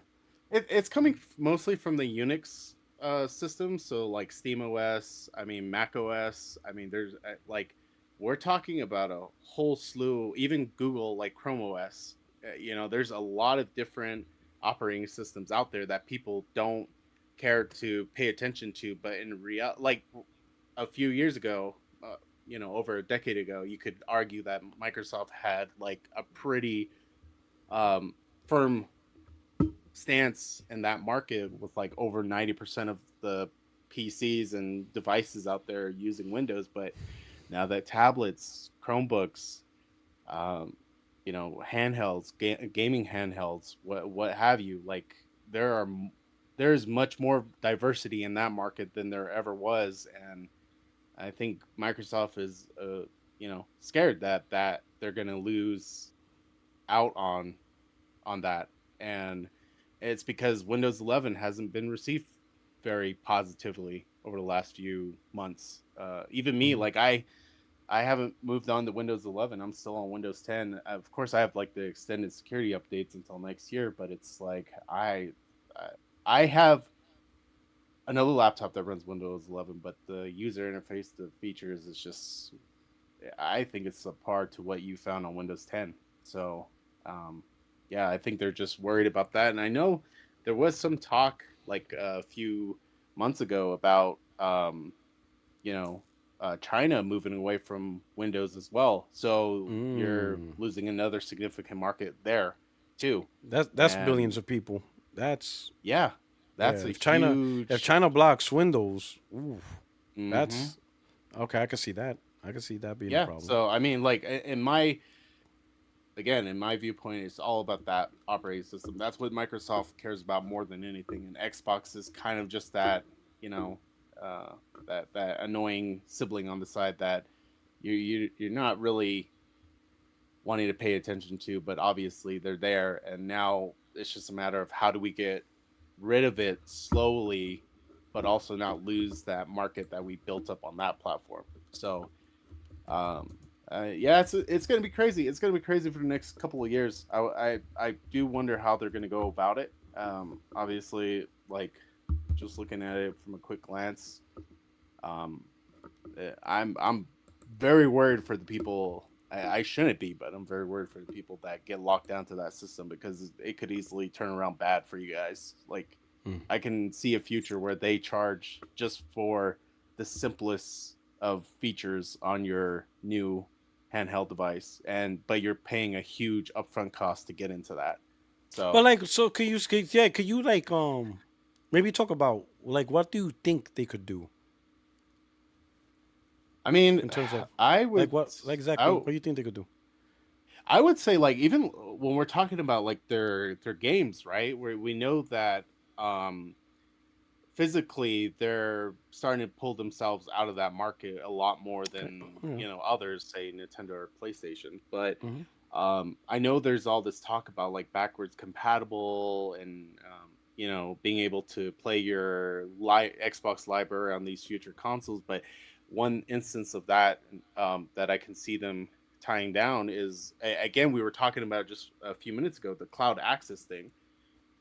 Unless they decide to put another piece of hardware inside this um, new Xbox console, similar to what the PS3 did, where they were backwards compatible to the PS2 and things of that nature. Um, I just don't know how else they would be able to do that without going the emulation route. And there's that first wall. How are you going to be able to emulate it on that device? You have to pay for cloud access. That's kind of it's not the only thing that they could do, but that's like kind of the primary thing that I see like happening is they'll lock down access to software via the subscription service. It's similar to like Office. Like Office used to be, a one-time purchase, but now they've kind of forced everybody's hands into getting it on a yearly basis.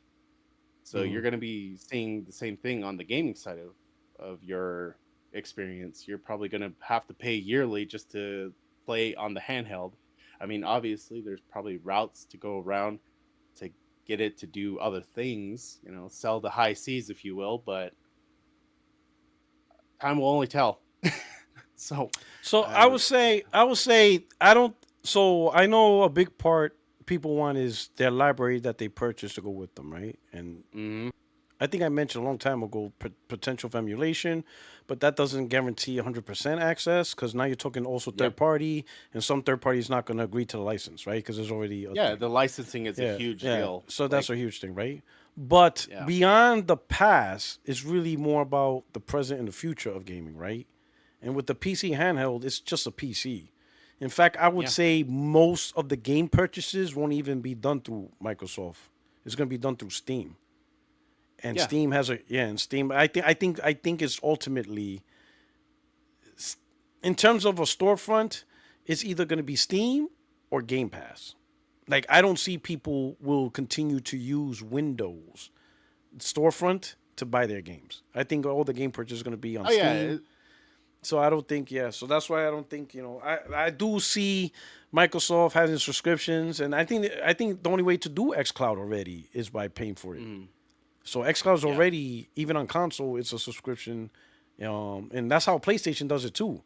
Their cloud gaming service, you have to be subscribed to PS Premium. it's actually, a premium. Yeah, it's a Yeah. premium tier. But So- I so, think that's kind of the point. It's like Game Yeah. Pass right now is being more worked on as an access service. Like Yeah. you're gonna pay to access this content on yeah, either on our Windows device or Yeah. other devices. But yeah, Yeah. it's Windows or cloud. No other Yeah. option. yeah. So At least in their eyes. well, at least for the services, but for the games, you'll still be able to play their games if you buy it on Steam because they're still going to release all their games on Steam. So you can still buy Yeah. their games outright via the Steam storefront, and that's just an issue. I think the biggest transition, and then listen, when it comes to backwards compatibility, if you completely change a strategy for something, you're going to be SOL. I mean, even PlayStation, we went through it. PlayStation 4 and 5 is not backwards compatible with the PS3. So your PS3 games are lost. That's just, so I understand we look at the Xbox community, but we went through the same thing. We can't play our PlayStation 3 games unless you have what? Cloud. Does they have a PS3 or cloud? Yeah, cloud. So Basically, the all thing the you're houses talking are about, cloud. yeah. So the thing you're talking about, PlayStation did it already. They already Yeah. did it. You want to access PS3 games, you got to be part of our cloud subscription service because we can't get it backwards compatible. And I don't know if they ever will be able to do it, or I'm not even sure if they're even interested in doing it. I don't know what Sony's plan is because you've seen guys on PC, they got PS3 emulation running, but I know that's the difference between free programming and actual paid licensing. So I don't know the rules, but we went through it. We went through that transition, but at the end of the day, it was for a bigger goal, which was PlayStation 4 becoming x86. And now, from this point forward, PlayStation 4, PlayStation 5, PlayStation 6, PlayStation 7, the entire library goes forward. So there's a little bit of a heartache, and I think the Xbox community is going to eventually feel that pain. I think when this Xbox PC comes out, they're going to realize they still don't have access to their full library, and eventually it's just going to be keep your Xbox Series X if you really want access. But going forward, Microsoft did the best they can. You establish your new library, kind of like what we did. Yeah. So I think that's what it is. Yeah, so I In the mean, we'll long see run. what happens. But I know another one of the biggest talking points. It's been a while since you've done a disagreement day, so I know I had this topic at hand, but of course the whole Helldivers 2 situation on Xbox. I know a lot of folks want to keep pushing this narrative that it did extremely well over there, but just looking at it just from a pure numbers standpoint, I don't see how it would have reached anywhere near what that firm had. Now, 1 proposed million, I'm like, that thing didn't sell 1 million. Yeah, That's because I no mean, you fucking look way. at the the 1 million is 20 a top. lot, and that would have boosted up to number one in the charts. That's a lot for Well, just think one about it this platform. way. Yeah, like think about it this way. Like 1 million would have been quicker than what would have happened with Yote on the PS5.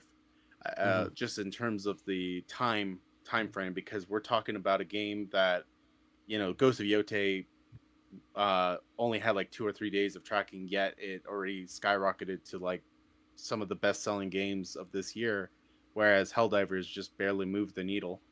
And even when we're talking about the MAUs part of it, which obviously is the biggest talking point for Xbox at this point in time, I mean, Helldivers went from number 4 to number 1 on Steam. This was last month, so September, or I forget that we're in November now, but September, Steam went from number 4 to number 1, and then PS5 went from number 26 to 14, while Xbox only climbed like 4 spots. So, and right now, as it is, it's on Xbox, it's being outplayed by Skate and Rainbow Six Siege, while barely beating out Supermarket Simulator. So you tell me if that's successful. Really? Yeah. And even Colin Moriarty, I know we've kind of touched upon this subject before, but Colin Moriarty, he was a big push, like he pushed for multi-plat releases, more of it from PlayStation, like especially day and date. Even him, like on his last podcast, he said that it didn't make much sense to put it on Xbox and reap very little in terms of revenue.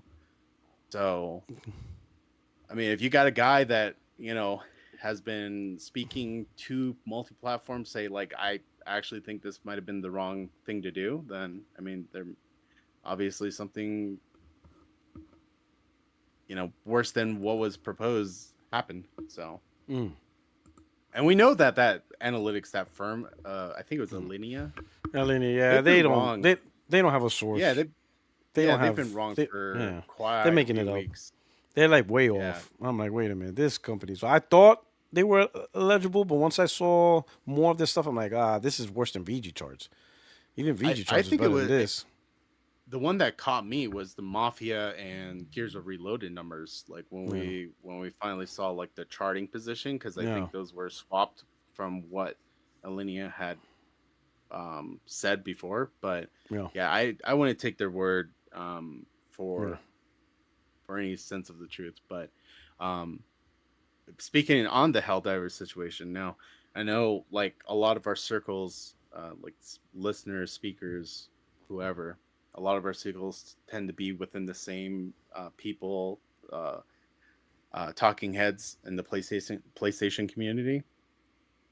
I had a bone to pick with Thrash because of the Helldivers 2 porting situation, because he tried to legitimize those efforts and make sense of it by saying like, oh, they were doing it to recruit gamers that Xbox had abandoned.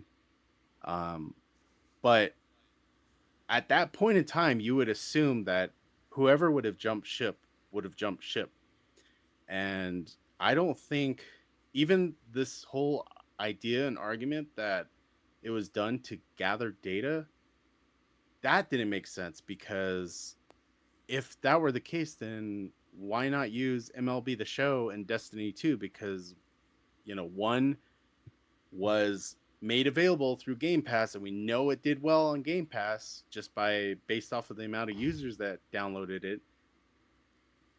And then Destiny 2, like that's another like first party studio game where Sony and the studio have access to that information. So I was a bit put off by that, trying to, like I said, people within the PlayStation community trying to make sense of that Helldivers porting situation. I never agreed with it, and I've spoken quite a bit about it, but I just got to put it out there. That whole thing didn't make sense. And then even I think, oh, go I ahead. hear you. So I hear you. I kind of agree. I mean, I don't like. I'll be honest, and I hear that conversation, and it's just. But in my perception, putting your content on other platforms to me sends a message of, are you going to put more content on the platform? That's the first thing you Yeah. think of. That's how, that's like the people like, oh no, they're just doing it to entice gamers to leave. But if I'm on the other platform, like if I'm on Xbox and I'm playing on Xbox, now all of a sudden you put I'm getting Helldivers games. 2, right? That just tells me I'm Yeah. getting PlayStation games. What more is coming? So why move? You know, like Because that's because if Helldivers I'm was speaking actually of, like- if Helldivers 2 was interesting to me, then I would have gotten a PlayStation. Because I could look Yeah. up online, I could see a stream, I could see people playing it, I could see videos, I could see reviews. It's really not hard. It's not really not hard to look at games and see if the game's interested and be like, oh, you know what? Damn, that game looks cool. Let me get a PlayStation. It doesn't need to be directly on my console, because once you put it on my console, then you save me money. And I don't have, like, I'm not gonna buy if I was on Xbox and then you put Helldivers 2, why would I pay $500 for a PS5 to play Helldivers? I already got Helldivers. Now people say, "But you don't got Spider-Man." How do you know? Maybe I will. Maybe I won't. yeah. I'll Exactly, just wait. 'cause that- Listen, I'll just write it out and see what happens. I'll just write it out Yeah. because no one knew Helldivers was going to come to Xbox. So how do you know? Nah, the likelihood is not, but I'm just saying I just don't see putting games on other platforms and you don't think that sends a certain message or potentially could send us the wrong message. I think it's just the wrong message. I just prefer the simple. You want to play this game, it's over here. Play it or not. Yep. Yeah, That's and it. That's how I felt. To about me, it, it's a too. simple like, message. it made no sense to do it in the first place. It still makes no sense because even them, they've admitted that their optimization and the way that they've basically updated a game has not been up to par. And even like for me, I logged in like maybe a few weeks ago, a month ago, and the thing was barely playable. Like there's a lot of issues that need to be fixing, but instead they were more worried about war bonds and porting it to another system. So, I mean, good luck to them, but I just don't see how how that whole thing is gonna take off, especially with their new project. I think once their new project gets off the ground and running, I think Helldivers 2 will probably suffer a more dire fate than we want it to. But I know, yeah, it's just crazy. I don't know what's going on with that. So, All right, brother. but and last thing too, I disagree with M. I know a few weeks ago he was talking about how like PlayStation studios shouldn't be getting into smaller projects and just stick with the big AAA bangers. But I find it a little bit hypercritical because his personal game of the year was from a small studio with a strong creative voice, and it came with a lower overhead. So to be I fair, I got it. He's not against smaller titles in general, because we had this discussion. He's against PlayStation because he thinks the fan base is hypocritical.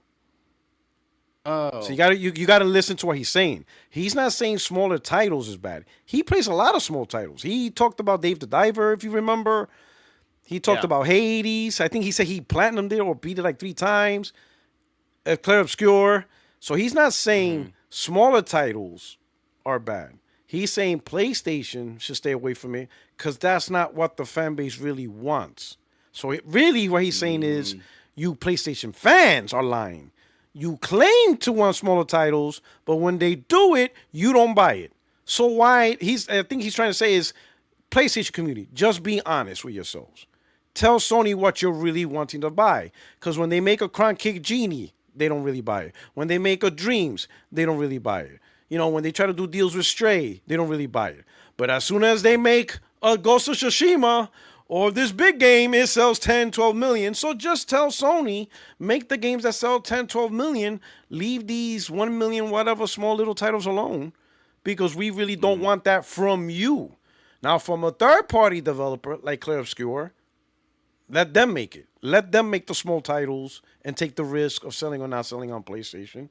But as far as first party, he feels that the PlayStation is hypocritical on telling Sony first party to invest in this, and then when they do it, people don't really buy it. And he uses a lot of Yeah, well, examples. The what is it? What's that game called? They made two parts of it. They even made a sequel, like Knack 2. What's that game where the world spins around? Gravity Rush 2, right? yeah. Dreams, Concrete Genie. So they made a lot of smaller titles, but they don't make the noise of a Clair Obscur, right? They don't make the noise of a Hades. They don't sell 5, 6, 7, 8 million like Hades, and like Clair Obscur sold 5 million, 6 million. The Sony smaller titles don't sell that much. But as soon as Sony comes out with a big AAA game, oh, it's selling 5 million. You saw Ghost of Tsushima, 2 days on the market, it's already on the top 20 most sold games of, So what he's saying is, community, be honest. You don't want smaller games from PlayStation. You want the big titles. So tell them to just focus on that. But he's not against smaller titles. He just thinks it's hypocritical for PlayStation fans to demand something, but then it just doesn't get bought. It doesn't gain traction. So why are you making them waste their time on stuff you really don't want from them? And that's what he's saying. Oh, well, that's my bad for misinterpreting that, because Yeah. I thought So he was no, he more likes against small titles. Sony. Yeah, Sony. Yeah, he's going not against it. PlayStation. He's against the hypocrisy of the user base.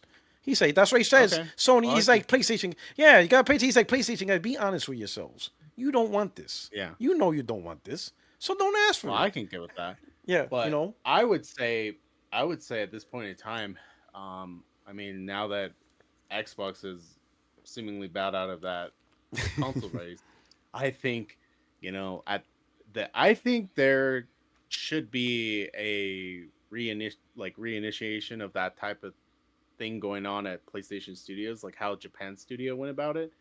But I think they should be working on legacy IP, not so much new IP. I think there is a need to bring these games to the market to kind of appeal to that younger generation, because I mean Nintendo does it. So I think Sony needs to get on that same ball and try to bring smaller studios, or even like I think we were talking about this a few months ago, where we were saying like the bigger studios, like the Naughty Dogs, the Santa Monicas, there should be 3 teams, one for the big AAA game, the next AAA game, and then the third for the smaller legacy IP game. that would be nice. That's a good rhythm. Yeah, that way you have the AAA games spaced out 6 to 8 years, and then the smaller size legacy game in the middle at 3 to 4. Just so that way you have a constant throughput. But yeah, so I mean, we'll see what happens. Oh, I do want to say though, let's bring the same energy to PC and Switch next. I know we've been bagging on Xbox the last couple of months, but once we get our flowers, then it's on to the next, and that's Switch and PC. I mean, PC, whatever. I don't really give a shit about PC. PC, whatever. Nintendo, they're on their own lane. You understand what I'm saying? So, the thing I respect about Nintendo, they create let's do it. We gotta say this. We can't ask Nintendo to be a PlayStation. That doesn't make sense. We already have a PlayStation. If you want a PlayStation, oh no, I'm not. Yeah, Nintendo's of Nintendo. Course I'm not asking, and you can't really argue with Nintendo. Nintendo's like, listen, we got real exclusives. So what are you guys talking about? That's what I would say if I was a Nintendo fan. You don't want me thank God I'm not a Nintendo fanboy. You guys would really hate me because I would look at you guys. You guys don't got exclusives. Yeah, we do. But that's where my argument kind of comes into play. It's like, and I'd be like, don't talk to me. Yeah, I'd be like, don't talk to me until you got actual exclusives. I'd be like, you can't sit at this table. This table is for the exclusive players. Go away. That's what I would do. I wouldn't even argue with anybody. I'd be like, talk to me when you have actual exclusives. Then we can all have a conversation. No, but I think that's kind of the thing that I want is like true first and third party exclusives, not timed or console. Yeah. Those should make a comeback. Yeah. And that's Nintendo. Bigger. Nintendo does that. Yeah. That's what Sony should be doing. Yeah. Now. Especially since Xbox is out of the game. Yeah. Because, I would like. I mean. Yeah. Go ahead. I mean, I heard there was an interview with Nicholas Doucette, the guy that heads Team Asobi. He did an interview with Christopher Dring, and all of us know that Christopher Dring, he's a big Xbox PC dude. And he asked him about the PC ports, and then he kind of implied, like, hey, I know all the PS studios, like, they're probably going to go this way. So what is your plan? But I liked what he had responded to that, which was, like, we want to focus on just PS5. Like that, like, we want to focus on PlayStation. We want to make sure that what you see at home is what we see at the office, because it's all specific hardware. There's no permutations. There's no issues with compatibility. Like, I want to see that more, and I hope that Sony takes that page out of Nintendo's playbook and goes back to that, because you have a lot of third parties bringing their games to your storefront anyways, so you need to make a different reason for others to come to yours. Let me ask you this, right? Because I don't think we're gonna get the console exclusive, like, specific on platform anymore. But let me ask you this: you have two choices for PlayStation to choose. Choice one, they put their games on PC, not day and date, time exclusive, the way they do it now, but they still make generational games. Meaning, let me put it this way: PlayStation 6 comes out, they make games built only for PlayStation 6. They don't make it for PS5, but they will go to PC eventually. Like, that's not a choice. It has to go to PC eventually. Or they don't make games for PC anymore. That's just done. They're done. Other than the live service, all right, but for the most part, they are strictly PlayStation 6, but it's cross-gen with PS5. Which one would you choose? Absolutely cross-gen with PS5. Yeah. That's to me, that's the most realistic scenario for PlayStation, because they love that multi-generational revenue. Yeah, so I think at this point, I'll be honest, I'll be cool with that, because at least that's still within the same architecture of PlayStation. They're just focusing on PlayStation, and they're making sure their products are on PlayStation. They're done with PC and just trying to port to PC and trying to deal with NVIDIA. Nah, they're just focusing on their own actual ecosystem with their own devices. PlayStation 6, PlayStation 5, the PlayStation handheld, PC. I mean, granted, you can't run away with live service. Live service by nature needs massive devices, but I'll be fine with that strategy where they're just focusing on their own devices that they made. That way is a good synergy in their system. I can understand they don't want to leave 100 million PS5 gamers behind when they launch the PlayStation 6. I get it. Yeah. I get it. That's way too many people to leave behind. So I get it. I get that. But I'll take that world. And yeah, I would too. And I kind of figured that would be the case anyways, because isn't the supposed PS whatever Vita 2, PSP 2, isn't that supposed to be on par or slightly above the PS5? It's kind of like the bridge between the two. I think it's on par, or maybe a little bit stronger than the PS5. I think that's what they're going for. So, I mean, no matter what, they would have to like make cross-generational games, because I mean, you're talking about a handheld that's going to be released supposedly 2 years before the PS6. So you might as well start focusing on that and try to move that before anything else. And then as far as the live service stuff, I mean, I do agree to some extent. Like, you do need a massive like player base, but we've seen with like Gran Turismo, this is a great segue into that, because Gran Turismo was a cross-generational game. So I think that Sony could do the same thing with their live service, just make it cross-generational, PS5 to PS6. But I think obviously. I think the advantage is because the title, it had the name already. It had a household name, and they just adopted the online. But I think a brand new multiplayer game, like really within the first, like you saw with Concord and shit. That shit could like live service game is really difficult. I think like Gran Turismo 7 or even MLB The Show, those are easy sells because they're an established brand name.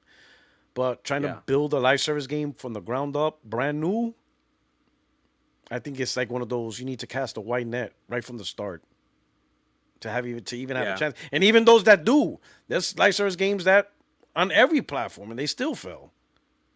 That's just a hard genre to really it is. Create. It really is. And I hate Sony went so hard into that. I do too. I still can't believe they would put studios like Blue Point or even Naughty Dog on Sony like ban. full live Sony, service yeah. titles. Yeah, Sony Sony ban. ban. Like, oh my god. So many people lost their jobs for no fucking reason except Yeah. for They hired all these people and then got rid of them because they're not doing the live service project. When you could have hired people to just build a bigger team. Like the amount of people they hire for these live service projects, they could have just hired more people to create a second team at Sucker Punch. Yeah. So now, while they're making Ghost of Yotai, they could have been working on an Infamous remake. Mm-hmm. You see what I'm saying? So we missed out on an Infamous could've. remake because they didn't have the people to do it. Because there was an interview where they mentioned, Infamous. They said, "Oh, we would love to do it, but we're too busy with Yotai." Why? Because they're one team, the studio. But if they would have had two that was teams, Sucker Punch. Yeah. yeah, Sucker Punch. Yeah, Sucker Punch. Because if they would have had two teams, Sucker Punch would be like, "Hey, you new guys, we're gonna get you some reps on PlayStation, and we're gonna have you build the Infamous remake. Let's get you started." Look at that win. Yeah, Easy win. Well, what I was saying is PlayStation. Like, again, I was saying like they should create some sort of like Japan studio system where they have like 4 smallish teams, and then just pick people from the studios that do want to work on that legacy IP, and have them work on that stuff. That way, you have those teams dedicated to bringing those PS3, PS2 titles to PS5, either in remake or remastered fashions. Yeah, right. Preferably remakes, but who knows? Okay. All right, man. Well, thank you brother. very much for having me on. I really appreciate it. It's a long talk, I know. Hopefully I didn't keep you from anything. No. I got 2 more people in the room, so let me get to them. But thanks for coming through. I really appreciate it. Yeah, no problem, man. Thank you. Have a good one. You too. All right. I got let me do the super chat real quick. Borbord throwing shots. He says, Borbord Country, thank you for the super chat. He says, P-Rock, you are part of the problem. For minute-to-minute gameplay, Bethesda, CDPR, and Remedy makes ass gameplay, but you praise and enjoy them. Shake it by that head. All right, so first off, for Remedy, the only game I really like from Remedy over the recent couple of years is Control. I don't like Alan Wake, and I didn't play Alan Wake 2 yet to decide, right? So Control to me was really the only good game they created for a while.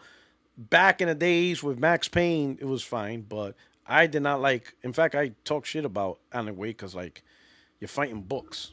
Like, you got a flashlight and a shotgun to kill a book. I'm like, it was a stupid concept. I'm like, this is a weird game. I didn't like Alan Wake. So didn't like that. As far as gameplay, Bethesda and CDPR, I like The Witcher 3. I haven't played Cyberpunk, actually. I bought it for $5. I got it on disc with the PS upgrade, but I like Witcher 3, right? Do I think it has better gameplay in terms of combat versus other RPGs? No. But overall, I like it. And it's not just me. I think the game sold like 33 million copies. So there's a lot of people that like The Witcher 3. And Cyberpunk sold like 20 million or something. It's like there's a lot of people that like CD Projekt Red games. Witcher 4, you best believe that game's going to blow up. And on PlayStation. Like, hell, they're building the game with PlayStation in mind and consoles in mind to make sure it runs smooth. So I'm not the only one that enjoys the game. But I like some of their games, not all of their games. I like the mainline Elder Scrolls and Fallout games, primarily.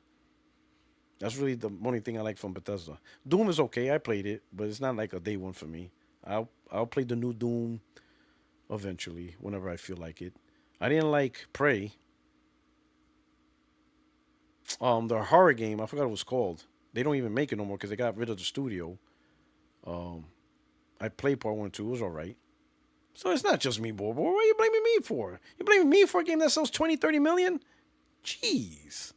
All right, let me throw in Omni because I saw him in the room first. Let me bring him in. Here we go. Microphone check. Microphone check. What's going on, man? What's going on? What's going on, P-Rock? How you doing, man?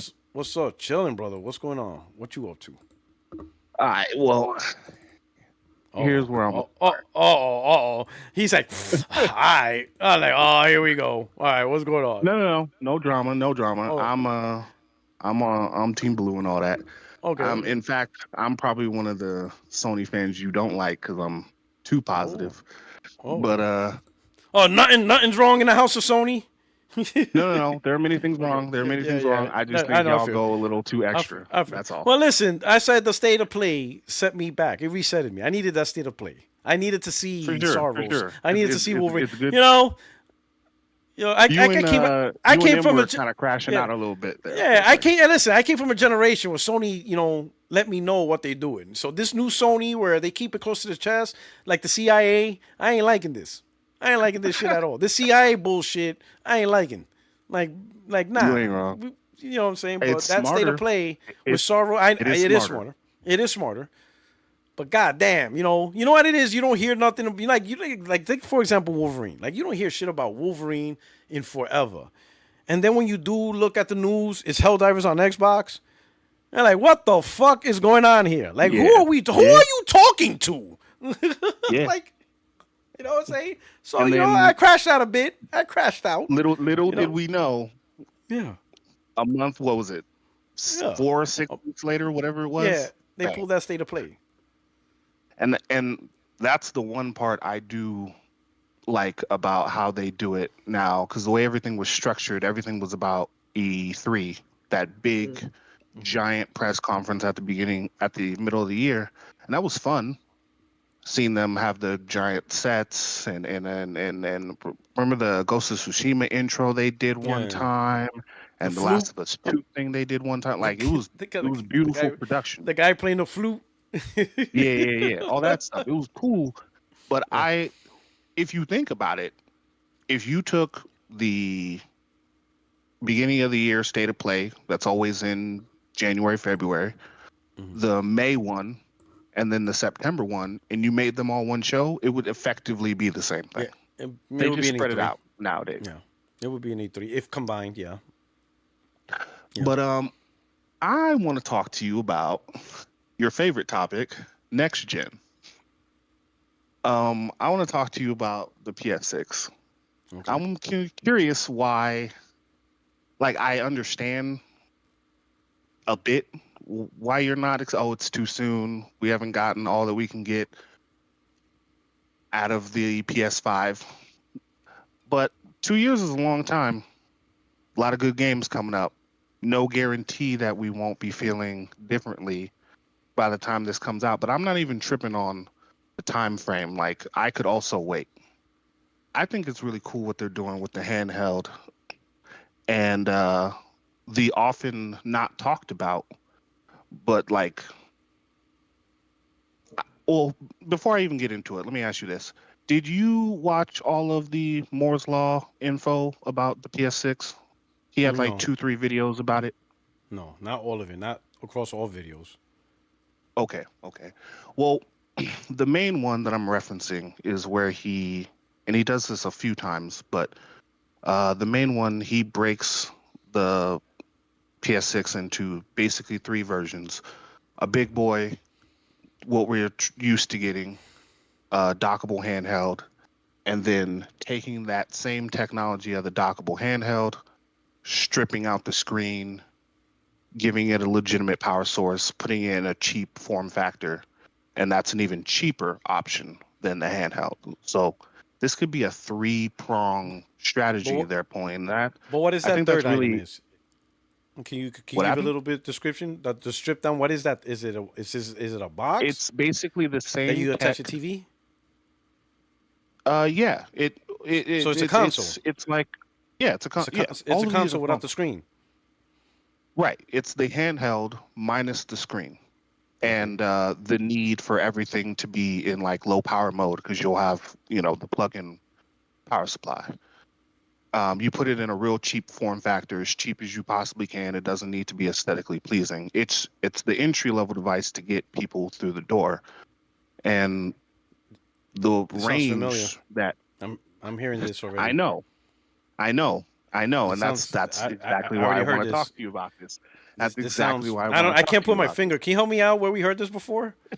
So, It I can't reminds you of the remember. Series S. It reminds everybody of the Series S. Of course it does. Exactly. Exactly. Of course it does.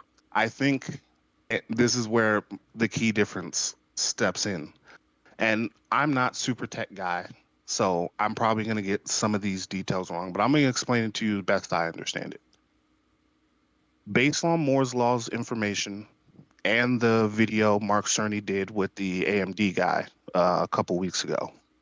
It really seems like they're trying to come up with new technologies for the sole purpose of making the current power that we have more efficient. We've all discussed how, diminishing returns. You can't keep brute forcing the power because the cost isn't worth it. The cost it would take to get that much more uh, uh, is not worth it. Nobody's trying to pay that price. You got to keep these costs down. If that's the truth, which it definitely seems to be, you look at the 50 series and the advantage they have over the 40 series in the GPU space. You look at uh, PS4 to PS5 and the general consensus, I don't think this is true, but the general consensus that it's not as big a leap as we're used to. You put all that together, it's like, okay, we're hitting a ceiling. If that's the case, that means our current ceiling, which is the PS5, PS5 Pro, that level of power is the new floor. If that level of power is the new floor, then where we go above that should be fine. As far as scaling, as far as using AI upscaling to get higher frames and higher resolutions on the more powerful device. Where the Series S and the Series X messed up is they picked the wrong floor. The floor of the Series S is too low. The way they designed it with the split memory and everything, it wasn't strong enough to do what this current generation of games were trying to do. And that's why it fucked up the Series X. Where if these technologies that Cerny is going after, that Moore's Law is Dead is trying to break down, are real and they come to fruition, you're going to have a much more efficient machine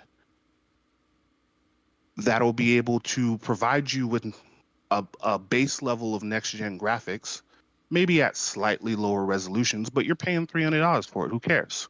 That's how cheap he described this device being, the cheapest one, anywhere between $250 and $400.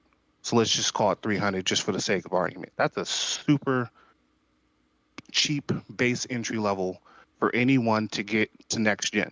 Anybody coming in who's new, get these PS4 dudes off the PS4, get the PS5 people to upgrade. Then, of course, you take the same gains that you got from the new technologies making everything more efficient, and you put it into a handheld form factor, and you give those people. And I've heard you talk a lot about, if people really want a quote unquote worse version of a game. And I agree with you from a personal perspective, but I can't disrespect the idea of the East as far as country-wise, Japan, Korea. They don't operate like we operate, and they want to be on the go on the trains and all that stuff. So I'm open to that being a genuine thing that Sony's trying to chase. They're tired of getting, beat up in their home territory. And then you put a big boy with all the bells and whistles on it to satisfy people like you and I, where you're going to get the most out of the leap.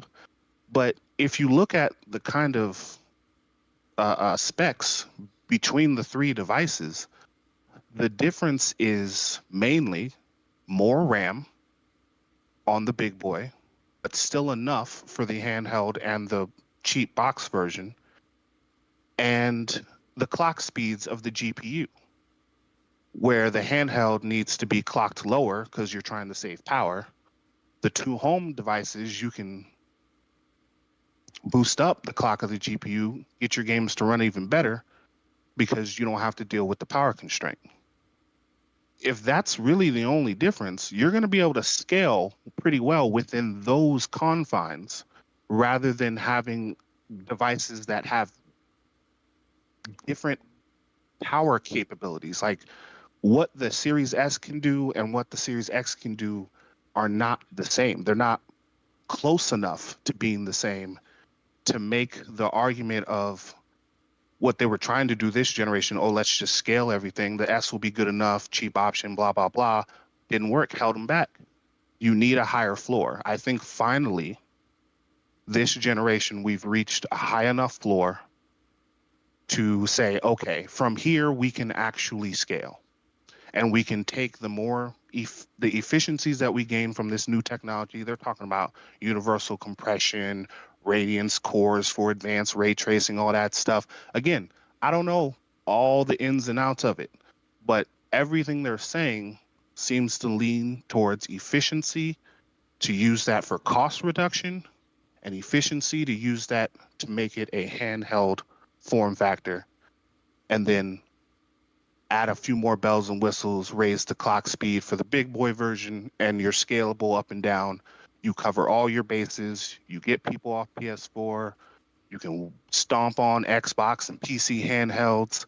You're outperforming the Switch 2, and you still have a serious home console for people like you and I to enjoy. I think that's really exciting if they can pull that off from between $250 at the lowest end to $800 at the highest end. If they can price 3 devices within that range, I think that's exciting to see how the general audience and how the industry as a whole reacts to that. Okay. So my thoughts. So, because the one video with the 3 schools, there is no 3 schools. That was MLD's idea. I mean, Moore's Law is dead. That third screen school, he made that up. That's not part of Sony's roadmap. That was his thing. He created that. Okay.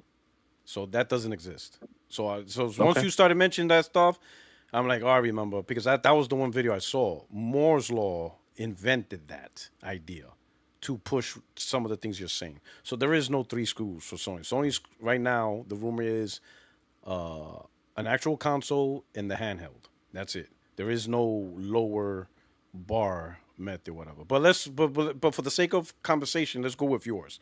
All right. So that way, because you put a lot of time and effort and thought about it, and it's a good I've been thought, thinking right? about this for a while. I Yeah, got to come correct yeah. when I come talk See, to Puertorock. yeah. So it's good. So let's look at the first part. So I think in order to make this successful, you do have to have a ceiling or a base. And I think if the base for next gen is still PS5, then okay, I can see it. Because anything above the PS5 is still better. Even if it's a low power device, if that low power device still outperforms the PS5 or the PS5 Pro, then it is what it is. But that means next gen is about PS5 games just looking better and running better. So pretty much, PlayStation 6 family of hardware is just a GPU, CPU, and memory upgrade. That's it. It's just PC. It's like the philosophy of PC.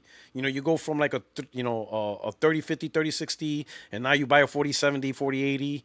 The game did not fundamentally change other than just a better experience. Higher settings, higher frame rates, better resolution, AI upscaling, all that good stuff. But it's the same game. You're not getting a game design around the hardware into just to push the next level of creativity. So in your idea, if it's just PS5 games but better versions of it, then yeah, it could work because you're just playing PS5 games. I don't know how the community or the fan base will react to that, knowing that they got PlayStation 6 generation of hardware, but all it's going to do is play PlayStation 5 games better. I don't know how the community is going to react to that. I don't know how, and that's going to be interesting because that's something I think the console gamers were just going to have to accept.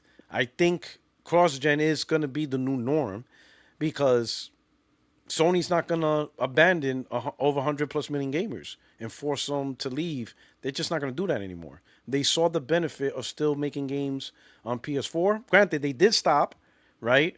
But they still see third party taking advantage.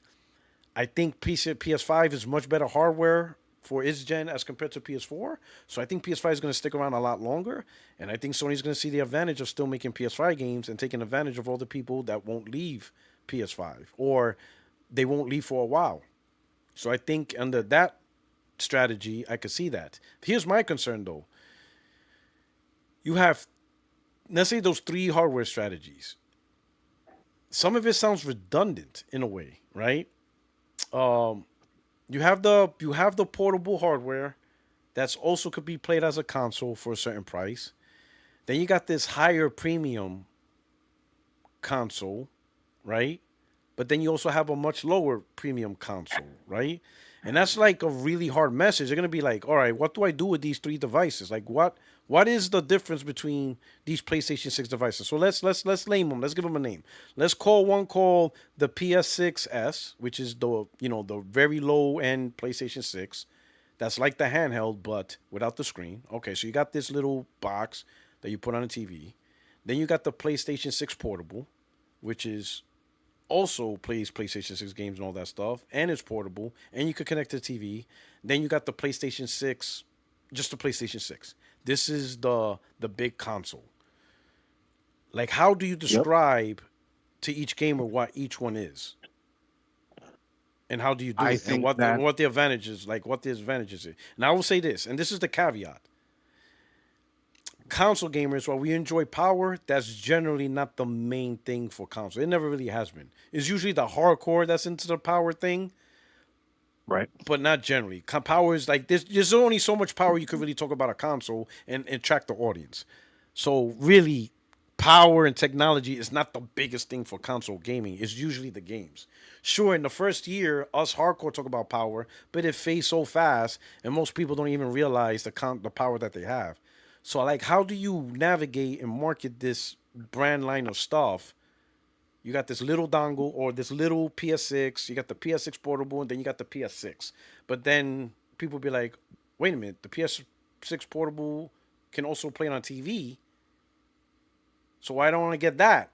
So then what's the point of the PS6 if I can still play the PS6 portable on the TV and take it on the go?" And then they'd be like, "All right, what's the point of this PS6X if it's also on the TV?" But then you see what I'm saying? Like, so how does Sony navigate that, like, trifecta of Well, hardware and explain it to where the average consumer can understand what they're getting themselves into? I definitely think that is the biggest challenge. Mm-hmm. If you go with, I think the two SKUs that they did this generation, one of them being all digital and the other one having a disk drive, that's pretty straightforward. One has a disk, one doesn't. Yeah, it doesn't. It does. Um, Yeah, you either go digitally or you can still buy games on this. So that's simple. That is a very yeah. simple message. And they Um, didn't make it confusing by changing out the hardware like Xbox did, because the all digital right. console was the Series S, and their Same. disc based console was the Series X, but they had different hardware. Very Correct. confusing. It's like Yeah. what, you know? Yeah, it was a definitely mistake on multiple fronts. This is going to have more of a unified architecture, which is why I don't think the holding the generation back is going to be an issue for the lower power devices. But as far as the marketing, I don't know. I'm not going to cap like I'm some kind of marketing specialist. That's It's a lot. definitely going to. Yeah, it is. It It's is a a lot of lot. information if they went that route. It's It's it like it's a lot of products all at the same time, and like definitely. what? It's like which is one? They'll be like, which is the actual PlayStation 6? Because like that, I'll be like, I'm confused. Like, which one is the PlayStation 6, and why is the other two called PlayStation 6? Like, be tough. Yeah. Yeah. No, it definitely is. Um, the on its face reasons are one of them's the cheapest, one of them's portable, and one of them has the most out of all the rest. And so, like, I think your average gamer in our spaces will probably get that pretty easily. But as far as the mass market, no, that's gonna be they're gonna have to come up with an interesting naming convention and some way to market that properly. That's definitely the biggest challenge. I do think though, and this is where I go back to these new technologies that they're talking about. The radiance. I'll just take radiance cores for example. That's supposed to allow them to do more advanced ray tracing on consoles, even possible path tracing. Now, I don't expect anybody other than Sony first party to even reach that in a PS6 generation, but just having the full suite of advanced ray tracing. Like, I don't know if you've seen ray tracing on console versus PC comparisons. They might both be called ray tracing, but there's levels. To your brother's point, there's levels to this, and to get genuine full ray tracing with all the bells and whistles that can be, the shadows, the reflections, all the stuff. Um, that's going to allow them to do that more efficiently on a PS6 because of those radiance cores. Now, if a game gets built, I don't know if you saw the what happened to uh, Wukong, yeah, Wukong on the Series S. The game's based on Lumen lighting. That's a different lighting engine, not baked lighting. Because the Series S couldn't handle it, they had to put baked lighting in that version of the game, and it totally messed up how the game looks. So if you build a PS6 game based on the technologies that are in a PS6, they may not run well, if at all, on a PS5. The reason why they're going to potentially add so much more RAM, according to Moore's Law, is because they want to do a lot more AI, not just upscaling, but potentially AI features built into the game, language models, stuff like that, where people talk back to you and stuff. You can't do that on a PS5. The technology in the system won't allow it. It's not efficient enough to process the level of information that they'll be generating, which will be possible on a PS6 due to something like universal compression, where they're compressing down all the information to get it through the pipelines faster. If that's true, and again, not a tech guy, that even Mark Cerny said this stuff's still in simulation. If they can get this stuff to work and build games around these new technologies, which Mark Cerny's taking it to the first party studios and saying, what can you cook with this? If they can all come together, I don't know how much cross-gen there's going to be, especially, and this is what I think Moore's Law is dead was thinking when he made the potentially fictitious cheapest SKU. You price a PS6, we always talk about it. These consoles aren't going to fly off the shelves the way they should until it's $300 or below. PS5 is hurting itself because whether it's tariffs, greed, whatever, it's still the price that it is rather than having gone down over time. If they can get an entry-level device that cheap into people's hands, they will get rid of their cross-gen problem by itself, because who wouldn't be like, let me just go buy this cheap thing? For the Switch player who doesn't want to invest too much in PlayStation, maybe they only want to play a handful of games, there you go. For the PC player, same thing, there you go. You could potentially, and of course I have no idea what direction they're going to go in, but you could potentially resolve cross-gen issues that people have had. Ports to PCs, like, why do I have to port the game to PC? The console's $300. Get it. You spend 5 times as much as that on a single GPU. Don't talk to me about how you don't want to buy a PS5 to get this new God of War, new Horizon. Get the system. It's a strategy, the holistic strategy, the 3-part pieces. It's hard to market to the masses. But if you can put it together from a technological point and you can price it the right way, I think you go a long way to kind of putting your foot potentially on the whole industry. Because it's not, you have a device that can compete with mid, high-end tier PCs, not the highest tier, but obviously way more cost effective than what they're doing on the PC side. Same with the handheld, but somehow better than the Switch because of the technology's in it, and a cheap option. To me, that's again, it's really exciting to contemplate. I don't know whether they're going to pull it off. I don't know how you market it. Now let me ask you this: the Switch is Go ahead. $450. So you think Yep. Sony could make a more powerful device but cheaper than the Switch? Not cheaper. Well, yeah, Yes, I do. Again, because it's based off of these efficient technologies. You can't. But It's basically doing what the Switch did already. When the but Switch took if its sidestep to efficient be doesn't a mean it's cheaper. Efficient doesn't necessarily mean the product's going to be cheaper. Efficient just means it could produce and do the work easier, but that doesn't necessarily mean the technology is cheaper. but Doesn't if the necessarily mean that. It could just mean it it works better, whatever, but the cost to build it still is still a bit of a price to get that it efficiency. depends on whether that efficiency is based off of how it's built or if it's based off of new software technologies like universal compression and radiance cores. It's not just efficient or I can do more in the same amount of space. It's this costs less to power. So I don't have to put as strong of a power supply. I don't have to put as strong as a cooling supply in this Yeah, device because it's not but generating as much heat.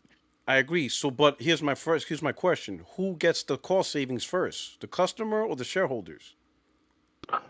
Well, of course, we all know what time Because it think, is, but because the yeah, because think shareholders about it. If I shareholders got could to eat first. if I could provide something more powerful than let's say a $500 console, but it'll cost me $250 to build it, I could still sell it for 500 and now make 250 because to you, all you're seeing is a more powerful product. 100%. I may not necessarily pass the cost savings on to you. That even if there is. So most cost savings are going to be passed on the corporation first. But now let's look at some of the devices. Let's look at the PC handhelds. The PC handhelds ain't stronger than the PS5. And Nope. these things cost $1,000, $1,300. Right. You see what I'm saying? That's why I'm saying, like, when I look at the Switch 2, very weak hardware. I'm not trying to insult it, but they really went with weak hardware, and it's 450. Yeah, of I'm course. looking at I'm looking at handhelds that's not even on the level of the PS5, not even close. And them things is like $1,000. 600 I at the was cheapest. Like they're like there's these. So I'm like, and Extreme mentioned this. Sony cannot fight physics. They can't do something that the whole entire industry is unable to do. Like Sony saying, "Oh, we got a powerful handheld for 300, and we're making Does the profit." industry have Mark Look, Cerny?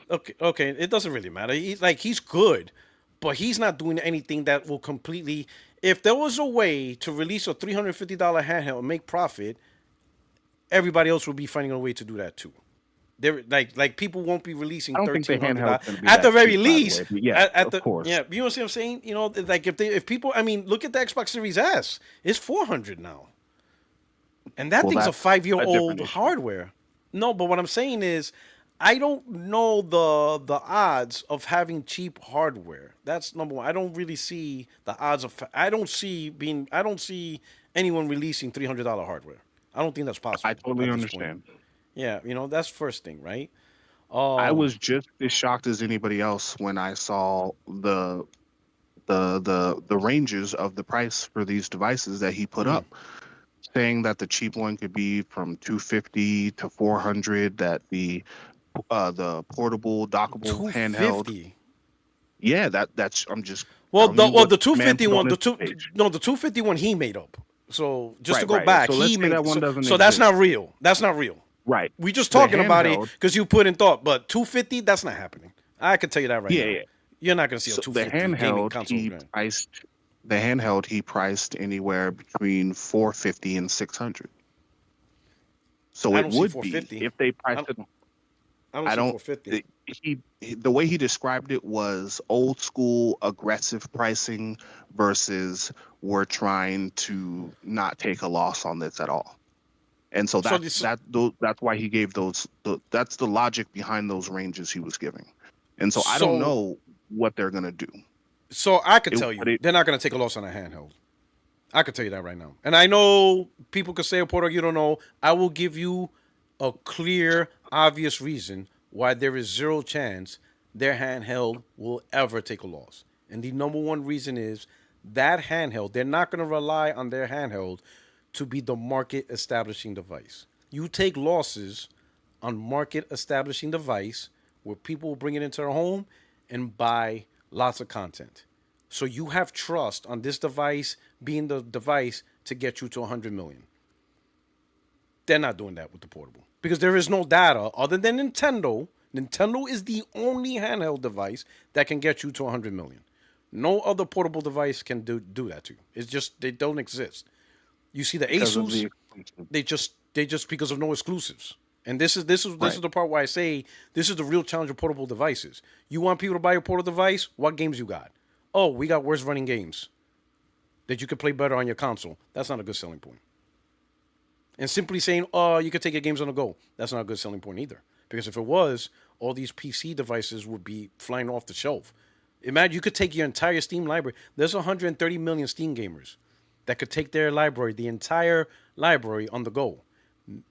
You got like 6 million that bought a PC handheld. And 3 million of it is Steam Deck. The I think principle Steam Deck of hit 6 the yeah. million. Oh shit! Yeah. No, that's 6 million. I think the total. I I think the just total I just industry looked was it like up. 6 or 7. Let me see. The last see? time I looked it up, according at the beginning of this year, 2025, they had Steam Deck at 6 million. That could be Okay. wrong, but that's just what I looked up. But Yeah. continue. So as I looked up, I saw the entire industry was 6 to 7 million, which included MSI Okay. Claw, Asus ROG Ally. Okay. But let's look at it. We'll go with your number. 6 million over a 3-year period. It's not enough. It's not even Nintendo close. Switch is already at 9 million with 3 months. Yep. You see what I'm saying? So portable gaming for the sake of portable gaming is not a big selling point. You gotta have a You gotta make a have a hook. compelling argument. Yeah, the I hook just is you make a compelling. I Yeah. just know there's see what I'm another saying? side to that where where there's a reason why Nintendo dominates Japan, and it's not because they have cutesy characters. Like they have edgy people in Japan too. It's because they're always playing games on the trains and the buses and the public transportation. But I just want to Jap- give that side of the argument I know, a but fair Japan's shake. a small market compared to the global world. I mean, I could get if you're trying to say Sony's going to create a portable to sell better in Japan. Okay, so you sell 15, 20 million in Japan, maybe, whatever. But here's my other question. How come Japan hasn't adopted the PC handhelds either? Because they play PC games over there. They play Steam. They play lots of Steam. They have lots of Steam games. They play PC. Yep. So how come they didn't adopt any of the PC handhelds to play their PC games? Totally If that's true. the case. And that's why I'm asking everybody who's talking about this PlayStation board. I'm like, if people really want to play their games on the go, we already have an example of a market that has lots of games and there's a device to play those games. Why isn't that number huge in that market? You have 130 plus million people around the world on Steam. There are devices that plays those games on Steam. Yet it's a small niche crowd that's actually doing it.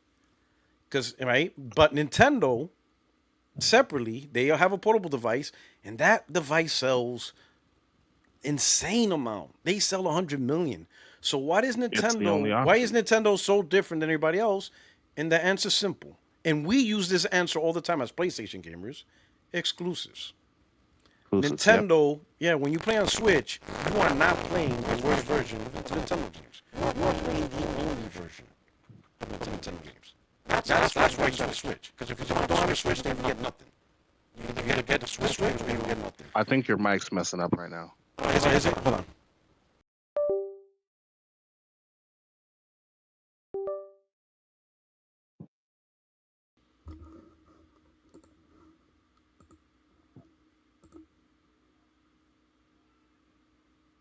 Check my check. You good? I Perfect. got like a timer on this damn thing, right? You see what I'm saying? And that's why I keep repeating to people. I'm like, if you look at the environment of handheld gaming, the one handheld that has been consistently great, even when Nintendo had a console and a handheld, the handheld actually done better more than the console. Way But the more often they handheld did better. the handheld had exclusives. Nintendo did not share. Even in their own ecosystem, they made sure when you're playing Game Boy Advance, the games Game Boy Advance had, you can only play on Game Boy Advance. You can't play it on their N64 or on the GameCube or whatever. Yep. I'm sorry. You got Pokemon Silver you got and DS? Gold on the you got Silver and Gold on the handheld, and you got Pokemon Stadium on the console. Facts. Exactly. So there's a thing. So I look at it as it's an old tried and true formula. You got to have exclusives if you want to sell a device. You want to make a lot of people say, "Oh, I gotta have this device." You gotta have exclusives. If the only selling point is Or I could take and enjoy the game on the go. Sure, it doesn't run as well. It doesn't look as well. I don't get the full benefits, but I get to enjoy on the go. You're talking to a niche audience. You're talking to an audience that's willing to sacrifice all the bells and whistles, but they could play the game on the go and they enjoy it. And I think that's more of a hardcore thing. But I think the majority, just even on PC, they're not interested in buying a device. And the selling point of the device is you get to play the worst version of your game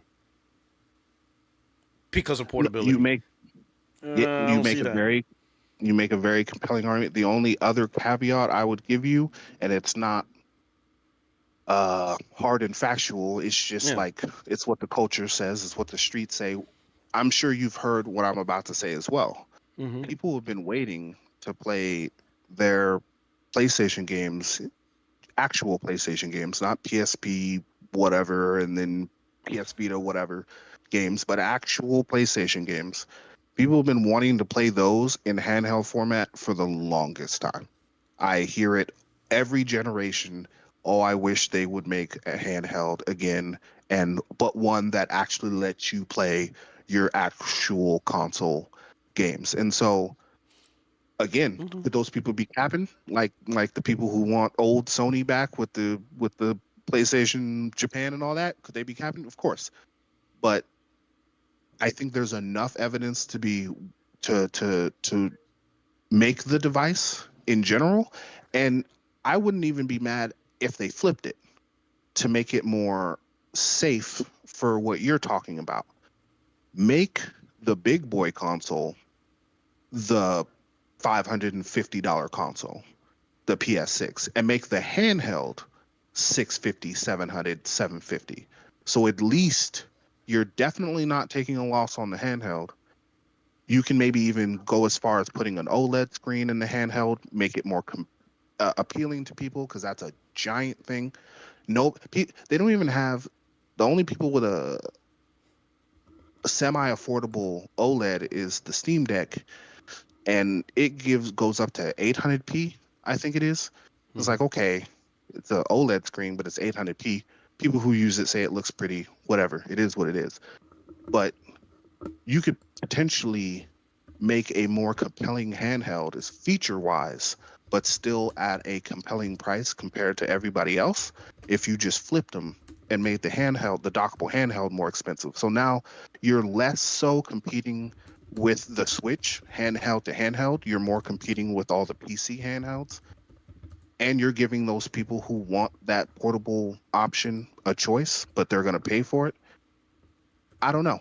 I don't know what they're going to do. I just think that it's they should definitely make the dockable version if you're going to build these technologies in a way that it's all about efficiency. Like they didn't put that low power mode on the PS5 for no reason. They're not updating games. They already got like 4, 5, 6 games. I saw Digital Foundry test them, basically taking the games from like 4K 30 down to like 1440p 30, uh, and they're like cutting the power consumption in half, if not a little more.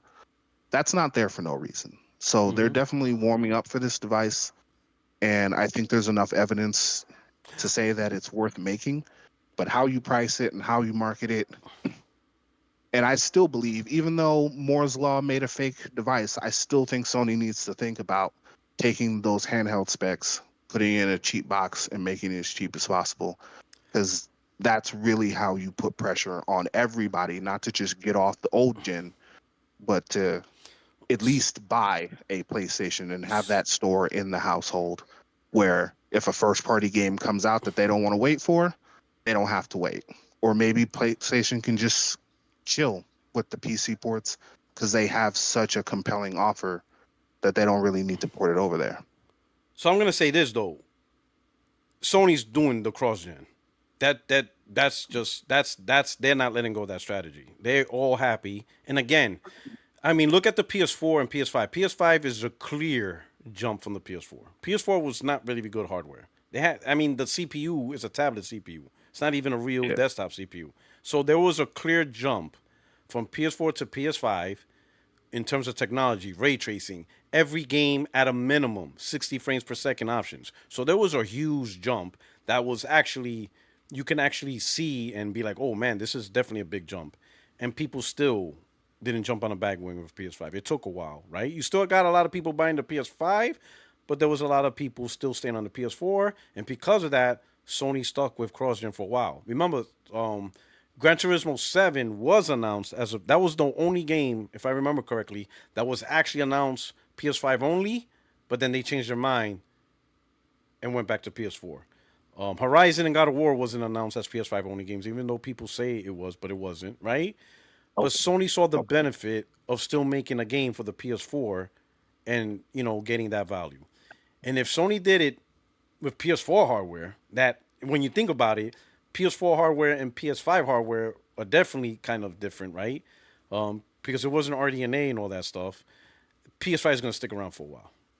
And I also think the jump, people just simply leaving PS5 just for the sake of leaving PS5, I think there's going to be even less people doing the cutover, especially for advanced ray tracing.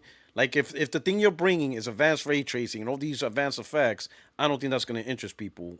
People are going to be like, just stay on my PS5 as long as you make the game on the PS5. So I think the transition from PS5 to PS6 is going to be even slower because you're really talking real deep technology, and some people ain't trying to hear about that. That's why you hear a lot of gamers saying they're not even worrying about it because they don't want to hear about technology, right? We still haven't even had a Naughty Dog game. And when we do, it's probably going to be just one, right? So some people, excuse me, You good? some people, Damn. they don't want to hear about advanced ray tracing. I mean, that's a great topic and great stuff, but I think it's going to be the hardcore that's going to be all about that. The majority, they just be like, PlayStation, PS5 is great. Especially, and I would even say this. I would say some of the pro owners are going to probably be pissed off. Because if let's say you release Intergalactic. I'm one of them. Yeah. Let's say you release Intergalactic. And let's say that ends up being a 2027 game. And let's say Sony decides, you know what? We're going to make this a launch PS6 game. That's going to piss off a lot of pro. Even I'll be kind of pissed off. Like, bro, I got Very. a pro, and you're telling me that I'm not playing the best version of your own game now. Because you released a PlayStation 6, you motherfucker. That would piss me off. And I don't want to be salty, but it's like, damn, the first Naughty Dog game, and you technically bypassed the PS5 gen. Sure, it's cross-gen, but you technically bypassed it. Because you put this on PS. You know what I'm saying? It's a weird dynamic. It's a weird, like, man, this could get really weird. And I think that's why gamers are like, listen, Sony, you got great hardware now. You could let the next generation hardware cook a little bit longer. Just give us the 100%. games. Because some of us, like, do you feel like we need to move on from PS5 right now? Does it feel like we're ready to move on from PS5 hardware? Not just the anticipation of what next hardware can do. Like, does PS5 hardware feel dated now? Like, the technology feels dated. The things they're doing feel dated. Like, man, this is like some dated shit. It doesn't feel like that. In fact, some people are thinking, when you're really going to show what these consoles can do? Like, some people are like, some people still want UE5 to run well, let alone worry about the next level of ray tracing. You know what I mean? That's why a lot of people are like, man, we're really talking about hardware fast because the PS5 right now don't really feel dated. It doesn't. It doesn't feel dated at all. It feels like it's just a sense of Sony could still do more. Maybe not as more as new hardware, but it just doesn't feel dated. Most people are still like, we need more games. And I think that's the messaging.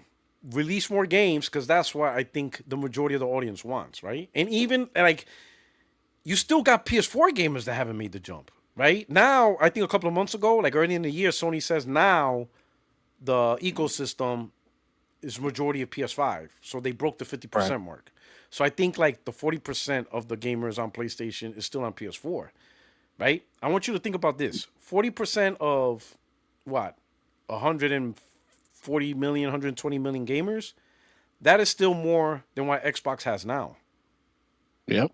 So you have 30, 40 million gamers still playing PlayStation. That is a lot of gamers that still haven't made jump. And now you're trying to transition a new jump. You know, No, it's just weird. It's just a really weird time. You know. it does. I think two things. I think the pandemic fucked things up Hmm. Yeah. with our sense of time and how Hmm. the cross gen went. I also think that, you know, the majority of us playing games are older now, and Hmm. time be moving faster as we get older. So, I mean, Yeah. 7 years, the 7 years that we're discussing, to someone who went from being 7 to 14, that probably felt like an eternity to them, just like Yeah. going from 7 to 14 felt like an eternity to me. Um, but yeah, no, all your points are 1,000% valid. I think they're going not just with the uh, technological leap that may not come due to these diminishing returns. I think it's going to come in some forms. Like I said, the advanced ray traces, Mm-hmm. the AI with the uh, advanced language models, stuff like that. I think that'll come, but putting that in front of people's faces in a way that makes it feel tangible to them, like we're actually getting new experiences, because you're gonna have a harder time impressing people with better graphics.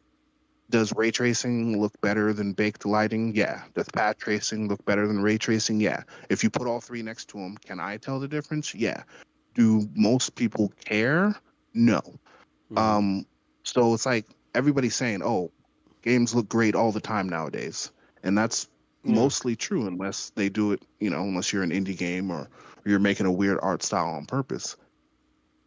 So you're gonna have to come with something from a gameplay or innovation perspective to really get people on board. I think another compelling argument could be a cheap entry point price, which is why I'm pushing for that cheap device. But if you don't do that, and you just have a portable and something else, will the portable make a splash because people aren't used to PlayStation being in that space, or they're coming back to that space? That'll make a splash, sure. But long term, I don't know if that's enough. And so, as far as marketing this from a technological perspective and what it's going to do for your actual games, which I think is the bigger question and the more important question, there's a lot of chatter about, oh, we're effectively doing the same things that we've been doing since the PS3 generation. It just looks a hell of a lot better. I think that really matters. If gaming from a visual perspective stopped on the PS3 and the PS4, I would be sad. I think now it can stop because we've hit a high enough bar that I think that can be the new floor. But I don't know if that's compelling to enough people. I think you need to innovate in different ways, and that's where the AI implemented into the gameplay, not just like enemies and how they move and stuff, but like dynamic storytelling, procedural generation, or advanced procedural generation, that could make a genuine difference. But yeah, marketing it, getting people excited, that's going to be really hard. Um, and the cross gen thing, like, of course, I don't know, because I'm just going off of what they were talking about with the kinds of technologies they're putting in this system.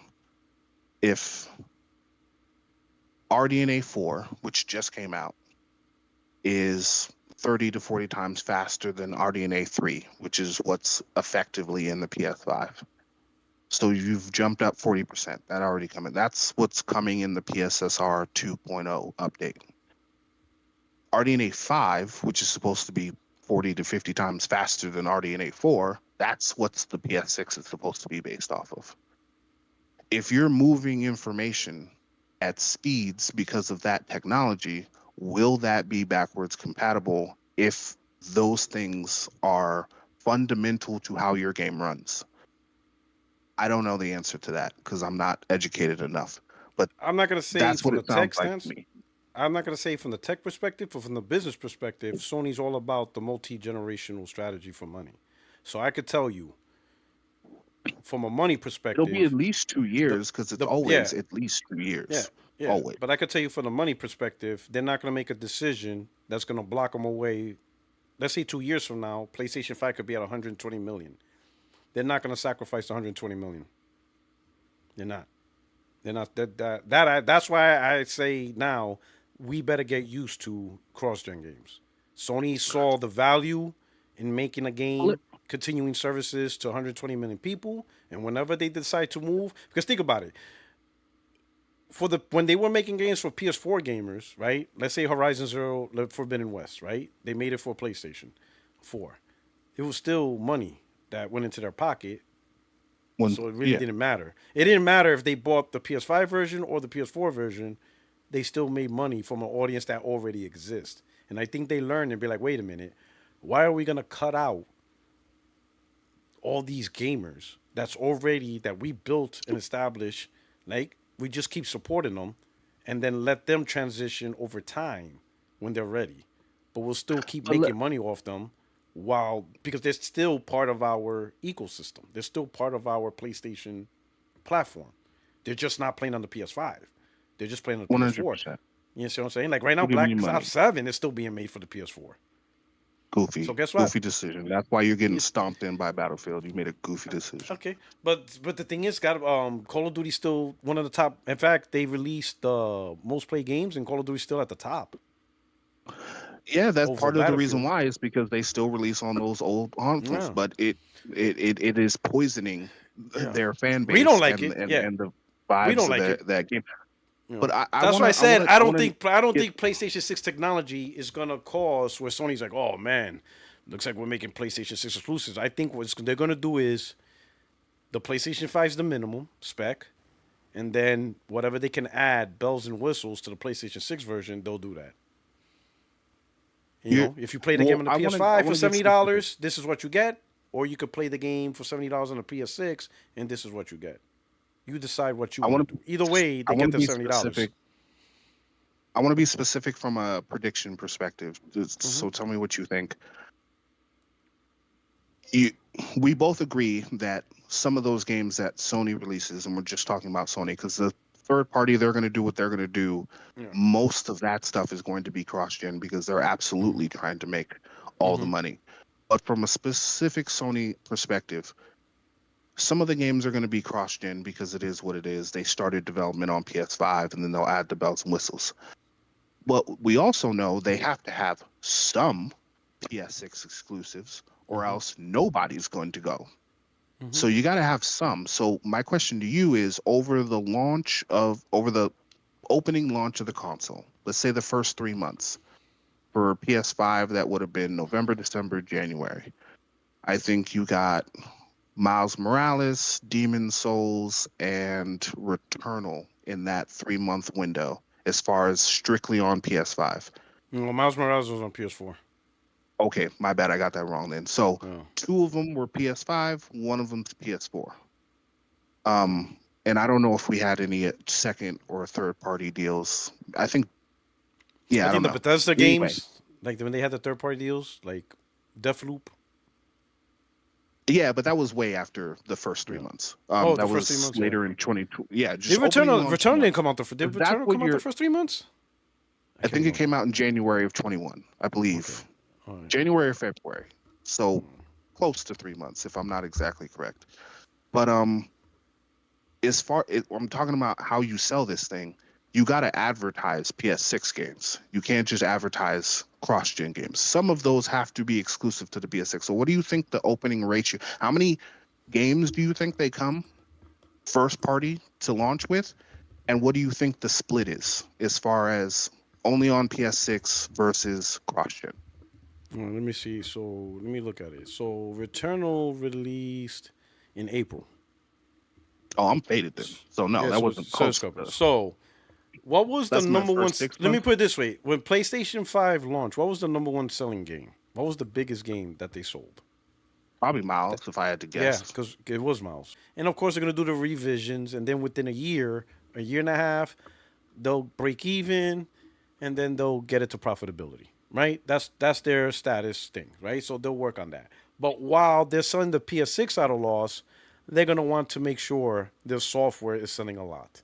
So they're going to rely on PS5 because by that point, you're over 100 million, 120 million. PS6 has nobody. You got nobody because you're starting from zero, right? So really, when you launch the PlayStation 6, every sale of the PS6 is establishing that battle rhythm, but you're losing money off of every console you're selling for the first year. Where do you make up that revenue loss? And it's going to be by still supporting the PS5. So I don't Yeah, see Sony launching exclusives for at least. I'll none. be honest. I think for the first 3 years he ain't going to see exclusives.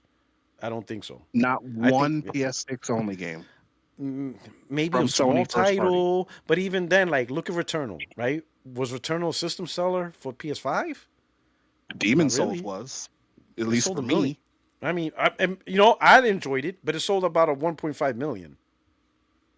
So compared to how many PlayStations were sold compared to Demon Souls, you know what I'm saying? And I'm not trying to disrespect Demon Souls.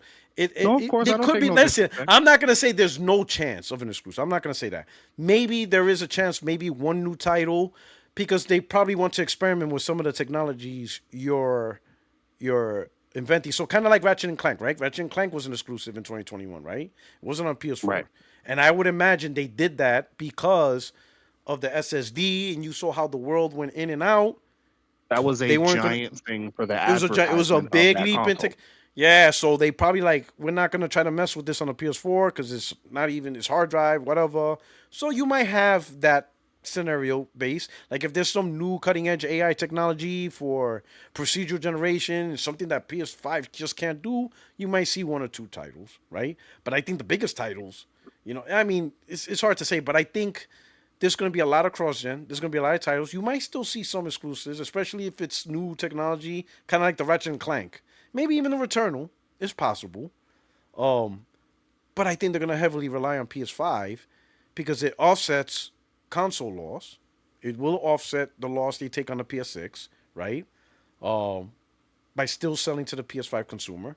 And not just the games, but also the services, PSN Plus, Premium, Extra. All that revenue is going to help offset PS6 losses until they get it back up to profitability. And I think for the handheld, I personally think they're just going to advertise it as you could take your PlayStation games on the go, but they're going to add a caveat: not all PlayStation 6 games may or may not work. Meaning, some games that are PlayStation 6 exclusives, really taking advantage of the hardware, you're going to have to like stream those games or remote.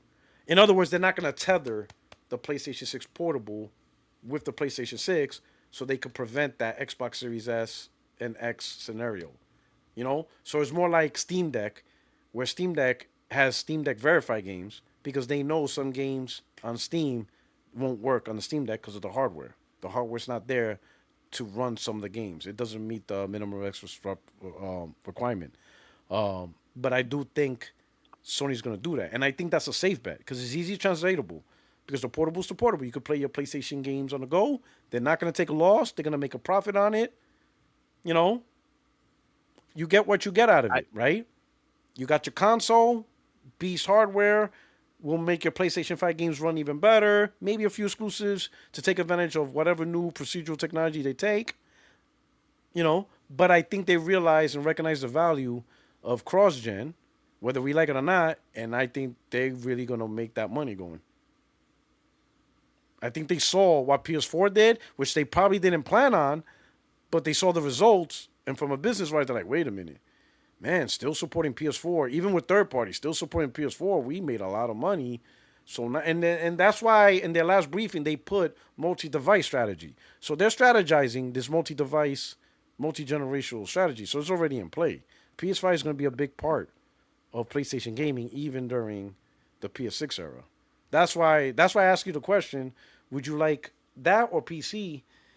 I'm just saying that I think I'm just warning everybody: get used to PlayStation, cross gen. Get used to it. I think console gaming is going to change, at least on PlayStation, to where the consoles are now more like upgrades and not I think it's all creating a about new how generation. I think it's all about how those games are built. Um, like, yes, I agree with you, and for advertising purposes and for just being rational, they're gonna make at least 2 of those games that take advantage of the new technologies that they can advertise for the first 3 to 6 months of the life cycle of the console. But yeah, um, if, for example, just real quick example, Witcher 4 is supposedly made. We saw the trailer, made entirely with ray tracing in mind, no baked lighting, blah blah blah. Um, that's the kind of game that I think would scale really well with a PS6. All you really have to do is, bump up the ray tracing. But the PS5, it has enough ray tracing for the PS5 to handle, so I think you're going to be fine there. Um, if you make a different game that's based off of different technologies, you may have an issue. My last question would be, what do you think? And it kind of goes back to the question I just asked, but Let me ask you what do you this: think the what ratio what needs? Oh, go ahead. what do you mean by different technology? Like you might have a problem with the Well, previous. Like what do you things mean by that? something like if you make a game that can only run because you have the universal compression technology of the PS6, you're not going to be able to send that amount of information through the PS5 and get it to work. That's what I mean. There are So, certain but these but but that's and yeah, but that means you're building the game for the PS6. right. That's why I said it depends on how you build the game. Yeah, but I think you could say that about with any hardware. Like I think in fact that's pretty much the Xbox Series X and the S problem. If you built the game for the Series X ground up exactly, you're gonna have issues trying to run it on the Series S because it just doesn't have the same level, like especially through the memory bandwidth. So I think that applies to anything.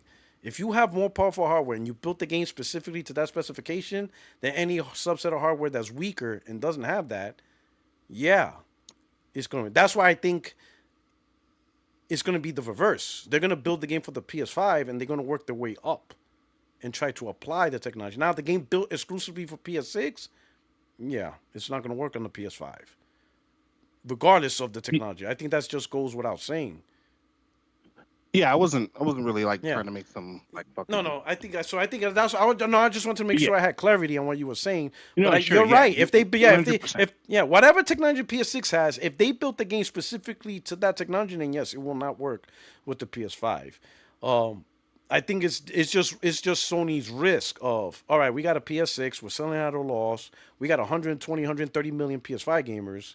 What's the decision they make? It's a tightrope, and that's why Mm-hmm. I'm getting, because Yeah. you want to support the PS5 for those financial reasons you're talking about, but you Mm-hmm. also want to entice people to get to your PS6. So Mm-hmm. my final question before I get out of here, what do you think the ratio needs to be if they come out with 6 games in the first year of the PS6? What do you think the ratio needs to be to get people to want to buy a PS6? 4 to I'm 2, half and half at least, as far as PS6 only versus cross-gen games. I'm gonna be honest. I don't really know to answer that question because me looking at the PS5, the biggest games that people went and got a PS5 are cross-gen games, and the games that are exclusive to PS5, except maybe for Spider-Man 2, they didn't really hit the mark. Because let's look at the first 2 years. Deathloop was exclusive to PS5, but that's a third party, but it's still exclusive, right? Returnal was also exclusive. Ratchet and Clank was also exclusive. Demon Souls was also exclusive. At the time, um, damn, what's that fucking game that I bought? That's supposed to be like the Destiny, but melee. Oh, the Oh, God Slayer? God Slayer, God God Son, something. God something. Chat, help us out. Yeah. But that was I exclusive. remember Yeah, that I forgot that. Yeah, I terrible bought it. I game. was so pissed off, man. So But terrible. yeah, there was some exclusive games, and those games didn't really. Godfall, there you go. God. Godfall, yeah, those games didn't really blow the mark for PlayStation. Yeah, and I love Ratchet and Clank, but now let's look at the games that blew up on PlayStation 5 and everybody was buying. GTA 7, Grand Theft Auto, GT 7 on PS4. Miles Morales on PS4. What else? Spider-Man Remastered. Horizon, But take God War. Horizon Forbidden West on PS4. God of War Ragnarok on PS4. Those the biggest So is it games that just was the on case that PS5. people, The biggest games on PS5 were also on PS4. You know, but people wanted to is play it the better just the version of those games. While the is games it that were just the case that exclusive, people is it just the case that people in our space who talk about this a lot are yapping a lot? Oh, why are the games cross-gen? But really, yeah, the it's general yeah, audience because doesn't care. Miles Morales. You know, even though it was available on PS4, people still wanted to play on PS5 because they wanted a better version of it, right? Same thing with God of War. Same thing with that. Now, are there people that still bought the game on PS4 because they didn't buy a PS5? Absolutely. But I mean, I just said in the beginning of the year or the beginning of the gen, some of the games that were exclusives for whatever reason didn't hit. So I think it's also the type of game. But here's the question: Yeah. the type of game that probably could sell a PS6, let's say first year. Like for example, if you think Sony's gonna say, you know what, we want PlayStation 6 to sell, so Intergalactic Heretic Prophet is gonna be exclusive to PlayStation 6. You think That's that's a gonna smart piss too many move? people off. Yeah, that's a I think dangerous. that But makes but would people that too but technically speaking, wouldn't that game be like, oh shit, this motherfucker's an exclusive that will sell PlayStation 6? Sure. But you're missing I out on think a we already whole got lot of it. sales. You're missing out on a I whole think lot of sales of that game. I think it's Fizzant, to keep it a buck. I think Okay. Fizzant's going to come out within the first 12 to 18 months of the PS6, and that's going to be the bitch that gets people like, oh shit, that game's only Maybe. on PS6. Kojima, Maybe. Kojima might do it. maybe. But I don't like. Because I he don't. has to do the OD Game's game definitely not first. making it PS5. He has to do the OD game first. So who knows when True. that's gonna come out. So But Fizzit that might looks like be a bunch of small anthology type game. Like that doesn't seem as big as I initially thought it was going to be, because he has his version, the Knock, and then Yeah. the Jordan Peele one is in the same like universe, but Mm. it's not the same game. And so obviously Kojima's going to be involved in making it, along with Jordan Peele and all the other directors that he has involved in his stuff. Yeah. So he might be doing 4, 5, 6, 7 of those. So Yeah. I don't know how much time that's going to take him, or when he'll get around to Fizzant, but that's definitely a PS6 game that could move people. Could be. Yeah. But So that could be who one. knows what else? Yeah. So yeah. So let me get somebody else in. I know Frosty Feet's been in the room waiting. But man, All you right, brought up man. good topics, man. Great conversation, brother. Yeah, appreciate it. See you on Tuesday. Oh, by the way, I'm the guy doing your timestamps on your 60 frames. I no saw lag. that. I like it. Like flab, whatever. Gab. Yo, you awesome. Yeah, intro yaps. Intro Yeah. yaps. Whatever. This guy sucks. Like, yo, it's hilarious. I like the way he does it. This shit is on. I really appreciate it, man. Thank you so No much. problem. No problem. All right, peace. brother. Great talk, man. You should come by the podcast. Oh, he disappeared. But if you're still listening, you should come by the podcast sometime. We got Glassdoor Gamer. Damn, P-Rock, you still going? I'm going to have to catch up. I'm with you on the mobile PlayStation. I don't think they'll call it PS6 handheld. Appreciate it. Hey, good luck with your Toronto Blue Jays tonight. And Daly's Armpit Smell. Oh, man. That's a unique name. Why do I love them Xbox Tears, Rocks? Yo, bro, crying. Because it tastes so sweet. It's like nectar from the land of the gods. All right, let me bring in Frosty Feet in the room, and then we'll probably wrap it up. Hey, Frosty Feet, thank you for being patient. We got you in. Hey, Puertorock. Hey, Puertorock. I'm on the PS5, so I'm just gonna join directly because if you move room, automatically. So Okay. yeah, if you don't mind that. All right. Oh, you switching out right now? Yeah, I'm switching. I'll join. All right. So for everybody else, man, I really appreciate you rocking out. Please hit the like button. And he's switching out. Thank you so much for supporting the channel. Wow, we were how long we at this already? Yeah, you guys were talking. I was even thinking about the topic, some topics, and you guys were. Yeah, man. Like, man, oh, Yeah, we're I already was 5 hours. Holy cow, 5. Oh yeah, there's a type 5 Yeah, hours. and 20 minutes.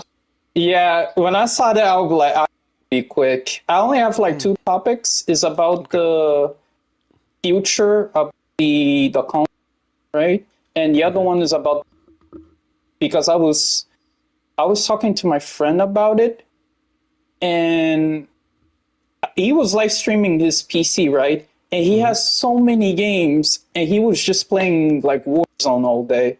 And he complains that there's like nothing to play, and I was looking at him like, really? Yeah, that's the two topics I want to talk about. Okay, can you do the first one? Can you recap the first topic you want to talk about? Because you cut out. So what's the first one? Yeah, I'm sorry. Just let me know if I'm cutting out. Yeah, the first topic, I gotta be quick, is that I have stopped watching like console war stuff. I just wanted to focus on other things, And when I see the Halo announcement, I was like, wait a second. I seen your podcast because I noticed that Xbox is leaving the let's be honest, they're leaving the console market. And we're technically getting PCs with Xbox stickers on it. And I was like, wait, we're heading in a timeline where Marvel Wolverine come out, and then seeing that Xbox is technically a PC, they're going to get those games now as well. So I was like, yeah, we're heading in the future now. And I noticed as well that the C-level and D-level exclusives that Sony has released, they're also like everywhere. Like Hot Shots Golf, right? It's on Nintendo Switch and PC. And seeing that the next Xbox is going to be a PC hybrid, they're technically getting that game as well. Patapon is also PC, Switch as well. And I was like thinking, we're heading to this future. I'm like, why are people celebrating? Like, Xbox is dead and everything, but they're going to get our games now. Like, so I got you. So I can answer that question. So the problem is because it's a smoke and mirrors, and people don't like that. People don't like being deceived. And what I mean by that is, you're saying we're about to live in the future, but the reality is you can do that right now. You always could have done it. You could get a PC right now and play PlayStation games, play Xbox games, play Gamepass, play Steam.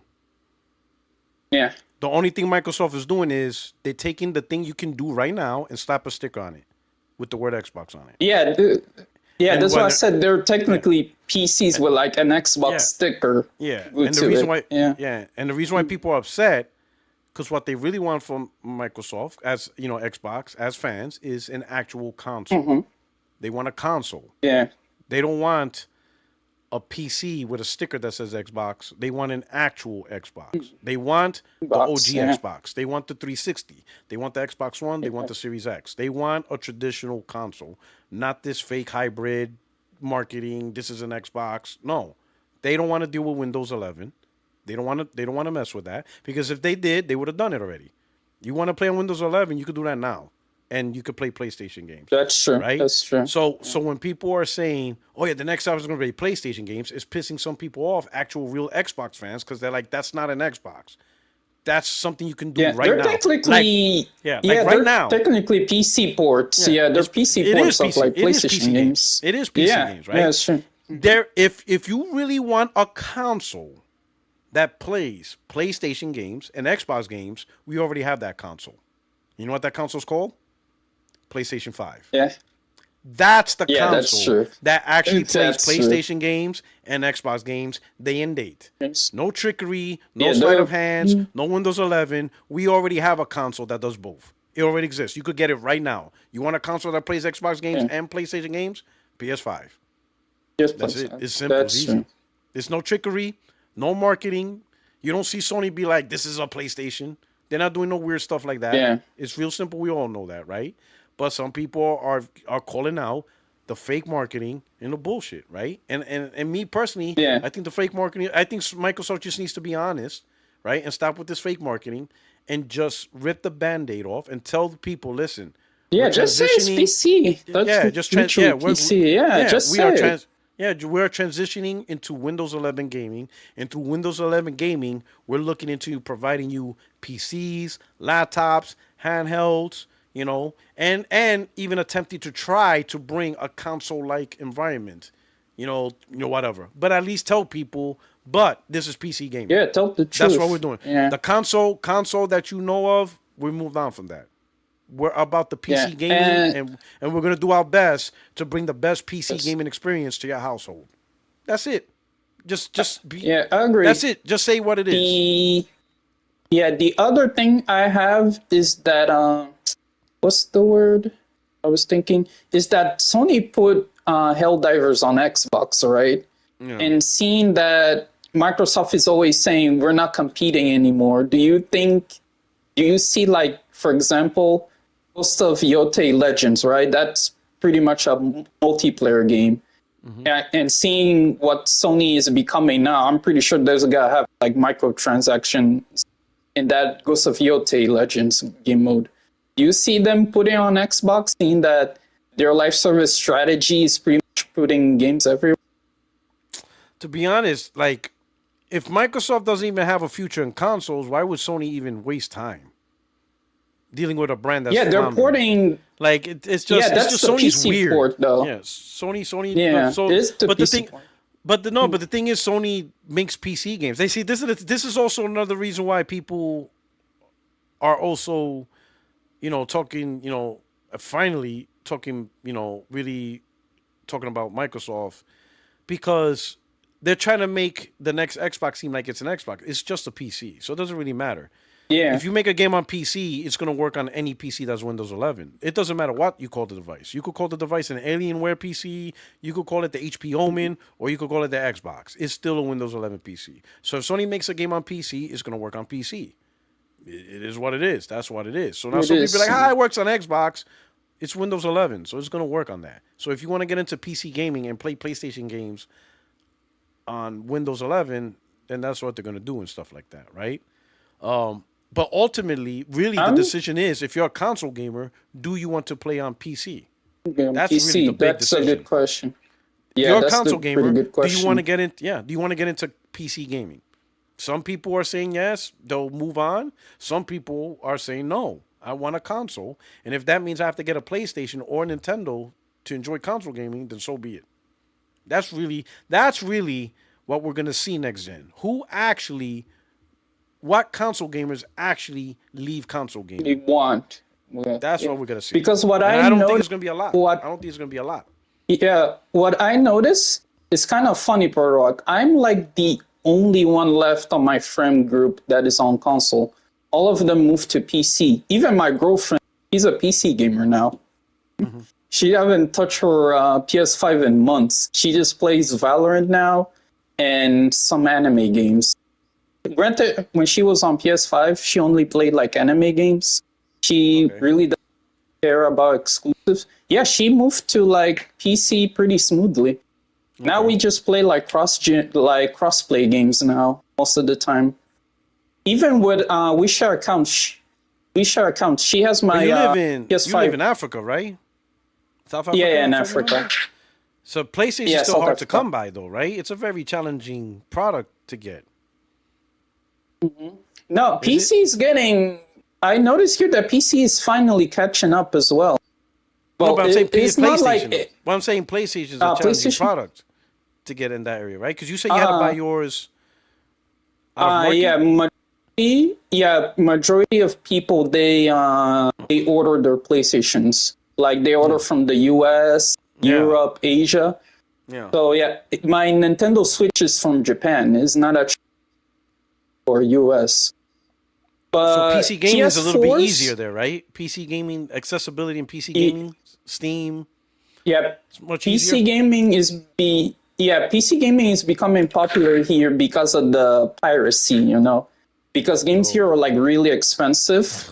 So most people are adapting PC to pirate games. Yeah, I mean, PlayStation. Like, I'm gonna be honest. Like, you can say what you want, but if you got hardware where games are more accessible, even if you're pirating in them, console's not gonna be able to match that. No console's gonna be able to match that. Especially if they're challenging and they don't actually strategize selling consoles directly to that consumer, and you have to go out of market, which probably is more expensive, right? To ship, tariffs, so very expensive hobby. Yeah, I don't here in my country, my credit card doesn't work on PlayStation. I have to go to like third-party website to get You like see? gift cards and stuff. So then, yeah, not because really my making this it's not really making it easy for you to enjoy PlayStation. So PlayStation just has to do a better job to reach markets where, like, here's the thing, I don't, I'm not condoning piracy, right, at all. I'm not gonna say that, but I will say I this. know, I know your stance. I I know will your say stance this. I will about say. I piracy. will say this. I will say this. I seen the video of people complaining, and this I'll use Blu-ray for example. Somebody showed a video of buying a Blu-ray movie, right? And they posted a video of buying a Blu-ray movie, and they started, and the Blu-ray movie starts out with the FBI warning, and you can't skip it. You have to wait until it's over, and then the skips happens. You know, then the warning comes out. Like, and there's a warning that shows you can't pirate, you can't do this, all the illegal stuff. Okay, and then it starts the intro of whatever, the movie studio, whatever. You can't skip it. Then they show, oh, the advantages of Blu-ray. Now you're watching a Blu-ray. You can't skip it. Then they show the startup screen. You click play. Oh, you need an update. Oh, now you have to wait. That's Now you got annoying. the- That's now- annoying. Now you get the up. Yeah, now you get the update. Now they show the movie. Yeah. So you have to go through 5, 6, 7 minutes of things that you can't avoid to watch a movie. Then they said, here's the pirated version. They just play the movie. Yeah. So and I'm not and I'm not condoning piracy, but how is stealing a movie a better experience than paying for the movie? I agree that doesn't make sense. How is stealing a movie providing a better experience than actually paying for the movie? It's almost as if they don't want you to buy it because they're giving you a worse experience. Like, the experience sucks. They're making you go through all this stuff. Like, they're telling the paying customer not to do illegal stuff. You see what I'm saying? The movie that you're watching, it probably also has a virus on it as well. So I could understand that you want to play PlayStation, but you can't use your credit card. You can't even buy in your region. You have to order it from another country, which is more expensive price. You probably have to have a PSN account from another country, and then if they catch you doing that, they'll shut it down. You're like, you got like shit. It's like layers. Yeah, it's like layers after layers after layers of just trying to enjoy PlayStation, and then comes along PC, be like, hey, you could just play PC and. Fuck it. If you steal it, you steal it. Yeah, okay. Yeah, it's like I don't represent everybody in my country, of course. I have a good job. I can like afford all of these things. But like I said it before, like the PS4 here is really popular and everybody has like fake accounts here. And the majority of people here are playing like live service games as well. They're not paying like actual physical games. Yeah, because Fortnite and all that. Yeah. Yeah, it's like really big here. Even all of the kids here, all you gotta hear is Fortnite and Roblox here as well. That makes sense. Yeah, that leads to the live service part that I was thinking about. Did you know that Marvel Rivals has a PS4 port? Yes. Yeah. And do you know that the Finals also has a PS4 port? Yep. Yeah. Oh, yeah. All of these games, Yeah, what I noticed is when these companies who never gotta stop making games for PS4, even when the PS6 is like out, when you see the Sony investor calls, you're just gonna see the PS4 right there, just taunting you like, "I'm never gonna go away, bitch," just like that. Yeah, and when I was talking to my friend today, I just seen all of these amazing games and he was just playing Rainbow Six and he was just complaining that like gaming sucks and everything. I was like, bro, you have Silent Hill 2 and what's it called? Helldivers, right? Mm-hmm. You can play all of these games, but you just want to be stuck in that game. And the thing I notice is, Puertorock, I watch your stuff a lot. You say that if people compare a live service game to the other, they gotta stop playing and playing that old game. I kind of disagree on that because when Marvel Rivals came out, my brother was asking me about Marvel Rivals, and I told him, "Do you like Overwatch?" And he said yes. Then you gotta love Marvel. when he was playing Marvel Rivals, he literally said, "This is just Overwatch." Punisher literally plays like Soldier 76, and Star-Lord plays like Tracer in Overwatch. And he was just eating that shit up. He was loving it. Till this day, he's still playing that game. And I noticed most of these live service games that fail, they have like shitty gameplay. They're not like good experience at all. Like, as much as you hate Fortnite, the gameplay is like really good. And when I was playing Marvel Avengers, let me ask you this. Porter. Yeah. Yeah, let me ask you this. Yeah. So now he liked Overwatch. Yeah. And he's playing Marvel Rivals now. Yeah, he moved to Overwatch to Marvel Rivals. He doesn't touch Overwatch anymore. He's just a Marvel Rivals player now. So that's exactly what I'm talking about. In order to be successful, you have to beat the older game. And that's that he's like you actually proved my point. Marvel Rivals was successful because people left Overwatch. But what happens if he felt Overwatch is better? And he's like, this is a cheap clone Overwatch. I don't really like it. I'm going back to Overwatch. You see what I'm saying? Yeah, sure. So the reason why I say this is single player games don't have that problem. Wolverine comes out next fall, right? Wolverine is not competing with Spider-Man 2.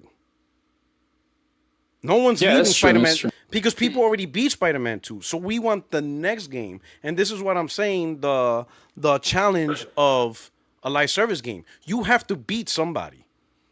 You have to beat somebody. You have to, especially if it's I'm just saying, especially if it's not an original idea, it's like a carbon copy idea. You better hope your carbon copy idea is better than the original. Because then if it's not, they'll be like, nah. Yeah, it like fails. Concord. Yeah, people Concord failed. Yeah, I played Concord. I played Concord. The only fun thing about Concord was playing with the green alien guy. The rest of the other characters were not fun at all. They were not good experiences. Yeah, so that's the challenge of live service. Unless it's an original concept that nobody, like I would say Helldivers is a perfect blueprint. There was no game like Helldivers 2. What game was like Helldivers 2? Yeah, I agree. None of them. Yeah, it was its own unique Yeah, identity. The culture was similar to, Space Marines, whatever. It's more co-op, not regular Battle Royale. It was a good original idea that worked. It wasn't a carbon copy of something else. But a lot of these live service games are some type of carbon copy, and they don't work. And people are like, I'd rather be with the original. No. Yeah, that's the problem. What I noticed about the new meta in live service games is actually content creation now.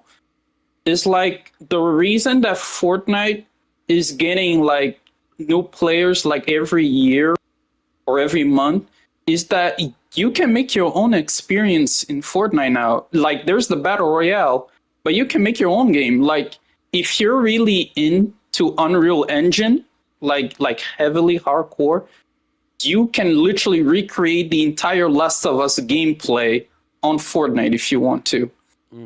Granted, the game is only played by kids, so you just gotta see brain rot, like, and stuff. That's what I noticed as well. It's like content creation is the key. And I saw Battlefield as well. They released a new Battle Royale. And they also have the map editor for free. Like, you can also create your own game on the Battlefield 6 now. And I'm seeing now every single game wants to have that. Like, the editing. Like, it's easy for, like, instead of me updating the game, I would just let you do it, Porto. You can update your game, and we will pay you.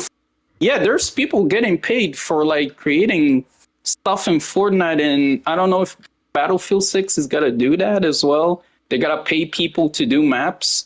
But I feel like this is the new meta that is coming up that I noticed. But we've seen that before. Like, remember Halo had Forge, where you could create maps? Yeah. So I think they don't get paid. People don't get paid. That's the thing. I think it's just execution well, because Minecraft is a create your own content thing. Fortnite's doing a good job. They also get paid as well. Yeah, they also get paid as well. But Fortnite, they pay more. They actually get you like extra. And the more people are playing your game, you actually... Roblox is also the same way, right? That's also... Yeah, same way I never played as Roblox, well. Yeah. So I think there's space for that, right? Yeah. I could see that, yeah.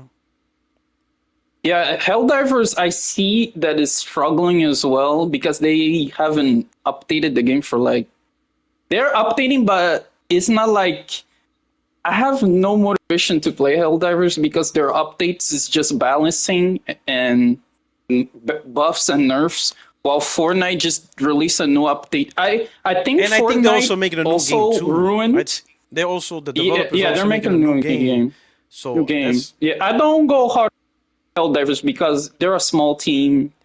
Sony only gives them the money; they don't give them employees. So, well, But- except but the, while the that's Xbox understandable, port that we are- happened. yeah. But we understand that because of how, we talk about gaming, we watch podcasts, review articles, but the average Helldivers that don't listen to that, they're like, wait a minute, where's the Yeah. updates? What's going on? We haven't seen nothing No, new. yeah. You could lose the audience. Yeah, they've been losing. I noticed the player count has been dropping, and I log in. It's like I reach max level. I have everything, and like it's been 3 months. Like there's no reason for me to log in the game at all. Yeah. The thing I also my last point. I don't want to make the live stream 6 hours. I noticed that Fortnite ruined gaming. Not because of the game Puertorock, is the way the Fortnite updates. Fortnite updates every 2 weeks. Other live service games can compete with that because the way Fortnite updates, it broke a lot of players. So some players are expecting these live service games to update in the same speed as Fortnite because Fortnite has a studio just for skins. They have 3 studios for like each game mode. So the way they update is so goddamn fast. Just in one update, Puertorock, they have like 20 skins just in one update. And yeah, that mentality to carry to other games, and other games can compete with that. And that's what I noticed.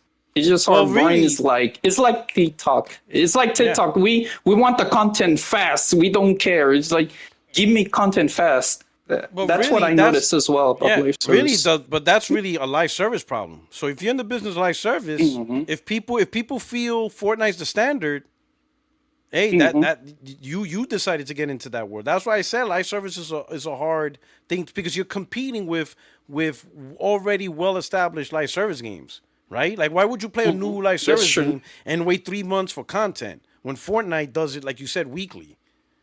Why would you settle for less, right?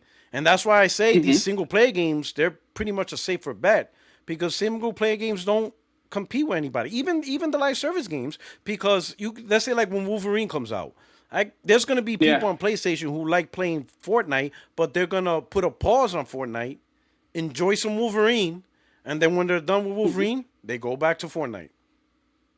Yeah. Everything's fine. Everything's cool. Everybody's happy. Yeah. You know? But if you create a license, but if Sony creates Marathon, well, Javis is coming, or we'll use Fair Games. Sony releases Marathon is not gonna doesn't stand a chance. Yeah, but let's say Fair Games. Fair Games come out. You play Fortnite or you're playing Apex, you're playing, Rainbow Six Siege. You think, all right, let me try Fair Games. Maybe you might like it, but after 2 weeks, you're like, all right, what's happening? Anything? No. You go, when's the next update? 2 months? Nah, I'm going back to Fortnite. Nah. I'm going back to Apex. Yeah. Well, Fortnite is updating like 2 weeks every single time. Yeah. Yeah, I'm not waiting 2 months for a new update on Fair Games. Like, are you kidding me? But guess what? That's the reality of Fair Games. It's competing with other games that's already established and have a better tempo of content update. It's a hard world. Meanwhile, you make a single player game. Yeah, I treat live service games like I'm playing single player games. I play it for a month, then I move on. If there's like an update that I like, I might go back and try it. But like I just play like a single player game. I play it, I reach end game, I got all of the content. All right, next game. That's that's how I do it. Some games I get the battle pass. If it's really good, I get the battle pass. But I'm not planning to like stay for like 2 years, 3 years. No. It's fun. I got my fun. I'm moving on. Yeah, Puertorock. Here's a game you can look up. It's called Where Winds Meet. Just look it up. Just look at I the know. gameplay. That's the Chinese game. The Chinese developed game. Yeah, that's a I've live seen the video. service game, by the way. Okay. Yeah, Alright, that's a I've live seen the video. service game. You know, it Yeah, has to be it's unique. a If it's single player unique- live service game. If it's a unique Yeah, property, that- there could be advantages to it. But if it's carbon copy or similar to something else, the worst thing that can happen to a live service game is, oh, it looks like this. If that's the first thought, Yeah. you're in trouble. You know, and that's what happened to Yeah, Concord. that's Concord true. first revealed, they saw the gameplay, and the first thing people were saying, "Man, this looks like Overwatch." You're already screwed. Yeah, I already gave it a chance that I didn't like it. I played the beta. I was like, yeah, this is not gonna last. I played like 5 games and I was like, yeah, I want to delete this. Yeah. All right. That's all. All right, brother. Yeah. Thank you for Appreciate Take it. Thank care. you for coming through. Take care.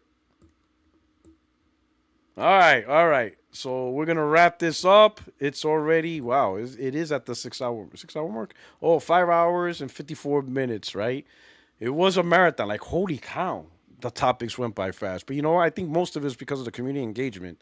So I really appreciate the community engaging. I'm glad I did this early because now it's 3 o'clock for me, but it's still early enough for me. Is it the longest? No. Josh, the editor, still got the longest streaming live, 8 hours. So that's record is still his out of all the people to have the record. And I think Extreme is still pissed off. He doesn't want Josh, the editor, to have the record. He wants the record. But, you know, but in a 2 console market, 8 hours is longest. Yeah, with Josh, the editor. But anyway, we truly appreciate you hanging out with me. Please hit the like button. I got to get in the convo next time. Absolutely, AC. Absolutely. Right? And you don't have to wait for this, too. Just hit me up. You can jump on the podcast as well. You know, you're all welcome. But, hey, I truly appreciate you guys from rocking out. I hope you enjoy this long session. I hope you enjoy the Batman Cup. I want to show it one last time for those who jumped in later. This is the other, you know, on Saturday mornings, I show a coffee cup of my coffee cup collection. And this is the Batman one. So those that missed it, look at that, you know, and like I said before, it pops out, so it's not like a painting under that, you know, it's black and white, and the only thing color is this, and then you just see the handle, it's the Batman symbol. Tell me this is not a badass cup. It's my favorite one. Man, this thing is so neat. This thing is awesome. It is absolutely awesome. But anyway, that's the cup of the week. Anyway, your only friend is YouTube Streets Puertorock77, kicking off November 1st. So we're kicking off November, the fall classic, with a live, and I'm glad you were here to rock out with me. All right. Let me say 2 things. One more super chat with Glinzer. Is this the stream time record? No, sadly, Josh, the editor, you know, the debate still is the record holder. Right, still has a record holder. But anyway, you guys enjoy your weekend. You guys take care. I will see you guys, God willing, I will see you guys Tuesday for another episode, 60 Frames No Like podcast. I'm out of here. Let me go start applying for more jobs and doing my thing. You guys take care. Peace.